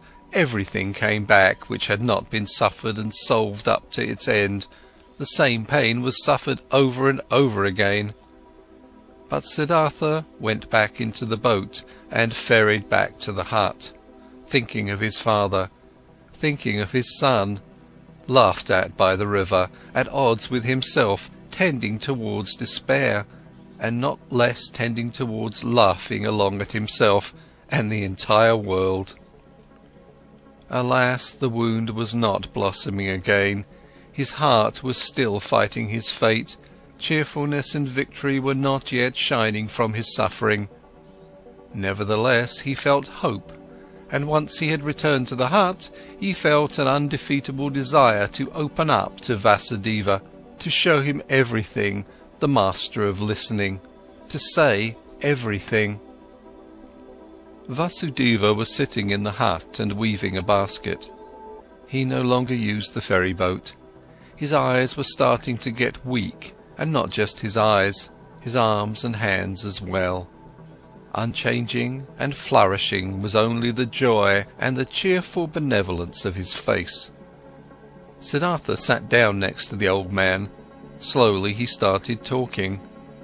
What they had never talked about he now told him of his walk to the city at that time, of the burning wound, of his envy at the sight of happy fathers, of his knowledge of the foolishness of such wishes, of his futile fight against them. He reported everything. He was able to say everything, even the most embarrassing parts. Everything could be said, everything shown, everything he could tell. He presented his wound, also told how he fled today, how he ferried across the water, a childlike runaway, willing to walk to the city, how the river had laughed. While he spoke for a long time, while Vasudeva was listening with a quiet face, Vasudeva's listening gave Siddhartha a stronger sensation than ever before.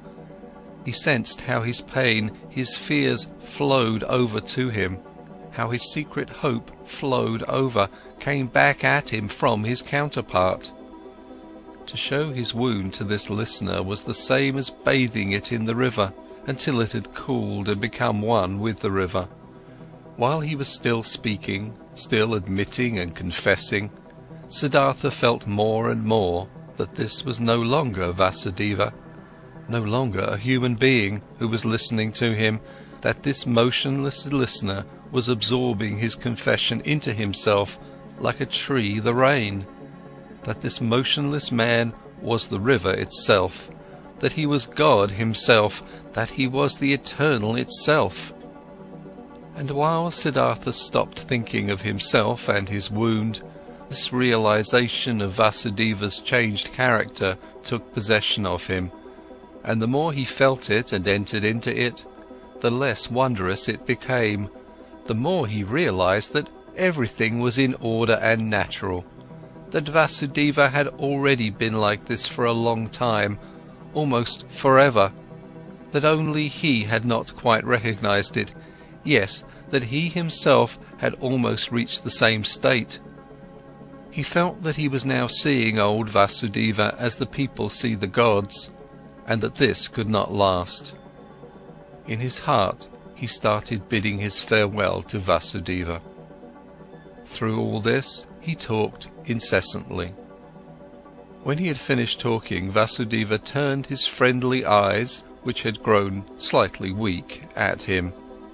said nothing, let his silent love and cheerfulness, understanding and knowledge shine at him.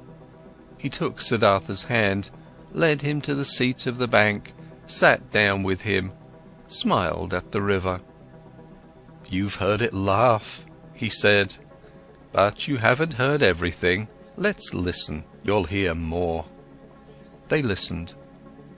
Softly sounded the river, singing in many voices. Siddhartha looked into the river, and images appeared to him in the moving water. His father appeared, lonely, mourning for his son. He himself appeared, lonely, he also being tied with the bondage of yearning to his distant son. His son appeared, lonely as well, the boy greedily rushing along the burning course of his young wishes, each one heading for his goal, each one obsessed by the goal, each one suffering. The river sang with a voice of suffering, longingly it sang, longingly it flowed towards its goal, lamentingly its voice sang. "Do you hear?" Vasudeva's mute gaze asked. Siddhartha nodded. "Listen better," Vasudeva whispered. Siddhartha made an effort to listen better. The image of his father, his own image, the image of his son merged.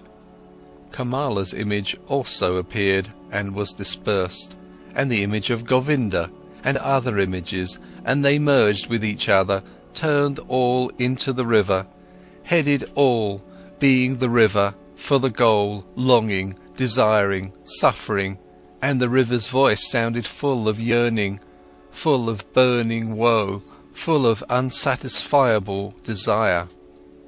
For the goal the river was heading. Siddhartha saw it hurrying, the river, which consisted of him and his loved ones, and of all people he had ever seen. All of these waves and waters were hurrying, suffering towards goals, many goals. The waterfall, the lake, the rapids, the sea, and all goals were reached, and every goal was followed by a new one, and the water turned into vapour and rose to the sky, turned into rain and poured down from the sky, turned into a source, a stream, a river, headed forward once again, flowed on once again. But the longing voice had changed. It still resounded, full of suffering, searching, but other voices joined it, voices of joy and of suffering, good and bad voices, laughing and sad ones, 100 voices, 1,000 voices. Siddhartha listened. He was now nothing but a listener, completely concentrated on listening. Completely empty, he felt that he had now finished learning to listen. Often before he had heard all this, these many voices in the river. Today it sounded new. Already he could no longer tell the many voices apart, not the happy ones from the weeping ones, not the ones of children from those of men. They all belonged together, the lamentation of yearning and the laughter of the knowledgeable one, the scream of rage and the moaning of the dying ones. Everything was one. Everything was intertwined and connected, entangled 1,000 times. And everything all together, all voices, all goals, all yearning, all suffering, all pleasure, all that was good and evil, all of this together was the world. All of it together was the flow of events, was the music of life. And when Siddhartha was listening attentively to this river, this song of 1,000 voices, when he neither listened to the suffering nor the laughter, when he did not tie his soul to any particular voice and submerged his self into it, but when he heard them all, perceived the whole, the oneness, then the great song of the 1,000 voices consisted of a single word, which was Om, the perfection. "Do you hear?" Vasudeva's gaze asked again. Brightly Vasudeva's smile was shining, floating radiantly over all the wrinkles of his old face, as the Om was floating in the air above all the voices of the river. Brightly his smile was shining when he looked at his friend, and brightly the same smile was now starting to shine on Siddhartha's face as well. His wound blossomed, his suffering was shining, his self had flown into the oneness. In this hour, Siddhartha stopped fighting his fate, stopped suffering. On his face flourished the cheerfulness of a knowledge which is no longer opposed by any will, which knows perfection, which is in agreement with the flow of events, with the current of life, full of sympathy for the pain of others, full of sympathy for the pleasure of others, devoted to the flow, belonging to the oneness. When Vasudeva rose from the seat by the bank, when he looked into Siddhartha's eyes and saw the cheerfulness of the knowledge shining in them, he softly touched his shoulder with his hand, in his careful and tender manner, and said, "I've been waiting for this hour, my dear. And now that it has come, let me leave. For a long time I've been waiting for this hour, for a long time I've been Vasudeva the ferryman. Now it's enough. Farewell hut, farewell river, farewell Siddhartha." Siddhartha made a deep bow before him who bid his farewell. "I've known it," he said quietly. "You'll go into the forests?" "I'm going into the forests. I'm going into the oneness," spoke Vasudeva with a bright smile. With a bright smile he left. Siddhartha watched him leaving. With deep joy, with great solemnity, he watched him leave, saw his steps full of peace, saw his head full of lustre, saw his body full of light.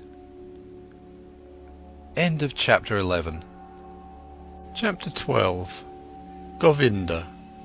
Together with other monks, Govinda used to spend the time of rest between pilgrimages in the pleasure grove, which the courtesan Kamala had given to the followers of Gautama for a gift. He heard talk of an old ferryman who lived one day's journey away by the river, and who was regarded as a wise man by many.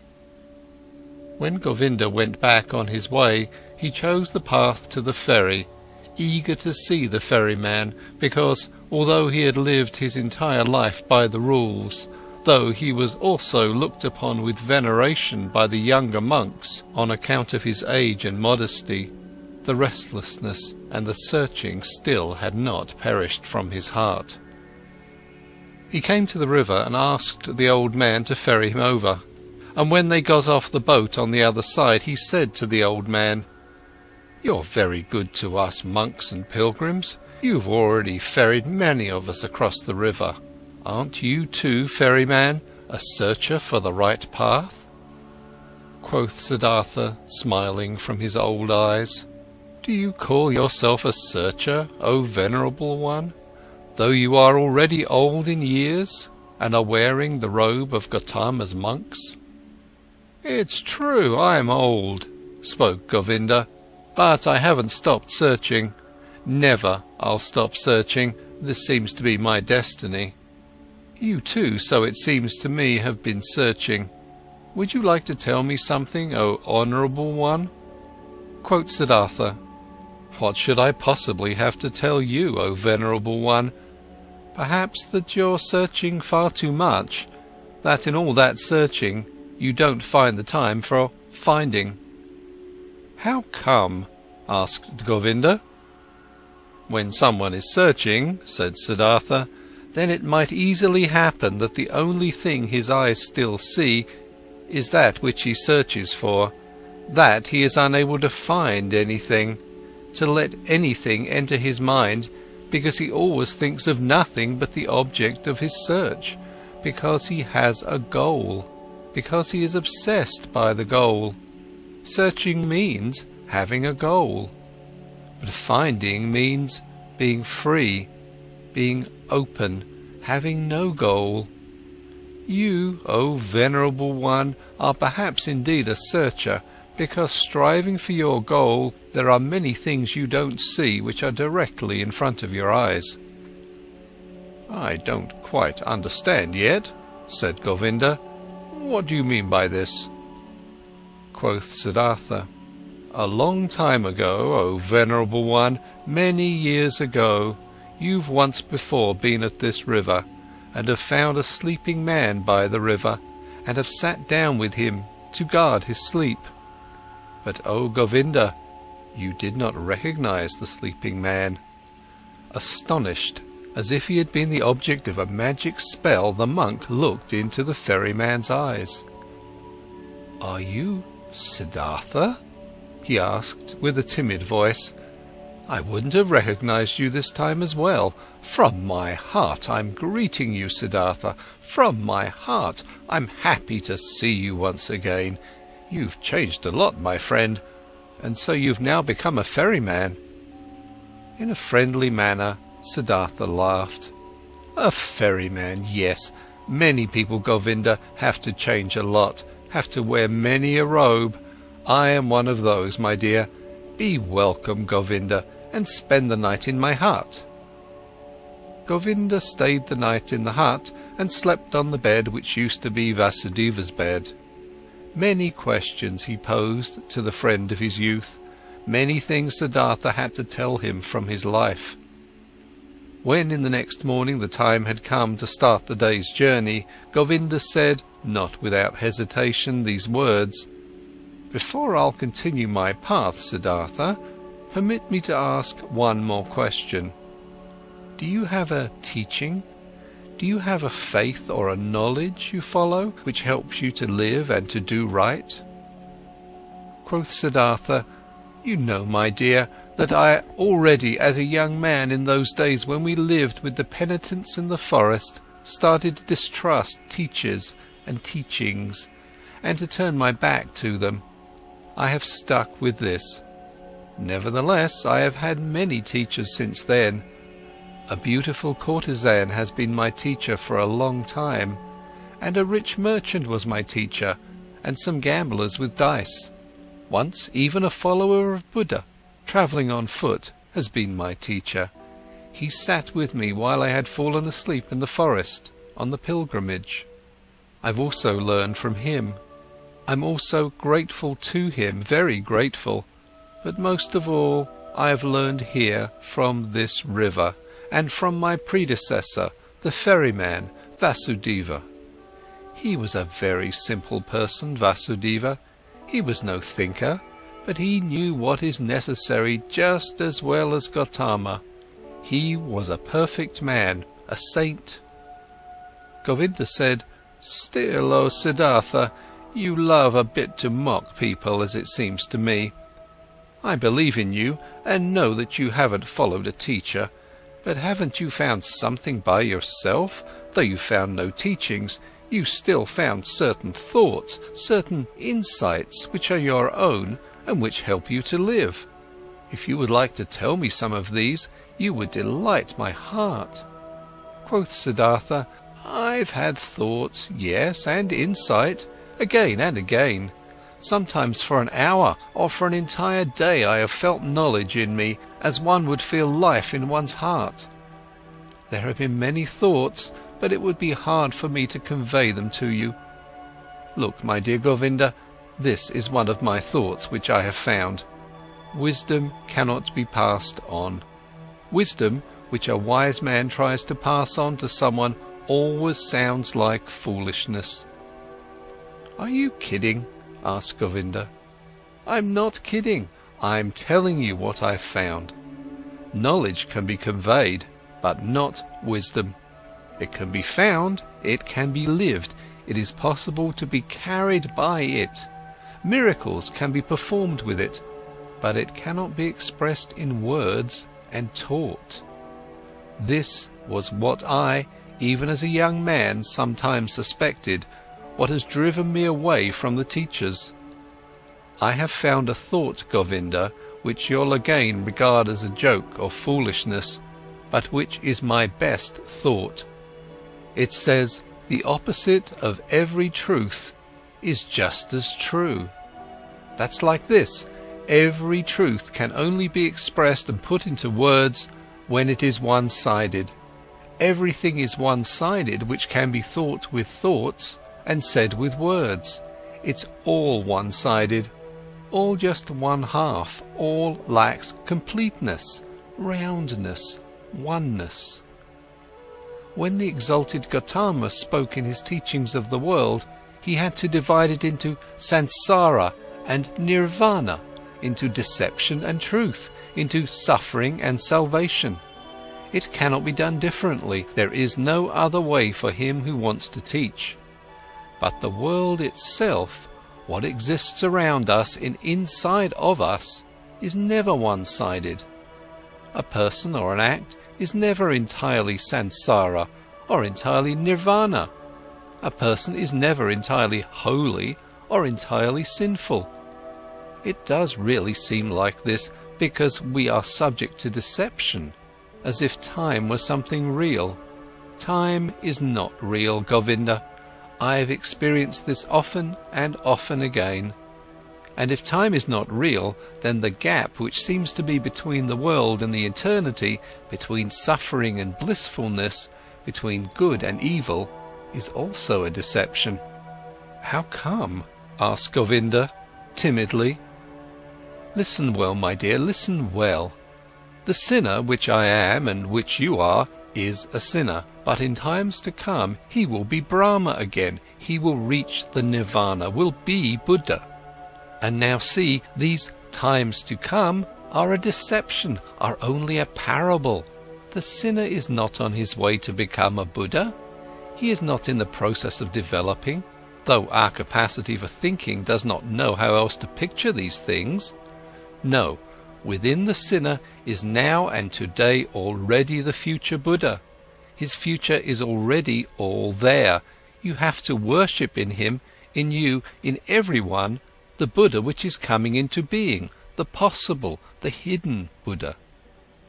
The world, my friend Govinda, is not imperfect or on a slow path towards perfection. No, it is perfect in every moment. All sin already carries the divine forgiveness in itself.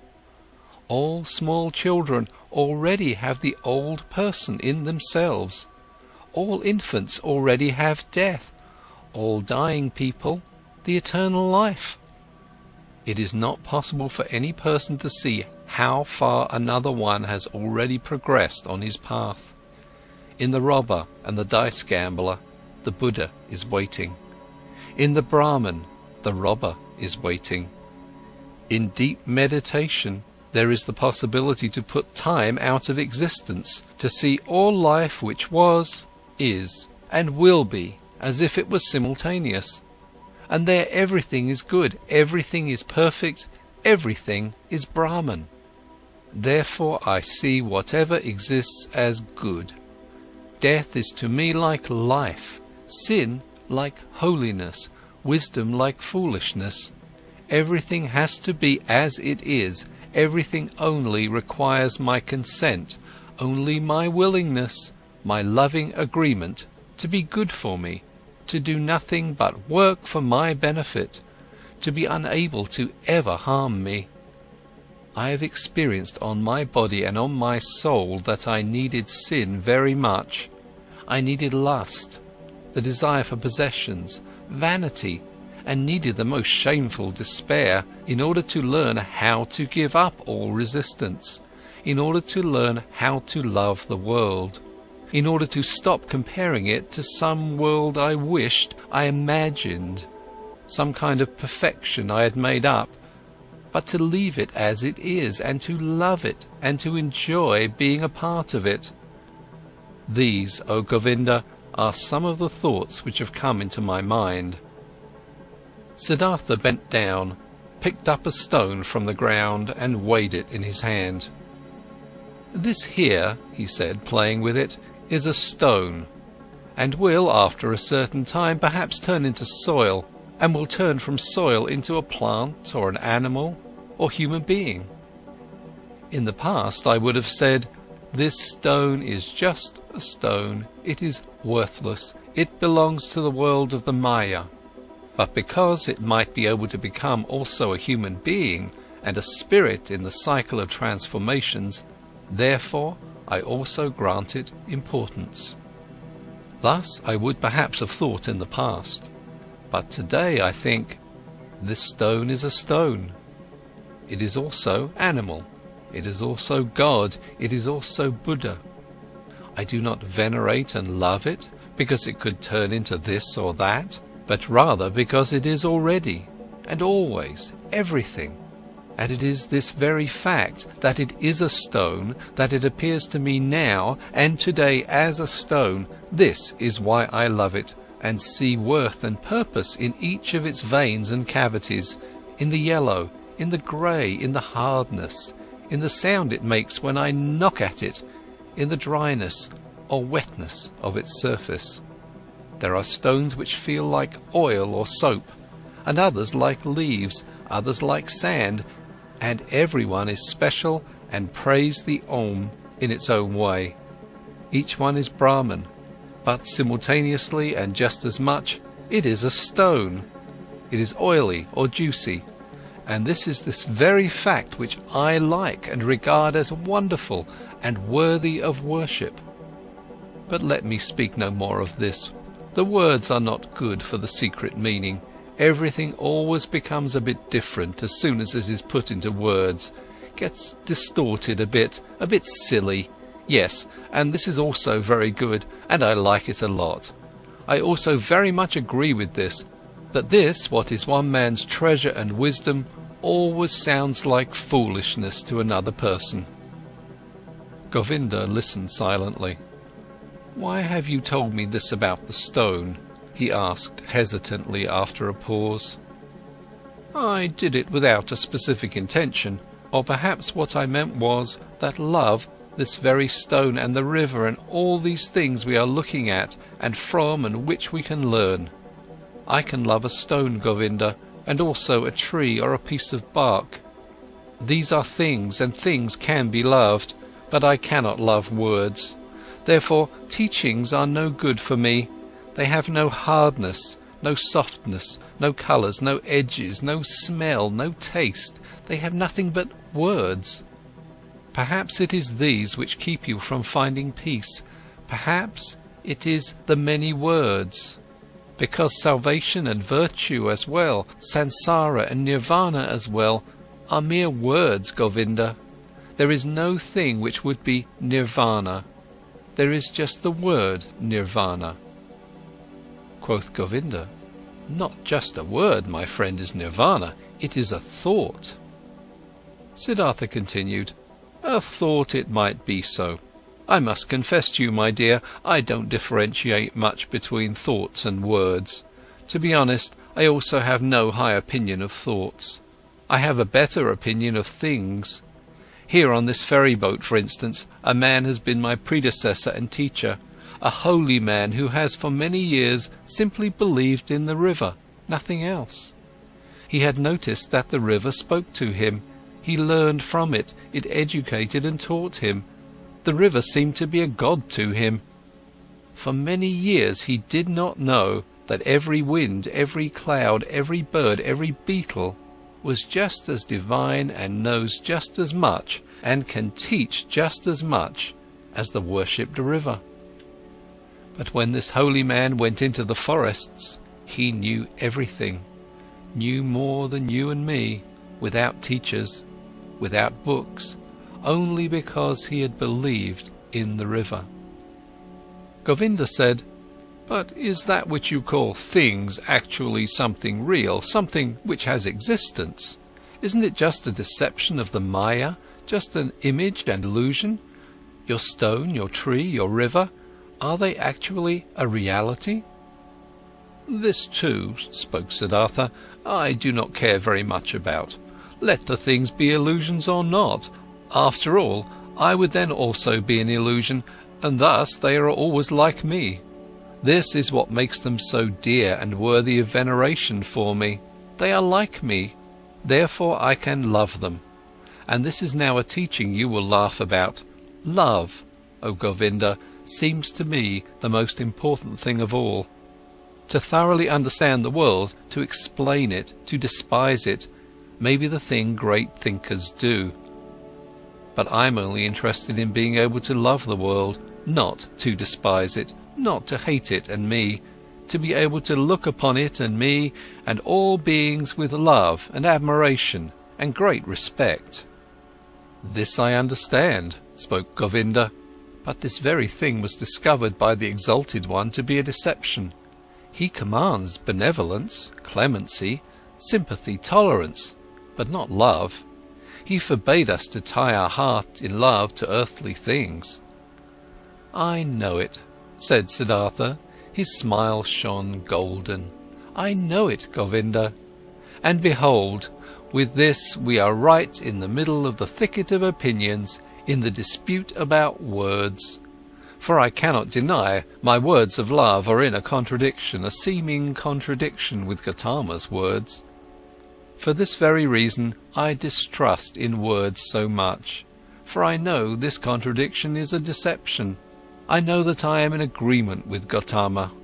How should he not know love? He who has discovered all elements of human existence in their transitoriness, in their meaninglessness, and yet loved people thus much, to use a long laborious life only to help them, to teach them. Even with him, even with your great teacher, I prefer the thing over the words, place more importance on his acts and life than on his speeches, more on the gestures of his hand than his opinions. Not his speech, not in his thoughts, I see his greatness, only in his actions, in his life. For a long time the two old men said nothing. Then spoke Govinda while bowing for a farewell. I thank you, Siddhartha, for telling me some of your thoughts.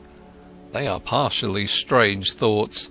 Not all have been instantly understandable to me. This being as it may, I thank you and wish you to have calm days. But secretly he thought to himself, this Siddhartha is a bizarre person. He expresses bizarre thoughts. His teachings sound foolish.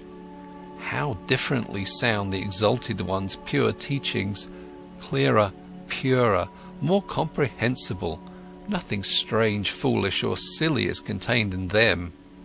But different from his thoughts seemed to me Siddhartha's hands and feet, his eyes, his forehead, his breath, his smile, his greeting, his walk.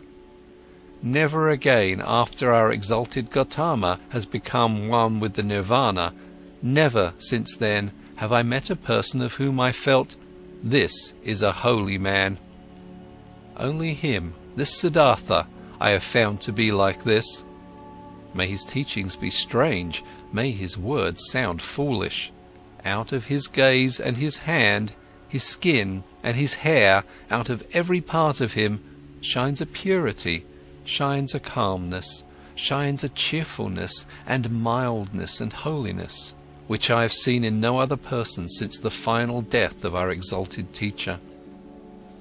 As Govinda thought like this, and there was a conflict in his heart, he once again bowed to Siddhartha, drawn by love. Deeply he bowed to him, who was calmly sitting. Siddhartha, he spoke, we have become old men. It is unlikely for one of us to see the other again in this incarnation.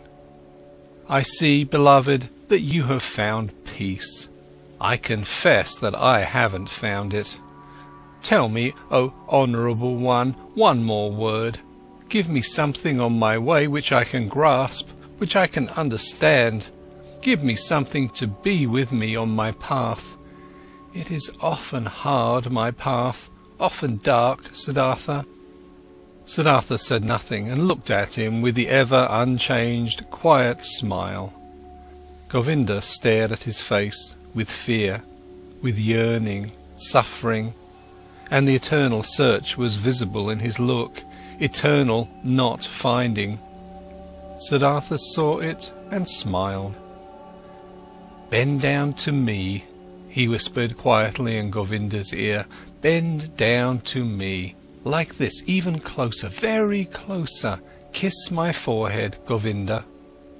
But while Govinda, with astonishment and yet drawn by great love and expectation, obeyed his words, bent down closely to him and touched his forehead with his lips, something miraculous happened to him.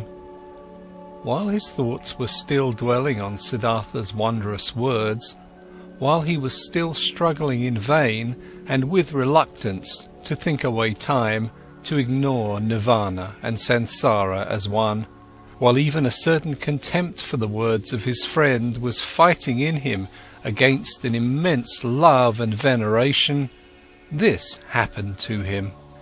He no longer saw the face of his friend Siddhartha.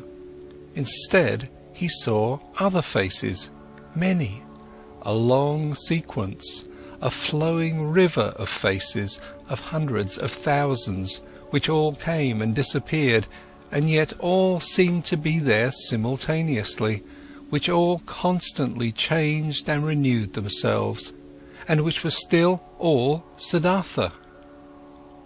He saw the face of a fish, a carp, with infinitely painful opened mouth, the face of a dying fish with fading eyes. He saw the face of a newborn child, red and full of wrinkles, distorted from crying. He saw the face of a murderer. He saw him plunging a knife into the body of another person. He saw, in the same second, this criminal in bondage, kneeling, and his head being chopped off by the executioner with one blow of his sword. He saw the bodies of men and women, naked in positions and cramps of frenzied love. He saw corpses stretched out, motionless, cold, void. He saw the heads of animals, of boars, of crocodiles, of elephants, of bulls, of birds. He saw gods, he saw Krishna, he saw Agni, he saw all of these figures and faces in 1,000 relationships with one another, each one helping the other, loving it, hating it, destroying it, giving rebirth to it. Each one was a will to die, a passionate, painful confession of transitoriness, and yet none of them died. Each one only transformed, was always reborn, received evermore a new face, without any time having passed between the one and the other face. And all of these figures and faces rested, flowed, generated themselves, floated along and merged with each other, and they were all constantly covered by something thin, without individuality of its own, but yet existing like a thin glass or ice, like a transparent skin, a shell or mould or mask of water. And this mask was smiling. And this mask was Siddhartha's smiling face, which he, Govinda, in this very same moment touched with his lips.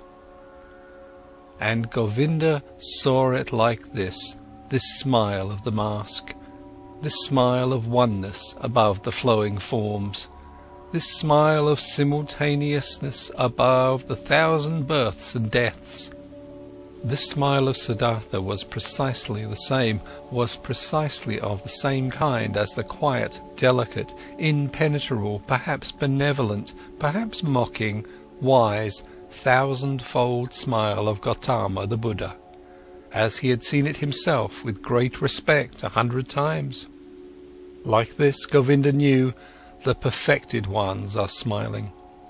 Not knowing any more whether time existed, whether the vision had lasted a second or 100 years, not knowing any more whether there existed a Siddhartha, a Gautama, a me and a you, feeling in his innermost self as if he had been wounded by a divine arrow, the injury of which tasted sweet, being enchanted and dissolved in his innermost self, Govinda stood still for a little while, bent over Siddhartha's quiet face, which he had just kissed, which had just been the scene of all manifestations, all transformations, all existence.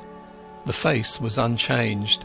After under its surface, the depth of the 1,000-foldness had closed up again. He smiled sweetly, smiled quietly and softly, perhaps benevolently, perhaps very mockingly, precisely as he used to smile, the exalted one. Deeply Govinda bowed.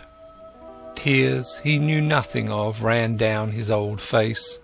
Like a fire burnt the feeling of the most intimate love, the humblest veneration in his heart. Deeply he bowed, touching the ground before him who was sitting motionlessly, whose smile reminded him of everything he had ever loved in his life, what had ever been valuable and holy to him in his life. End of chapter 12 and end of Siddhartha by Hermann Hesse. This was Audiobook Caboodle YouTube channel presentation. We hope you enjoyed listening. For full audiobook, check out our playlist section. Links in description below.